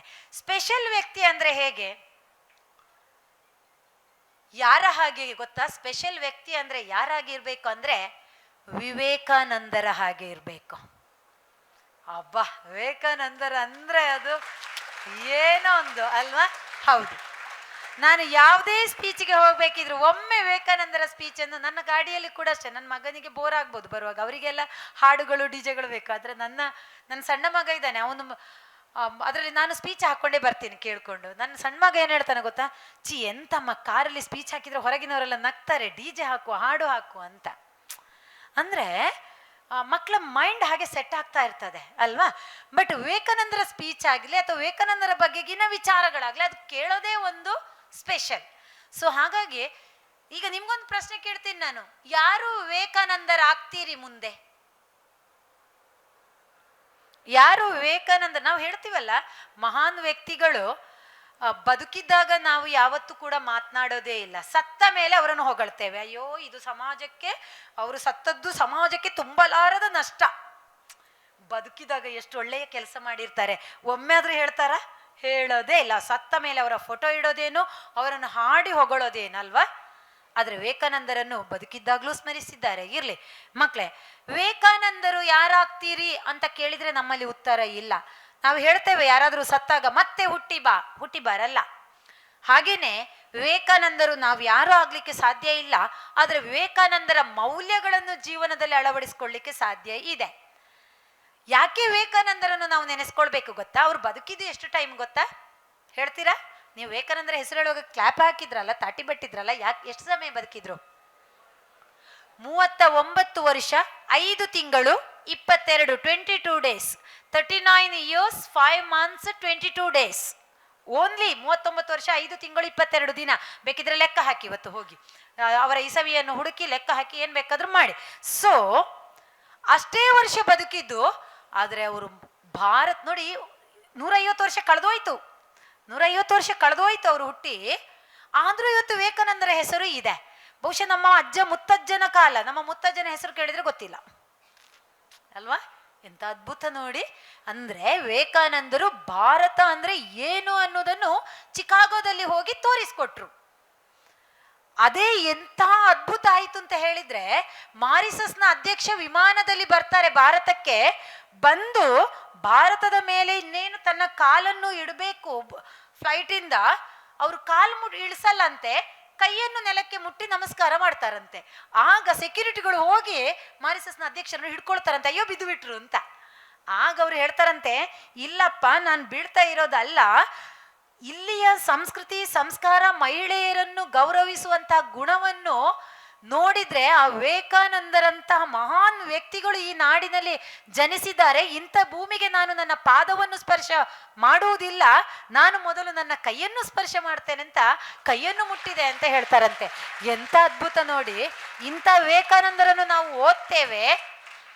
ನನಗೆ ನೀವು ಕ್ಲಾಪ್ ಹೊಡೆಯುವಾಗ ಖುಷಿ ಆಗ್ತದೋ ಗೊತ್ತಿಲ್ಲ, ಆದರೆ ನಾನು ಒಂದೇ ಮಾತಂತ ಹೇಳ್ತೇನೆ, ಮಕ್ಕಳೇ, ನೀವು ಕ್ಲಾಪ್ ಹೊಡೆದ್ರಲ್ಲ, ವಿವೇಕಾನಂದರ ಗುಣವನ್ನು ಜೀವನದಲ್ಲಿ ಅಳವಡಿಸ್ಕೊಳ್ಳಿ. ಕ್ರಿಯೇಟಿವ್ ಸ್ಕೂಲಿನ ಒಬ್ಬ ಅದ್ಭುತ ಸಾಧಕ, ಮಹಾನ್ ವ್ಯಕ್ತಿ, ಸಾಧಕ ಅನ್ನೋದಕ್ಕಿಂತಲೂ ಮಹಾನ್ ವ್ಯಕ್ತಿ, ಸತ್ಪ್ರಜೆ, ಒಳ್ಳೆಯ ಪ್ರಜೆ, ಒಳ್ಳೆಯ ವ್ಯಕ್ತಿ ಅಂತ ಹೇಳಿಸ್ಕೊಳ್ಳೋದಿದೆ ಅಲ್ವಾ, ಅದು ನೀವು ಇಂಥ ಸ್ಫೂರ್ತಿಯ ಮಾತುಗಳನ್ನು ಕೇಳಿದ್ದಕ್ಕೆ ಸಾರ್ಥಕ ಆಗ್ತದೆ. ಸೊ ಹಾಗಾಗಿ ವಿವೇಕಾನಂದರಂಥ ವ್ಯಕ್ತಿ ಇವತ್ತು ಭಾರತ ದೇಶ ಅಂದರೆ ಬೇರೆ ಯಾರನ್ನು ಹೇಳ್ತಾರೋ ಗೊತ್ತಿಲ್ಲ, ವಿವೇಕಾನಂದರನ್ನಂತೂ ಹೇಳಿಯೇ ಹೇಳ್ತಾರೆ. ಸೊ ಅದರ ಜೊತೆಗೆ ನಮ್ಮೆಲ್ಲ ಆದರ್ಶ ವ್ಯಕ್ತಿಗಳನ್ನು ಒಮ್ಮೆ ನೋಡಿ. Vivekananda, Mother Teresa, Sister Nivedita, ಪಟ್ಟಿಗಳು ಬೆಳೀತಾ ಹೋದ್ರೆ, ನಾನು ಯಾರ ಹೆಸರು ಹೇಳ್ತೇನೆ ನಂಗೆ ಗೊತ್ತಿಲ್ಲ, ಆದ್ರೂ ಹೇಳ್ತಾ ಹೋಗ್ತೇನೆ. ಗಾಂಧೀಜಿ, ನೆಹರು, ಹೀಗೆ ಅಬ್ದುಲ್ ಕಲಾಂ ಇರ್ಬೋದು, ಕಿರಣ್ ಬೇಡಿ ಇರ್ಬೋದು, ಅದು ಪಟ್ಟಿಗಳು ತುಂಬಾ ದೊಡ್ಡದಿದೆ, ಬೆಳೀತಾ ಹೋಗ್ತದೆ. ಆದ್ರೆ ವಿಪರ್ಯಾಸ, ಕಿರಣ್ ಬೇಡಿಯನ್ನು ಬಿಟ್ರೆ ಮತ್ತೆ ಯಾರು ಈ ಭೂಮಿ ಮೇಲೆ ಇಲ್ಲ. ಇನ್ನೊಂದೇನು ಗೊತ್ತಾ, ಯಾಕೆ ಇವರೇ ಹೆಸರು ಹೇಳ್ತಾರೆ, ಯಾಕೆ ನಾವು ಆದರ್ಶ ವ್ಯಕ್ತಿ ಅಂದಾಗ ನಮ್ಮ ತಂದೆ ತಾಯಿಯೋ ನಮ್ಮ ಹೆಸರು ಯಾಕೆ ಹೇಳಲ್ಲ ಅಂತ ಹೇಳಿದ್ರೆ, ಅವರೆಲ್ಲರೂ ಬದುಕಿದ್ದು ಸಮಾಜಕ್ಕಾಗಿ, ನಾವೆಲ್ಲರೂ ಬದುಕ್ತಾ ಇರೋದು ನಮಗೋಸ್ಕರ. ಇಷ್ಟೇ ವ್ಯತ್ಯಾಸ. ಹಾಗಾಗಿ ಅವರೆಲ್ಲರೂ ನಮಗೆ ಆದರ್ಶ ವ್ಯಕ್ತಿಗಳಾದ್ರೂ ನಾವೆಲ್ಲರೂ ನಮಗೆ ಕೂಡ ಆದರ್ಶ ಆಗದ ರೀತಿಯಲ್ಲಿ ಬೆಳೀತಾ ಇದ್ದೇವೆ. ಸೊ ಮಕ್ಕಳೇ, ಅದಲ್ಲ, ನಿಮಗೆ ನೀವೇ ಕನ್ನಡಿಯಾಗಿ ಅಂತ ಅಂದ್ರೆ ಅದರ ಅರ್ಥ ಅಷ್ಟೇ, ನಿಮ್ಮನ್ನು ಜೀವನವನ್ನು ನೀವೇ ರೂಪಿಸ್ಕೊಳ್ಳಿ, ನಿಮ್ಮ ವ್ಯಕ್ತಿತ್ವವನ್ನು ನೀವೇ 4 ಜನರಿಗೆ ತೋರಿಸ್ಕೊಡಿ. ಅದನ್ನು ಬೇರೆಯವರು ಹೇಳಬೇಕು ಅಂತ ನಾವು ಕಾಯೋದು ಬೇಡ. ಒಳ್ಳೆಯ ಮೌಲ್ಯಗಳನ್ನು ನಿಮ್ಮ ಜೀವನದಲ್ಲಿ ಅಳವಡಿಸ್ಕೊಂಡು ಏನಾದರಾಗಿ ಮೊದಲು ಮಾನವನಾಗಿ, ಮೊದಲು ಒಬ್ಬ ಒಳ್ಳೆಯ ವ್ಯಕ್ತಿಯಾಗಿ, ಮತ್ತೆ ಎಲ್ಲವೋ ಅದು ತನ್ನಿಂತಾನೇ ಬರ್ತದೆ, ತನ್ನಿಂತಾನೇ ಬರ್ತದೆ. ಡಾಕ್ಟ್ರು ತನ್ನಿಂತಾನೆ, ಖಂಡಿತ. ಯಾಕಂದ್ರೆ ನಮ್ಮ ಜೀವನ ಇಲ್ಲಿಗೆ ಬಂದದ್ದೇ ನಾವು ಅದನ್ನು ರೂಪಿಸ್ಕೊಳ್ಳಿಕ್ಕೆ. ಒಳ್ಳೆಯ ಡಾಕ್ಟರ್ ಯಾರು ಆಗ್ಬೋದು, ಒಳ್ಳೆಯ ಡಾಕ್ಟರ್. ಎಂಜಿನಿಯರ್ ಯಾರು ಆಗ್ಬೋದು, ಒಳ್ಳೆಯ ಎಂಜಿನಿಯರ್. ಲಾಯರ್ ಯಾರು ಆಗ್ಬೋದು, ಒಳ್ಳೆಯ ಲಾಯರ್. ಕೃಷಿಕ ಯಾರು ಆಗ್ಬೋದು, ಒಳ್ಳೆಯ ಕೃಷಿಕ. ಟೀಚರ್ ಯಾರು ಆಗ್ಬೋದು, ಒಳ್ಳೆಯ ಟೀಚರ್ ಅಲ್ವಾ? ಸೊ ಹಾಗಾಗಿ ಮಕ್ಕಳೇ, ಎಷ್ಟು ಜನರು ಚೆನ್ನಾಗಿ ಮಾತಾಡ್ತೀರಾ ಕೈ ಎತ್ತಿ? ಯಾರು ಕೈ ಎತ್ತಲ್ಲ. ಯಾಕೆ ಗೊತ್ತಾ? ನೀವು ಚೆನ್ನಾಗಿ ಮಾತಾಡ್ತೀರಂದ್ರೆ ಇಲ್ಲಿ ಬಂದು ಕರೀತಾರೆ ಅಂತ ತಿಳ್ಕೊಂಡ್ರಿ. ಅದಲ್ಲ, ಚೆನ್ನಾಗಿ ಮಾತನಾಡ್ತೀರಂದ್ರೆ ಮಕ್ಕಳೇ ಒಳ್ಳೆಯ ವ್ಯಕ್ತಿ ಆಗೋದು ಏನು ಕಷ್ಟ ಇಲ್ಲ. ಆದರೆ ಎದುರಿಗೊಂದು ಹಿಂದೆಗೊಂದು ಬೇಡ. ನಮ್ಮಲ್ಲಿ ನಾನು ಯಾವಾಗಲೂ ಹೇಳ್ತೇನೆ, ನಾಟಕೀಯ ಜೀವನ ಅಂತ. ದಯವಿಟ್ಟು ಬೇಡ. ಇವತ್ತು ನಾಟಕ ಮಾಡೋರು ಜಾಸ್ತಿ, ಜೀವನದಲ್ಲಿ ನಾಟಕ ಮಾಡೋರು ಸ್ಟೇಜಲ್ಲಿ ನಾಟಕ ಮಾಡಲ್ಲ, ಇದು ವ್ಯತ್ಯಾಸ ಅಷ್ಟೇ. ಸೊ ನಾಟಕ ಮಾಡೋರು ಜಾಸ್ತಿ, ನಾಟಕದ ಜೀವನ ಬೇಡ. ಎದುರಿಗೊಂದು ಹಿಂದೆಗೊಂದು ಬೇಡ. ಹಾಗೆಂತೇಳಿ ನಾವೇನು ಎಲ್ಲರೂ ಪರ್ಫೆಕ್ಟ್ ಕೂಡ ಅಲ್ಲ, ನಮ್ಮಲ್ಲೂ ಎಲ್ಲವೂ ವೀಕ್ನೆಸ್ಗಳು ಇರ್ತದೆ, ಇಲ್ಲ ಅಂತ ಇಲ್ಲ. ಸೊ ಆದರೂ ಚೆನ್ನಾಗಿ ಮಾತನಾಡೋದಂದ್ರೆ ಒಂದು ನಗುಮುಖದ ಮಾತು ನಿಮ್ಮದಾಗಿರ್ಲಿ ಮಕ್ಕಳೇ, ಅದು ನಿಜವಾದ ಮಾತು. 4 ಜನರನ್ನು ಕಂಡಾಗ ಅವರ ಜೊತೆ ಒಂದು ನಗ್ನಗ್ತಾ ಮಾತನಾಡಿ ಅಂತ ಹೇಳುತ್ತಾ, ಏನಾದರಾಗಿ ಒಳ್ಳೆಯ ಮಾನವರಾಗಿ ಅಂತ ಹೇಳುತ್ತಾ ಒಂದು ಕ್ಲಿಪ್ಪಿಂಗ್ಸ್ ಮೇಡಮ್ ಸರ್ ಪ್ಲೀಸ್.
ಹೌದಲ್ಲ, ನಾವು ಏನೂ ಅಲ್ಲ ಅಂತ ಭಾವಿಸ್ತೇವೆ.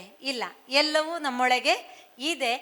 ನೆಕ್ಸ್ಟ್ ಕೊನೆಯದಾಗಿ ಸರ್ ಪ್ಲೀಸ್ ಒಂದು 5 ನಿಮಿಷ ಅಡ್ಡಿಲ್ಲಲ್ಲ. ಕೊನೆಯದಾಗಿ ಮಕ್ಕಳೇ, ನಮ್ಮಿಂದ ಜೀವನದಲ್ಲಿ ಸಾಧಿಸಲಿಕ್ಕೆ ಸಾಧ್ಯ ಅನ್ನೋದಕ್ಕೆ ಇದು ನಾನು ಎಲ್ಲ ಕಡೆ ನಿಮ್ಮಲ್ಲಿರುವಂಥ ಎನರ್ಜಿ ಇದೇ ರೀತಿ ಬರಲಿ ಅಂತ ಹೇಳ್ತಾ ಈ ಕೊನೆಯ ಒಂದು ಕ್ಲಿಪ್ಪಿಂಗ್ಸ್ ಇಲ್ಲಿಗೆ ಸಮಾಪ್ತ ಮಾಡ್ತಾ ಇದ್ದೀನಿ. ಎಸ್, ಗಮನವಿಟ್ಟು ನೋಡಿ. Dorian, the veteran, has been coaching her. So proud of her. And here we go. Can Casey make history once again? You know, she told us she was not going to rush it tonight. She was just going to be careful. And here's the big first test, the log grip. With her size, it's a challenge. But she's passed it. Such great energy from the crowd, all of them behind her. Oh boy, she's looking good so far. She is no stranger to the spotlight. She was a Division I gymnast of the year at Towson University. She is a competitor. Good body control. Can be tough to build up momentum at just 5 feet, 100 pounds. Ooh, good transition. Well, you know, the good thing about that is she got low, so she doesn't have to use a lot of energy. A little stumble there, keeps the feet up though. The longer she's on that cargo net, Just though, so makes amazing. you wonder.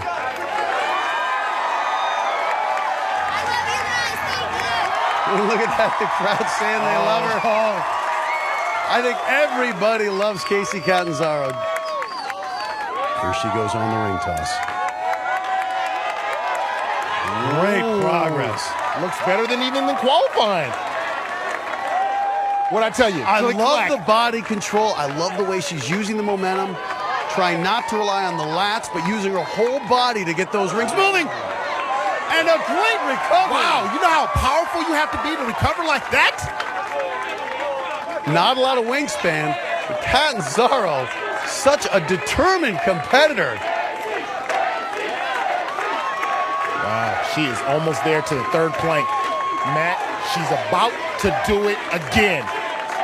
And those arms hold out. Are you not entertained? Look at this. This is just amazing what she is doing here. Somebody call security because this girl is going to need a bodyguard. She is a superstar. She told us she was going to do this. Matt, I've seen greatness during my NFL career. In fact, one of my former teammates, Tim Brown, is here. And I've been in awe of people, but I'm really in awe of Casey. Will Casey again make history? Yes, she is! She is such a strong competitor. There is no limit to what Casey Catanzaro can do. I am convinced. Just fantastic effort. But this is where it becomes so difficult, almost all upper body. No woman has ever even attempted this part of the course, much less completed it. Practice all day.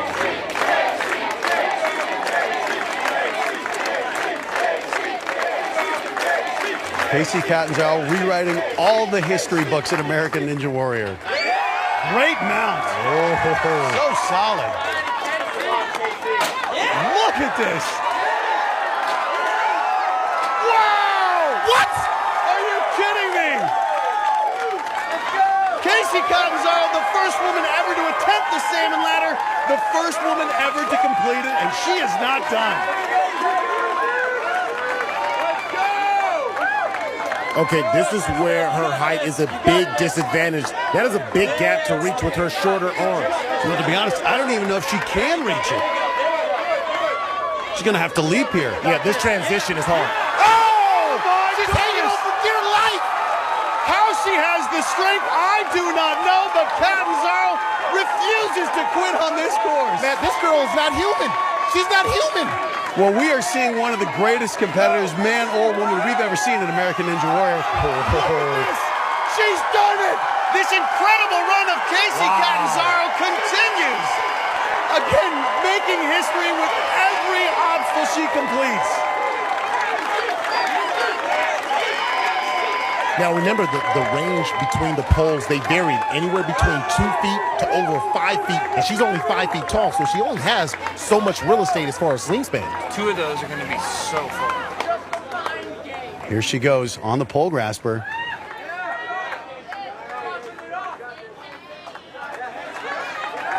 Such a strong body, that gymnastics training serving her so well.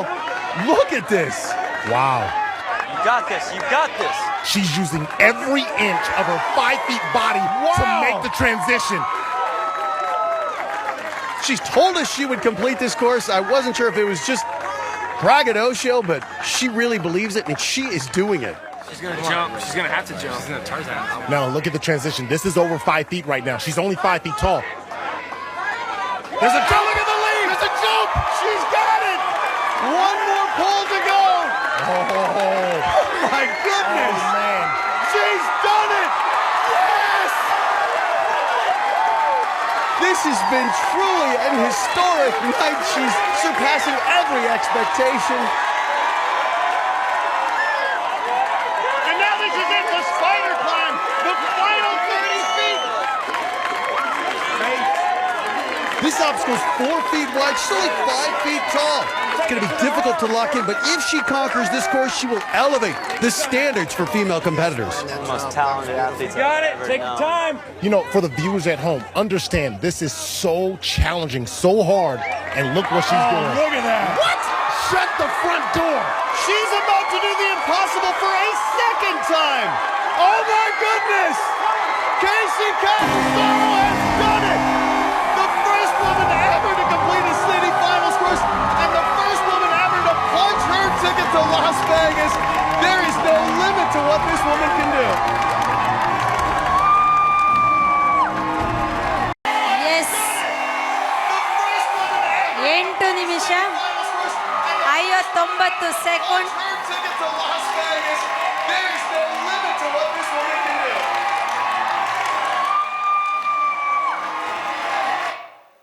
S 8 ನಿಮಿಷ 59 second 53 millisecond 7 ಮಿಲಿ ಸೆಕೆಂಡಲ್ಲಿ ರೆಕಾರ್ಡನ್ನು break ಮಾಡಿಲ್ಲ. ಒಂದು 9 ನಿಮಿಷದಲ್ಲಿತ್ತು 7 milli second. So ಸಾಧನೆಗೆ ಅಸಾಧ್ಯವಾದುದು ಯಾವುದೂ ಇಲ್ಲ. ಹುಡುಗ ಹುಡುಗಿ ಶ್ರೀಮಂತ ಬಡವ ಇದು ಯಾವುದೂ ಇಲ್ಲದೆ ಒಂದು ಅಂದರೆ ಇದು ನಿಮಗೆ ಸ್ಫೂರ್ತಿ ತುಂಬಲಿಕ್ಕಷ್ಟೇ ಈ ಕ್ಲಿಪ್ಪಿಂಗ್ಸ್. ಸ್ಫೂರ್ತಿ ಆಯಿತಾ? ಎಸ್, ನಿಮ್ಮಿಂದ ಕೂಡ ಸಾಧ್ಯ ಇಲ್ಲ ಅನ್ನೋದು ಯಾವುದೇ ಇಲ್ಲ. ಸೊ ಆ ನಿಟ್ಟಿನಲ್ಲಿ ಮಕ್ಕಳೇ ಖಂಡಿತ ನಾನು ಹೇಳಿದ ಮಾತುಗಳು ನಾನು ಆಗಲೇ ಹೇಳಿದಾಗೆ ಎಷ್ಟು ಜನರ ಮನಸ್ಸನ್ನು ಬದಲಾಯಿಸ್ತದೋ ಗೊತ್ತಿಲ್ಲ. ಆದರೂ ನನ್ನನ್ನು ಬರಮಾಡಿಕೊಂಡು ಇಲ್ಲಿ ನಿಮ್ಮ ಜೊತೆಗೆ ಒಂದಿಷ್ಟು ವಿಚಾರಗಳನ್ನು ಹಂಚಿಕೊಳ್ಳಿಕ್ಕೆ ಅವಕಾಶ ಮಾಡಿಕೊಟ್ಟಂತಹ ಈ ಸಪ್ತ ನದಿಗಳು, ಸಪ್ತ ಮಾತೃಕೆಯರು, ಸಪ್ತ ಋಷಿಗಳು ಅಂತೆಲ್ಲ ನಾವು ಏನು ಹೇಳ್ತೇವೋ ಗೊತ್ತಿಲ್ಲ, 7 ಜನ ಉಪನ್ಯಾಸಕರುಗಳು ಸೇರಿ ಕಟ್ಟಿದಂಥ ಈ ಕ್ರಿಯೇಟಿವ್ ಸಂಸ್ಥೆಯಲ್ಲಿ ಇವತ್ತು ನಿಮ್ಮ ಜೊತೆಗೆ ಬಂದು ನಾವು ಒಂದಿಷ್ಟು ವಿಚಾರಗಳನ್ನು ಹಂಚ್ಕೊಳ್ಳಿಕ್ಕೆ ಅವಕಾಶವನ್ನು ಮಾಡಿಕೊಟ್ಟಂಥ ಅವರೆಲ್ಲರಿಗೂ ಕೂಡ ಒಂದೇ ಮಾತಿನಲ್ಲಿ ವಂದಿಸುತ್ತಾ, ಅದೇ ರೀತಿ ಈ ಸಂಸ್ಥೆಯಲ್ಲಿ ನನ್ನನ್ನು ಬರಮಾಡಿಕೊಂಡಂತಹ ಮೇಡಮ್ನವರು ಎಲ್ಲರೂ ಹಾಗೆಯೇ ಎಲ್ಲ ಬೋಧಕೇತರ ವೃಂದದವರಿಗೆ ಕೂಡ ಮನದಾಳದಿಂದ ವಂದಿಸುತ್ತಾ, ಇಷ್ಟು ಹೊತ್ತು ಇಷ್ಟಪಟ್ಟು ಕೇಳಿದಂಥ ನನ್ನ ಪ್ರೀತಿಯ ವಿದ್ಯಾರ್ಥಿಗಳಿಗೆ ನಿಮ್ಮ ಮುಂದಿನ ಭವಿಷ್ಯಕ್ಕೆ ಶುಭವನ್ನು ಹಾರೈಸ್ತಾ, ನನ್ನನ್ನು ಈ ವೇದಿಕೆಯ ಮೇಲೆ ನಿಲ್ಲಿಸುವ ಮಟ್ಟಿನಲ್ಲಿ ಬೆಳೆಸಿದಂತಹ ನನ್ನ ತಂದೆ ತಾಯಿಯರನ್ನು ಸ್ಮರಿಸಿಕೊಳ್ಳುತ್ತಾ, ಪೂಜ್ಯರಾದ ಡಾಕ್ಟರ್ ಕುರುಂಜಿ ವೆಂಕಟರಮಣ ಗೌಡರನ್ನು ಸ್ಮರಿಸಿಕೊಳ್ಳುತ್ತಾ ನನ್ನ ಮಾತಿಗೆ ಪೂರ್ಣ ವಿರಾಮ ಹಾಕ್ತಾ ಇದ್ದೇನೆ. ವಂದನೆಗಳು.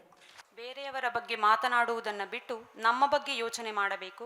ಕಷ್ಟಪಟ್ಟು ಮಾಡುವ ಬದಲು ಇಷ್ಟಪಟ್ಟು ಮಾಡಿ, ತಂದೆ ತಾಯಿ ಗುರುಗಳು ಹೇಳಿದ್ದನ್ನು ಪಾಲಿಸಿ ಅವಕಾಶಗಳು ಸಿಕ್ಕಾಗ ಬಳಸಿಕೊಂಡರೆ ಯಶಸ್ಸು ಸಾಧ್ಯ ಎಂದು ನಮ್ಮನ್ನು ಮಾರ್ಗದರ್ಶಿಸಿದ ಡಾಕ್ಟರ್ ಅನುರಾಧ ಕುರುಂಜಿಯವರಿಗೆ ಕೃತಜ್ಞತೆಗಳನ್ನು ಅರ್ಪಿಸುತ್ತಿದ್ದೇವೆ. ಇವರಿಗೆ ವಿದ್ಯಾಸಂಸ್ಥೆಯ ಪರವಾಗಿ ಸ್ಮರಣಿಕೆ ಹಾಗೂ ಪುಸ್ತಕ ಮನೆ ಪ್ರಕಾಶನದ ಪುಸ್ತಕಗಳನ್ನು ನೀಡಿ ಗೌರವಿಸಬೇಕಾಗಿ ವಿದ್ಯಾಸಂಸ್ಥೆಯ ಸಂಸ್ಥಾಪಕರಲ್ಲಿ ಓರ್ವರಾದ ಶ್ರೀ ಆದರ್ಶ ಎಂಕೆ ಇವರಲ್ಲಿ ಕೇಳಿಕೊಳ್ಳುತ್ತಿದ್ದೇನೆ.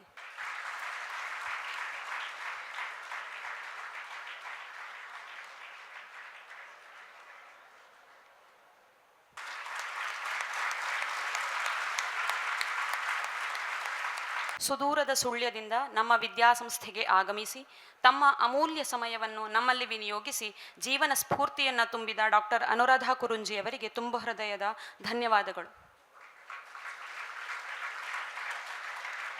ಉಪಸ್ಥಿತರಿರುವ ಶ್ರೀ ಆದರ್ಶ ಎಂಕೆ ಹಾಗೂ ಸರ್ವದಾ ಬೆನ್ನೆಲುಬಾಗಿ ನಿಲ್ಲುವ ಎಲ್ಲ ಸಂಸ್ಥಾಪಕರಿಗೂ ಮನತುಂಬಿ ವಂದನೆಗಳನ್ನು ಅರ್ಪಿಸುತ್ತಿದ್ದೇನೆ. ಕಾರ್ಯಕ್ರಮದ ಯಶಸ್ಸಿಗೆ ಸಹಕರಿಸಿದ ಎಲ್ಲ ಶಿಕ್ಷಕ ಶಿಕ್ಷಕೇತರ ವೃಂದಕ್ಕೂ ಮನದಾಳದ ವಂದನೆಗಳು. ತಾಳ್ಮೆಯಿಂದ ಉತ್ಸಾಹದಿಂದ ಆಲಿಸಿಕೊಂಡು ಕಾರ್ಯಕ್ರಮವನ್ನು ಸದುಪಯೋಗಿಸಿಕೊಂಡ ಎಲ್ಲ ವಿದ್ಯಾರ್ಥಿ ಮಿತ್ರರಿಗೂ ಧನ್ಯವಾದಗಳು. ಪ್ರತ್ಯಕ್ಷ ಪರೋಕ್ಷವಾಗಿ ಸಹಕರಿಸಿದ ಸರ್ವರಿಗೂ ಮಗದೊಮ್ಮೆ ವಂದನೆಗಳನ್ನು ತಿಳಿಸುತ್ತಿದ್ದೇನೆ. ಇವತ್ತಿನ ಈ ಸ್ಫೂರ್ತಿ ಮಾತಿನ ಸಂಚಿಕೆ ನಿಮ್ಮಲ್ಲಿ ಹೊಸತೊಂದು ಚಿಂತನೆಗೆ ಕಾರಣವಾಗಲಿ ಎಂದು ಆಶಿಸುತ್ತಾ ವಿರಮಿಸುತ್ತಿದ್ದೇನೆ. ಧನ್ಯವಾದಗಳು. ಶುಭರಾತ್ರಿ.